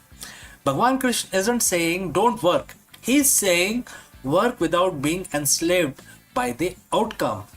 What does the attachment to the result, hurt a CEO? Well, the anxiety cloud your judgment. So when you are terrified of a bad quarter, your brain shifts into survival mode. You stop thinking long term and start making fear-based decisions. You can also generate tunnel vision. You become so focused on the goal that you miss the signals in the market. You stop innovating because you are too busy defending a specific outcome. You can also get into a hedonic treadmill. If your happiness depends on the result, you are never satisfied. You hit the target and you feel a spark of joy for 5 minutes and then immediately start stressing about the next quarter. This is the recipe of an executive burnout. So what does the attaining yoga looks like in a boardroom? It's what the modern psychologists call the flow state. When you renounce the desire for the fruits, you redirect all that wasted worry energy into a process. Imagine a CEO who walks into a merger negotiations, and if they are attached to the result, they are needy, nervous, and easily manipulated.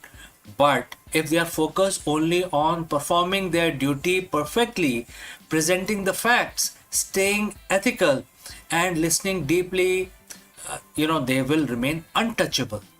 This is the result paradox. By not obsessing over the outcome, you actually increase the quality of your work, which mathematically makes a positive outcome more likely. So, how do you apply Bhagavad Gita chapter 6, verse 4 tomorrow morning? Well, step 1, define the effort, not just the goal. Instead of just setting a sales target, set a quality of interaction target. Measure how well you listened and how clearly you communicated and how much value you provided. Step number 2, practice strategic detachment. During high stake meetings, remind yourself, I have control over my actions, but I do not have control over the final response of others. This lowers your anxiety and raises your IQ. Step 3, audit your sense gratification. Are you making this move for the growth of the company, or are your own ego or sense gratification is driving this? Real leadership begins where the ego ends. So chapter 6 verse 4 isn't about being passive, it's about being powerful, present. When you stop chasing the shadow of the result, you finally stand in the light of your own potential. You become a leader who is stable in success and resilient in failure. And that is the yoga Krishna speaks of. And it is the ultimate competitive advantage in the 21st century. Don't you think so? So next time you feel the pressure of the bottom line closing in, remember, focus on the work, let go of the fruits, and the result will take care of themselves. So friends, if you have any question, please do not hesitate to send it across. Thanks for watching. If this ancient perspective helped you today, share it with your colleagues who needed to hear it. And friends, I will see you in the next one. But before that, a word about our affiliate partner. Stop settling for a good enough video. If your built-in laptop camera looks like a grainy mess, it is time for an upgrade. Want to instantly level up your video presence? I like to present the Lenovo Performance FHD webcam. This is a game changer for your desktop setup. Technically, this is packed. It has a very sensitive RGB sensor, very crisp photographs it takes. Also comes with 2 microphones on board, which helps you to record very clear voice in stereophonic format. And these microphones are very sensitive. You can actually move away from the camera up to 2 meters and these microphones will pick up your voice without any problem. This is a very strong piece. This is very sturdy. Comes with tripod ready. Comes with a very long leash, so it gives you a lot of flexibility to place the webcam wherever you want to keep in your studio. And also it has a swivel base, which is also very handy. So if you want to basically level up your game and you want to pick up this camera at a discount, please click on the link here or scan the QR code. Now let's get back to our video.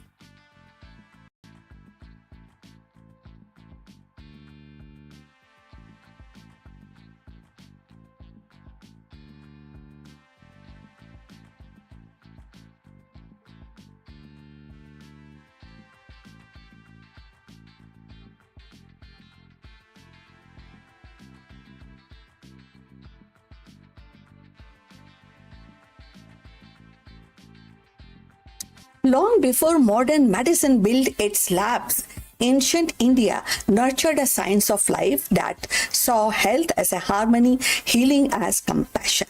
At the heart of this tradition stood Charak, the physician sage whose Charak Samhita became the cornerstone of the Ayurveda.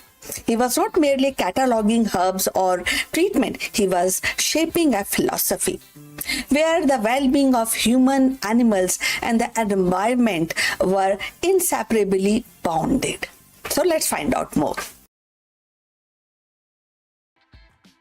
In the grand tapestry of ancient Indian wisdom, Charak stands as one of the most luminous thread. A physician, a philosopher, and the scientist of the 2nd century CE, Charak is remembered as the principal architect of Ayurveda, the science of life. His magnum opus, the Charak Samhita, is not merely a medical text but a holistic philosophy of health, weaving together the mind, the body, and the spirit and the environment into a unified vision of well-being. Charak's genius lay in his insistence that health was not the absence of disease but the balance of forces. He articulated the Tridosha theory, which is called Vat, Pith, and Kapha. That means the force of movement and the transformation and the structure derived from the element of the nature.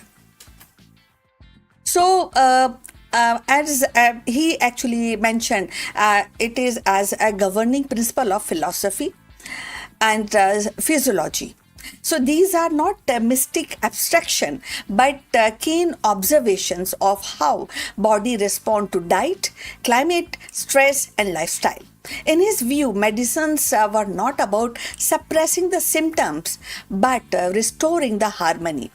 His philosophy resonates deeply in 2026 when modern medicine increasingly embraces personalized care, preventive health, and integrative approach.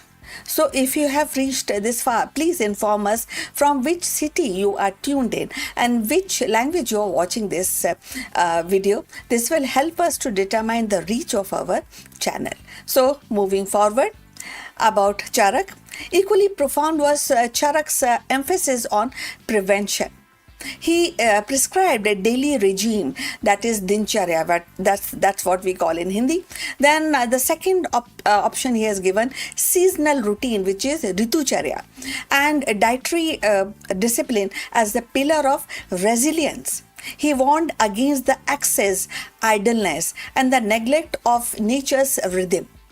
Today, as the humanity faces epidemics of lifestyle diseases, diabetic, hypertension, obesity, his preventive ethos feels prophetic. And the public health campaign echoes his wisdom. Lifestyle is a medicine and balance is survival. Charak also recognized the inseparability of human and animals. His text include reference to veterinary care, acknowledging that the health of domesticated animals are vital to agrarian societies. In 2026, his vision expand into the modern concept of health, which link human, animal, environmental well-being. Zoonotic diseases, climate-driven epidemics, and ethical debate about animal welfare remind us that the Charak's holistic worldview was centuries ahead of its time. The Charak Samhita catalogued hundreds of medical plants and minerals and formulations. Many of these are like turmeric, neem, ashwagandha. They are now globally recognized for their therapeutic properties.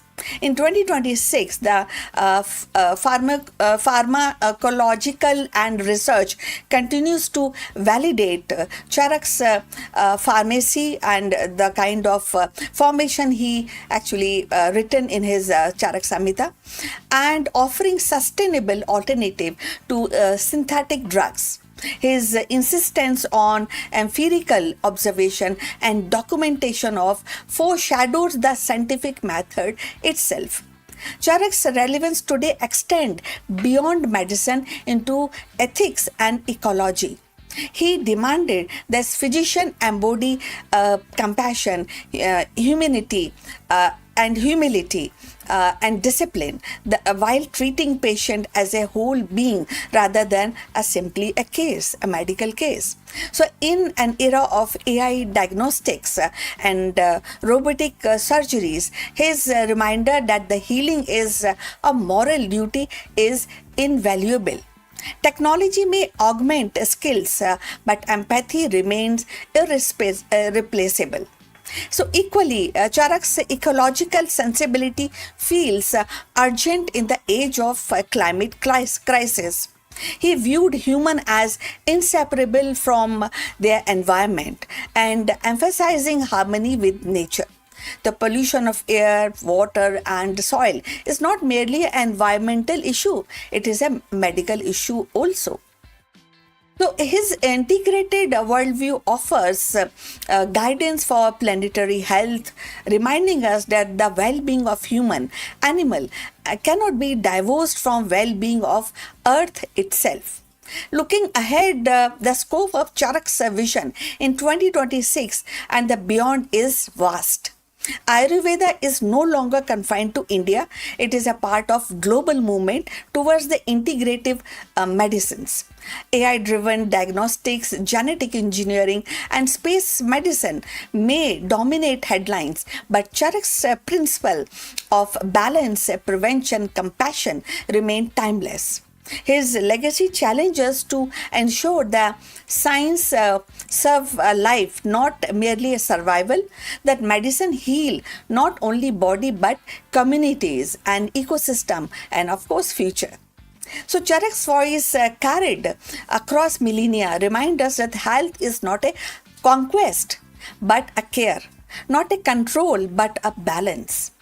In the quiet wisdom of his verses, we find a compass for navigating the complexities of modern health, a call to remember that healing is both art and science, rooted in the respect of all lives, all living beings.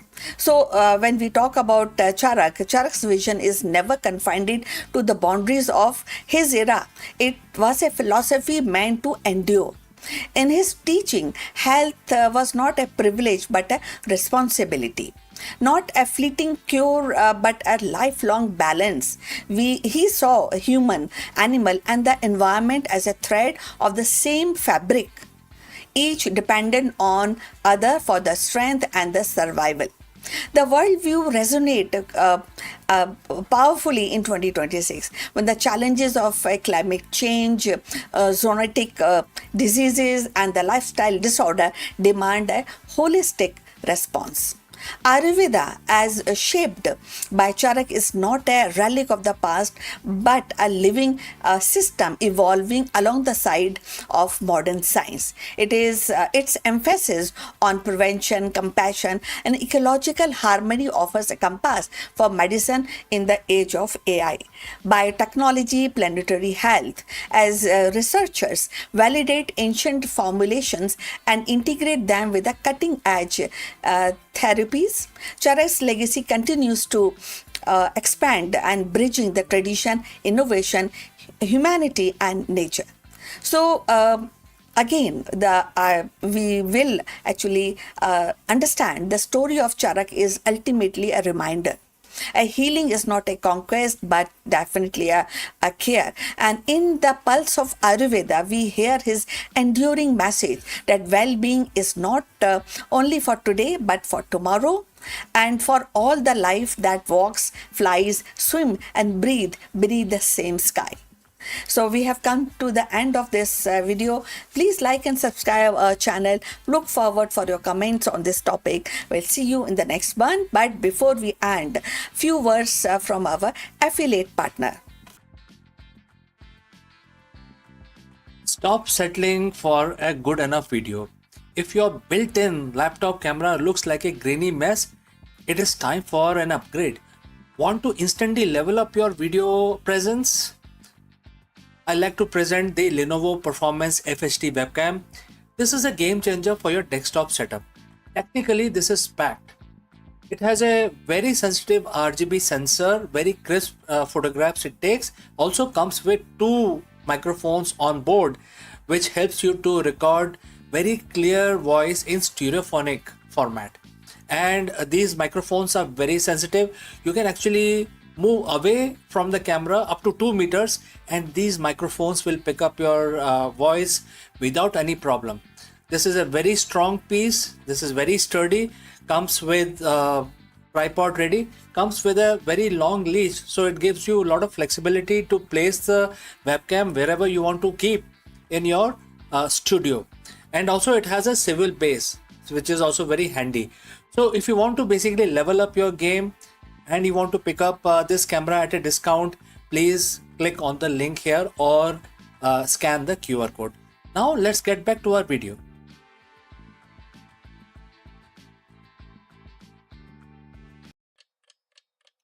Hello friends and namaskaram. The National Stock Exchange, also known as NSE, has officially filed its draft for red herring prospectus for a massive 30 billion IPO. In this video, we break down what this historic move means for the Indian stock market, why industry giants like SBI are offloading their stakes, and what investors need to know before the listing becomes available for general public. Let's go and discuss this further. Imagine a company that sits at the very heart of the Indian economy. It doesn't build cars. It builds, stock markets. It doesn't sell consumer goods. It doesn't run factories. But every single day, millions of people trust it with their life savings. That company is the National Stock Exchange, the NSE. After decades of waiting, regulatory battles, and massive anticipation, it is finally happening. On June 17, 2026, the NSE officially filed its draft red herring prospectus. We are looking at a potential 30,000 crore IPO valuing this financial giant at over 5 lakh crores. So friends, if you have reached this far, please let us know from which city you have tuned in. Now let's move ahead. This isn't just an IPO, it is the biggest financial event of the year in India. Today we are going deep into the DRHP to find what is actually happening, why SBI and other giants are cashing out, and what this means for your portfolio.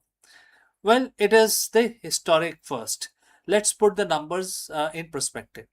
This IPO is expected to be the largest in Indian history, surpassing the massive listing of the Hyundai Motor India and even the LIC. But here is the catch. It's a 100% offer for sale, OFS. That means no fresh money is going into the exchange to build new tech or expand offices. Instead, it's all about existing shareholders offloading their stakes. We are talking about 14.89 crore share hitting the market. Investors are effectively buying into the infrastructure of Indian wealth, not a startup chasing growth. Why are the big players like SBI selling off their stakes now? SBI, along with other state-owned giants, is positioning to offload millions of shares. Some of these institutions bought in years ago at incredibly low price. In some cases, for less than a rupee per share. With an expected IPO price potentially be in thousands, we are talking about a massive wealth unlocking for these long-term holders. But it is not just SBI. The list of seller is a who's who of the global and domestic finances, including CPPIB, Temasek linked entities, and the various insurance companies. It's a strategic reshuffle allowing these institutions to book profits after years of holding on. Now, don't let the $30 billion evaluation blind you. There are two sides of this coin. The NSC is a near monopoly, handling roughly 93% of the cash market turnover and 99.8% of the equity futures. That dominant position generates massive profits, over 10,000 crore in net profit for financial year 2026. However, the regulator, which is SEBI, has been keeping a close watch. Issues like the co-location cases have haunted the exchange for years. Furthermore, SEBI is actively trying to cool down the retail frenzy in the derivative market, which ironically is where the huge chunk of the NSE's revenue come from. Buying this stock means betting that exchange can continue to thrive even as a regulator tighten the rules on very product that derives its earning. So is this a bargain? Right now, shares are trading in the unlisted market at roughly rupees 2000 to 2050. Analysts are cautious. The actual valuation will depend on the final price, which is a band going to be set after the regulatory review. For long-term investors, the NSE is a proxy for the growth of Indian capital market. But for short-term traders, the priced in hype is something to watch closely. The NSE IPO isn't just a stock listing, it is a milestone in India's financial journey. Whether you plan to subscribe or just watch from the sideline, this is a story that will define the market mood for rest of 2026. So friends, what do you think? Is a 5 lakh crore valuation justified, or is the market getting ahead of itself? Let me know in the comments below, and if you have found this deep dive helpful, hit that subscribe button. We'll be covering the price band and the final allotment dates as soon as they are dropped. Thanks for joining live. Thanks for watching, and I will see you very soon in the next one.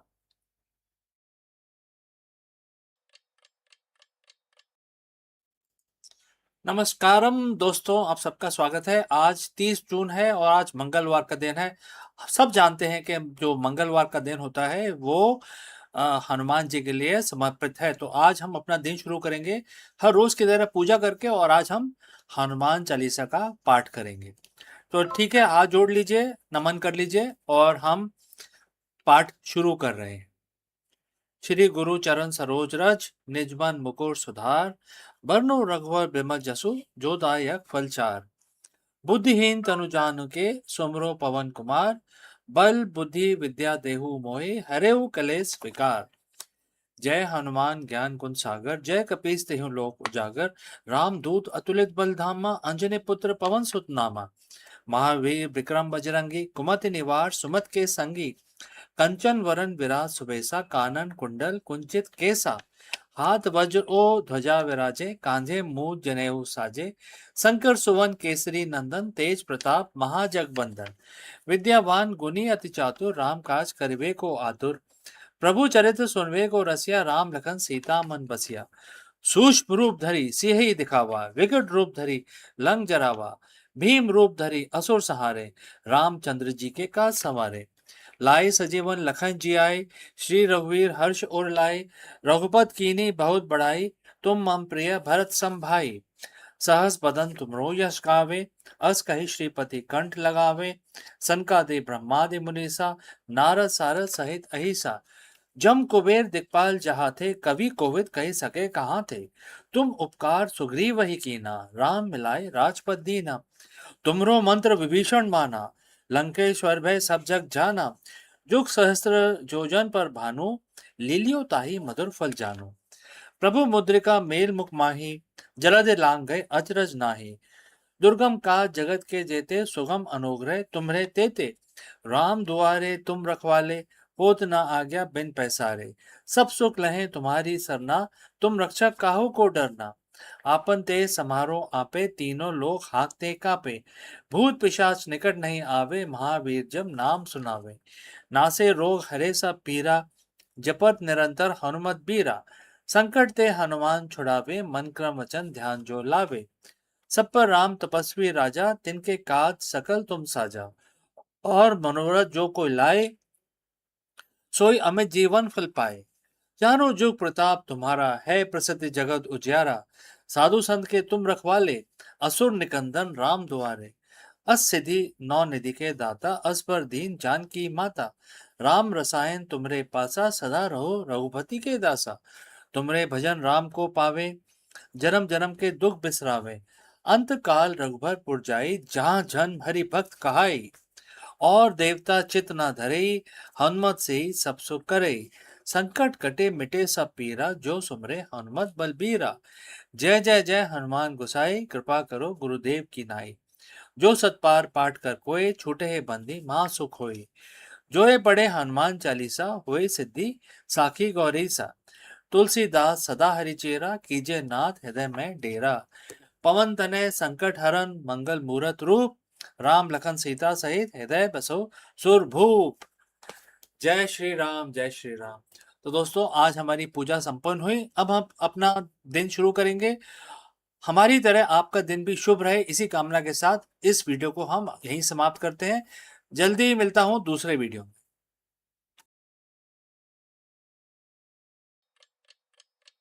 Hello दोस्तों, आपका स्वागत है। नमस्कारम। क्या आप जानते हैं कि 1946 का जो साल है वो भारत के इतिहास में बहुत ही महत्वपूर्ण है। और स्पेसिफिकली आज की तारीख, जिसका हम जून 16 में हैं आज, तो आज की तारीख बहुत ही महत्वपूर्ण है। लेकिन ये क्यों है, इसके बारे में हम चर्चा करेंगे इस वीडियो में। थोड़ा सा बता देता हूँ कि जो ब्रिटिश वॉइसरॉय थे, वो एक मीटिंग कर रहे थे इंडियन पॉलिटिशियंस के साथ। इस मीटिंग का नाम रखा गया उन्होंने कैबिनेट मिशन 1946। लेकिन जब भी ये मीटिंग होती थी उस टाइम विभाजन की बातें ज़्यादा होती थी। हालांकि जून 16 को ये पूरी तरह तय हो गया कि अब इंटरिम गवर्नमेंट बनेगी और आज़ादी मिलेगी और इसके बाद बंटवारा भी होगा। तो ये एक बहुत इम्पोर्टेंट तारीख है हमारी हिस्ट्री की। आगे बढ़ते हैं, इसके बारे में और जानते हैं। तो दोस्तों, कुछ ऐसी तारीखें होती हैं, ऐसा कुछ हिस्ट्री होती है जो हमारे पन्नों पे दर्ज नहीं होती, लेकिन हमारे डीएनए में पाई जाती है। हम सब जानते हैं 15 अगस्त 1947 को इंडिया को आज़ादी मिली। लेकिन इसका रास्ता 1947 में शुरू नहीं हुआ। इसके रास्ते में काफ़ी मोड़ आए और पहली दफ़ा ये 1946 में इसका रास्ता तय किया गया, जो काफ़ी मीटिंग्स के बाद ये एक मुकाम आया। आज हम बात करेंगे उस साल की जिसमें भारत की तकदीर हमेशा के लिए बदल दी। हम बात करेंगे 1946 के उस कैबिनेट मिशन की, जिसके विफल होने से एक खंड भारत के सपने को चकनाचूर कर दिया। आज हम समझेंगे कि एक टेबल पे बैठे वार्ताओं और देशों के बंटवारे की पटकथा कैसे लिखी गई। और 1946 का साल था। सेकेंड वर्ल्ड वॉर खत्म हो चुकी थी। ब्रिटेन जीत तो गया था, लेकिन अंदर से खोखला हो चुका था। भारत में ब्रिटिश हुकूमत के खिलाफ गुस्सा चरम हाईएस्ट पॉइंट पर था। शाही नौसेना का विद्रोह हो चुका था, which is the royal navy, जो इंडिया में थी। ब्रिटिश प्रधानमंत्री को समझ आ गया था कि भारत पर राज करना अब बिल्कुल इम्पॉसिबल है। ब्रिटेन अब भारत को छोड़ना चाहता था, लेकिन शर्त ये थी कि ट्रांसफर ऑफ पावर शांतिपूर्ण तरीके से हो। और इसी उद्देश्य के साथ मार्च 1946 में 3 ब्रिटिश मंत्रियों, पैथिक लॉरेंस और उनके जो सहयोगी थे, उनको भारत भेजा गया। और इसको इतिहास में कैबिनेट मिशन के नाम से जाना जाता है। तो दोस्तों, आगे बढ़ने से पहले मैं पूछना चाहता हूं कि आप किस शहर से हमारे साथ जुड़े हैं और किस लैंग्वेज में हमारा वीडियो देख रहे हैं। इससे हमें मदद मिलेगी, हम अपने चैनल की रीच को असेसमेंट कर सकेंगे। तो चलिए आगे बढ़ते हैं। कैबिनेट मिशन का लक्ष्य क्या था? इसका मुख्य मकसद था भारत में एक ऐसी सरकार बनाना जो सत्ता संभाल सके और ये तय कर सके कि भारत एकजुट रह पाएगा कि नहीं रह पाएगा। मिशन के जो थे 3 हिस्से थे। 3 टियर एक योजना उन्होंने बनाई, जिसमें केंद्र में एक कमजोर सरकार, रक्षा, विदेश और संचार मामले केंद्र के पास होंगे। बाकी शक्तियां स्टेट्स को मिलेंगी और स्टेट्स के अंदर ग्रुप्स में बांटा जाएगा। तो जो कांग्रेस उस समय जो लीडिंग पार्टी थी, उनको लगा कि ये तो ढीला ढाला ढांचा है और मुस्लिम लीग को इसमें पाकिस्तान की झलक दिखाई देने लग गई। तो लेकिन यही वो मोड़ था जो दोस्तों, जो जिसमें मोहम्मद अली जिन्ना ने पाकिस्तान की मांग करके वो अड़ गए, क्योंकि इस तरह का उन्होंने प्रपोजल दिया था जो कैबिनेट मिशन था, जिसमें उन्होंने वीक सेंट्रल गवर्नमेंट दिखाई थी और स्ट्रॉन्ग स्टेट दिखाए थे। तो इसी बात को लेके उनको लगा, मोहम्मद अली जिन्ना को लगा कि ये मौका है जिसमें हम अपना देश बना सकते हैं। तो उन्होंने पाकिस्तान के मांग पे वो बहुत ही जिद करने लगे और उस पर अटक गए। और इसके बाद काफ़ी डिस्कशन हुए इसके अंदर, लेकिन डेड एंड पे जाके खड़े हो गए। तो जब 16 मई 1946 को कैबिनेट मिशन की रिपोर्ट आई, तो शुरू में तो उसमें सबने उसको माना, लेकिन बाद में डेफिनेशंस के ऊपर झगड़ा शुरू हो गया। और क्योंकि डेफिनेशन डॉक्यूमेंट में काफ़ी हर चीज़ें डिफाइन की जाती हैं, तो और उसमें कांग्रेस का मत ये था कि जो ग्रुप्स हैं उसकी ज़रूरत नहीं है, क्योंकि उन्होंने वीक गवर्नमेंट बनाई है सेंटर पे, स्टेट पे स्ट्रॉन्ग गवर्नमेंट बनाई है, और स्टेट गवर्नमेंट के अंदर भी ग्रुप्स बनाए हैं जिसकी ज़रूरत नहीं है। लेकिन जो मुस्लिम लीग पार्टी थी, जो दूसरी पार्टी थी, मोहम्मद अली जिन्ना उसके प्रेसिडेंट थे, वो कह रहे थे कि ग्रुप तो बहुत ही ज़रूरी है, ग्रुप होना ज़रूरी है। तो यही वो पल था जिसमें भारत का भविष्य का फैसला हो रहा था। और जिन्ना ने डायरेक्ट एक्शन डे का भी ऐलान कर दिया था, जिससे काफ़ी दंगे भड़के और काफ़ी यहाँ पे उत्पात हुआ। आप सब जानते हैं उसके बारे में, हम उसके बारे में डिटेल में नहीं जाएंगे। हम सिर्फ इसकी बात करेंगे कि यहाँ पे 16 जून को क्या डिस्कशन स्टार्ट हुआ, और 2 सितंबर 1946 को जवाहरलाल नेहरू के नेतृत्व में अंतरिम सरकार, जो इंटरिम गवर्नमेंट थी, उसका गठन हुआ, जो देश का कार्यभार संभालेगी। और ये लेकिन एक अभी पूरी तरह पावर ट्रांजिशन नहीं हुआ था, लेकिन ये पूरी तरह एक इंडिपेंडेंट सरकार बनी 1946 में। और इसके बाद जो काफ़ी कुछ हुआ इसके अंदर, इंडिया और पाकिस्तान फॉर्मेशन के बाद काफ़ी लोग इधर से उधर गए, उधर से इधर आए, काफ़ी लोगों, तो काफ़ी कुछ हुआ, वो हम डिस्कस नहीं करेंगे। लेकिन 1946 का साल हमें यह सिखाता है कि जब बड़े फैसले बंद कमरों में लिए जाते हैं तो विश्वास की कमी होती है, और इसका खामियाजा आम जनता को भुगतना पड़ता है। 1946 की उन नाकाम वार्ताओं ने 1947 की आज़ादी तो दी, लेकिन साथ में बंटवारे का भी एक जख्म दिया, जो आज हमारे इतिहास में अच्छी तरह मतलब कुरेदा गया है। आज हम पीछे मुड़ के देखते हैं तो कैबिनेट मिशन सिर्फ एक प्रशासनिक डॉक्यूमेंट नहीं, बल्कि भारत की तकदीर बदलने वाला वो मोड़ है, जिसने हमें आज का मॉडर्न इंडिया दिया। अगर हम इसको देखें तो हमारे को सीख मिलती है, जानकारी मिलती है कि फ्यूचर में हम इस तरह के काम ना करें जिसमें वीक गवर्नमेंट इस तरह का बनाया गया कि सेंटर पे गवर्नमेंट वीक होगी और ग्रुप्स होंगे और स्टेट गवर्नमेंट स्ट्रांग होगी। तो मतलब ये पूरा का पूरा जो इंडिया अगर छोड़ के जाता है अंग्रेज, तो पूरा उसको तोड़ने का इनका प्लान था। तो ये जानकारी हमारे को 16 जून 1946 में मिली, जब ये डिस्कशन आगे बढ़ा। तो दोस्तों, इस वीडियो को अपने दोस्तों के साथ, अपनी फैमिली के साथ ज़रूर शेयर करें, हमारे चैनल को सब्सक्राइब करें। मिलता हूँ अगली बार। और अगर कोई इसमें आपके पास कोई पॉइंट है या आपका कोई सवाल है, तो ज़रूर हमें कमेंट करके बताएं। तो मिलता हूँ दोस्तों अगले वीडियो में, तब तक के लिए अपना ख्याल रखें। जय Hind.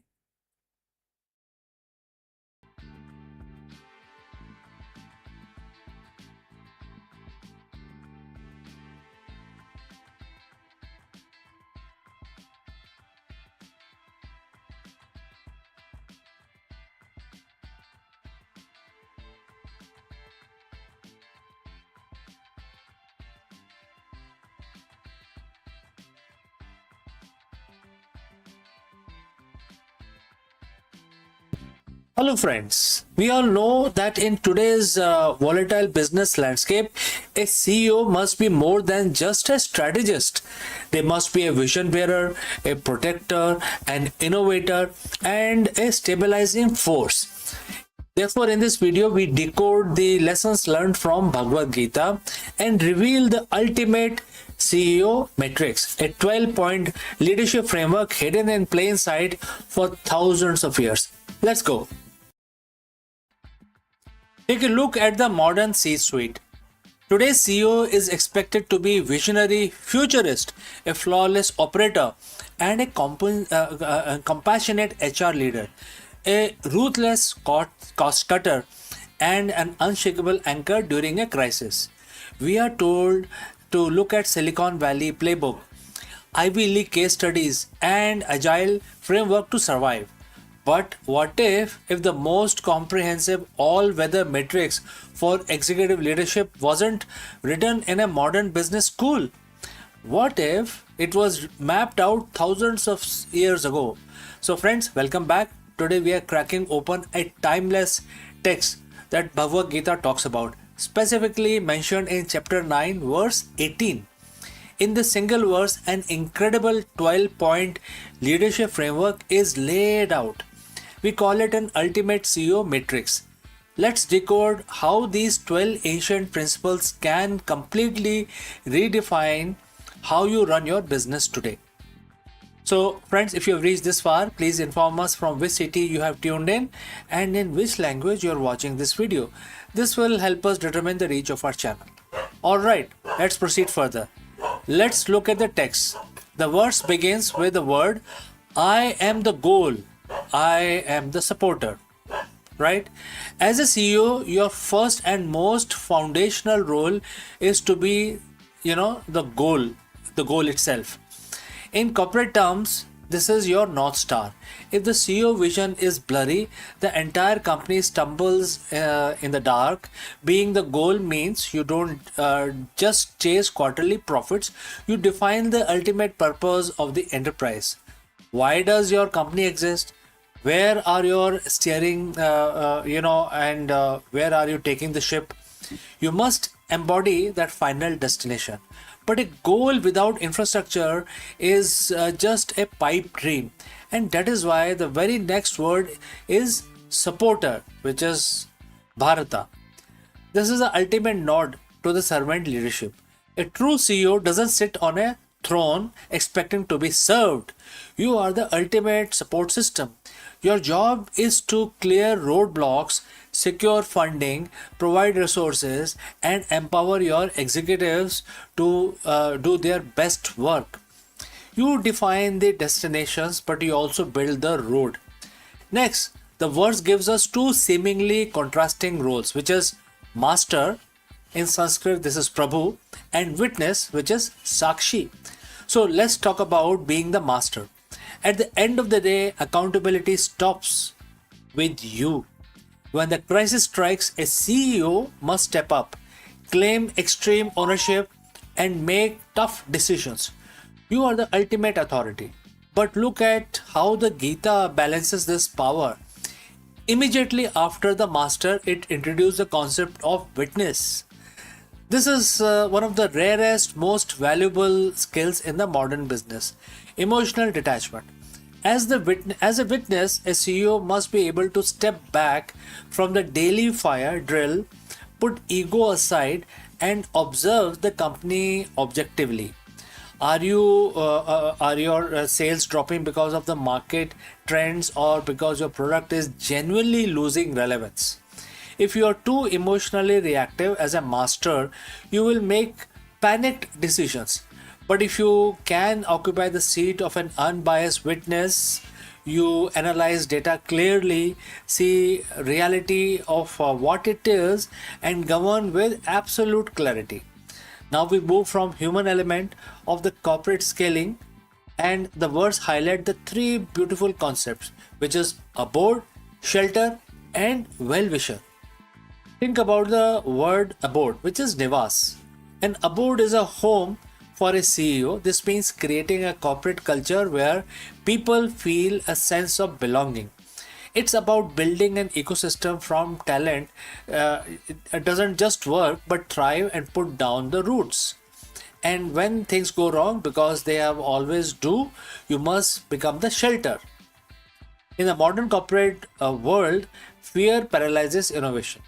If your employees think a single mistake will get them fired, they will play it safe. When a microeconomics downturn hit or a bold product launch fail, a stellar CEO act as a shield. You take the blame externally while giving your team the psychological safety internally to learn, pivot, and fix it. And you do this because you are their well-wisher. A well-wisher is a friend who expects nothing in return. As a CEO, your leadership shouldn't be purely transactional. You must genuinely care about the growth, well-being, and future of your people, your customers, and your stakeholders as well. When people know their leader genuinely desire their success, loyalty isn't demand, it's naturally given. Now let's pivot to the strategy and operations. Bhagavad Gita introduced a profound triad: creation, destruction, and maintenance. This is literally the life cycle of every product, every business unit, and every market economy. First, creation. A CEO must drive innovation. You are the entrepreneurial spark pushing for the new R&D, entering new markets, and birthing new ideas. But you cannot have creation without destruction. So in business, this is what legendary economist Joseph Schumpeter called creative destruction. As a leader, you must have courage to kill an underperforming project, sunset legacy products, and disrupt your own business models before competitor does it for you. And while you balance creating the new and destroying the old, you must also master the maintenance. This is the operational excellence. It's optimizing cash flow, stabilizing supply chain, and keeping the core engine of your company running flawlessly.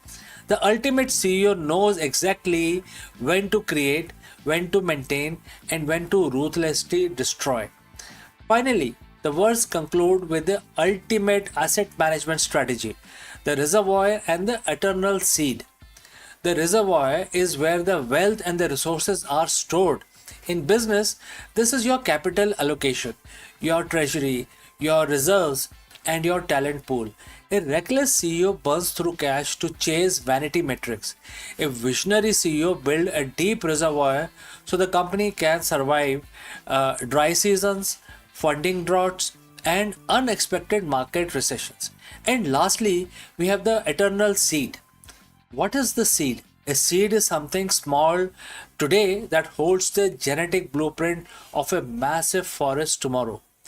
Every decision you make as an executive should be a seed planted for the future. This is about legacy. It's about succession planning. It's about building a corporate value that outlasts your tenure, outlasts your current product line, and survive the decades to come. So to look at a complete matrix: goal, supporter, master, witness, abode, shelter, well-wisher, creation, destruction, maintenance, reservoir, and the eternal seeds.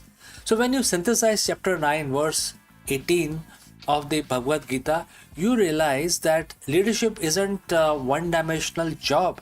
It is a 360-degree spiritual and strategic responsibility.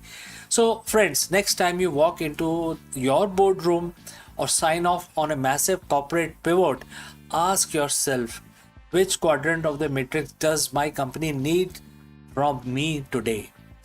Do they need the witness to evaluate, the shelter to protect, or the seed to build the future? Lead holistically, lead with purpose. So friends, if you have any questions or any suggestions, kindly feel free to drop in your comments. And if this ancient framework changed how you view your modern executive role, hit that subscribe button, share this video with your fellow founders, and let me know your thoughts in the comments below. So see you in the masterclass next one. Before I leave, a word about our affiliate partner. Stop settling for a good enough video. If your built-in laptop camera looks like a grainy mess, it is time for an upgrade. Want to instantly level up your video presence? I like to present the Lenovo Performance FHD webcam. This is a game changer for your desktop setup. Technically, this is packed. It has a very sensitive RGB sensor, very crisp photographs it takes. Also comes with 2 microphones on board, which helps you to record very clear voice in stereophonic format. And these microphones are very sensitive. You can actually move away from the camera up to 2 meters and these microphones will pick up your voice without any problem. This is a very strong piece. This is very sturdy. Comes with tripod ready. Comes with a very long leash, so it gives you a lot of flexibility to place the webcam wherever you want to keep in your studio. And also it has a swivel base, which is also very handy. So if you want to basically level up your game and you want to pick up this camera at a discount, please click on the link here or scan the QR code.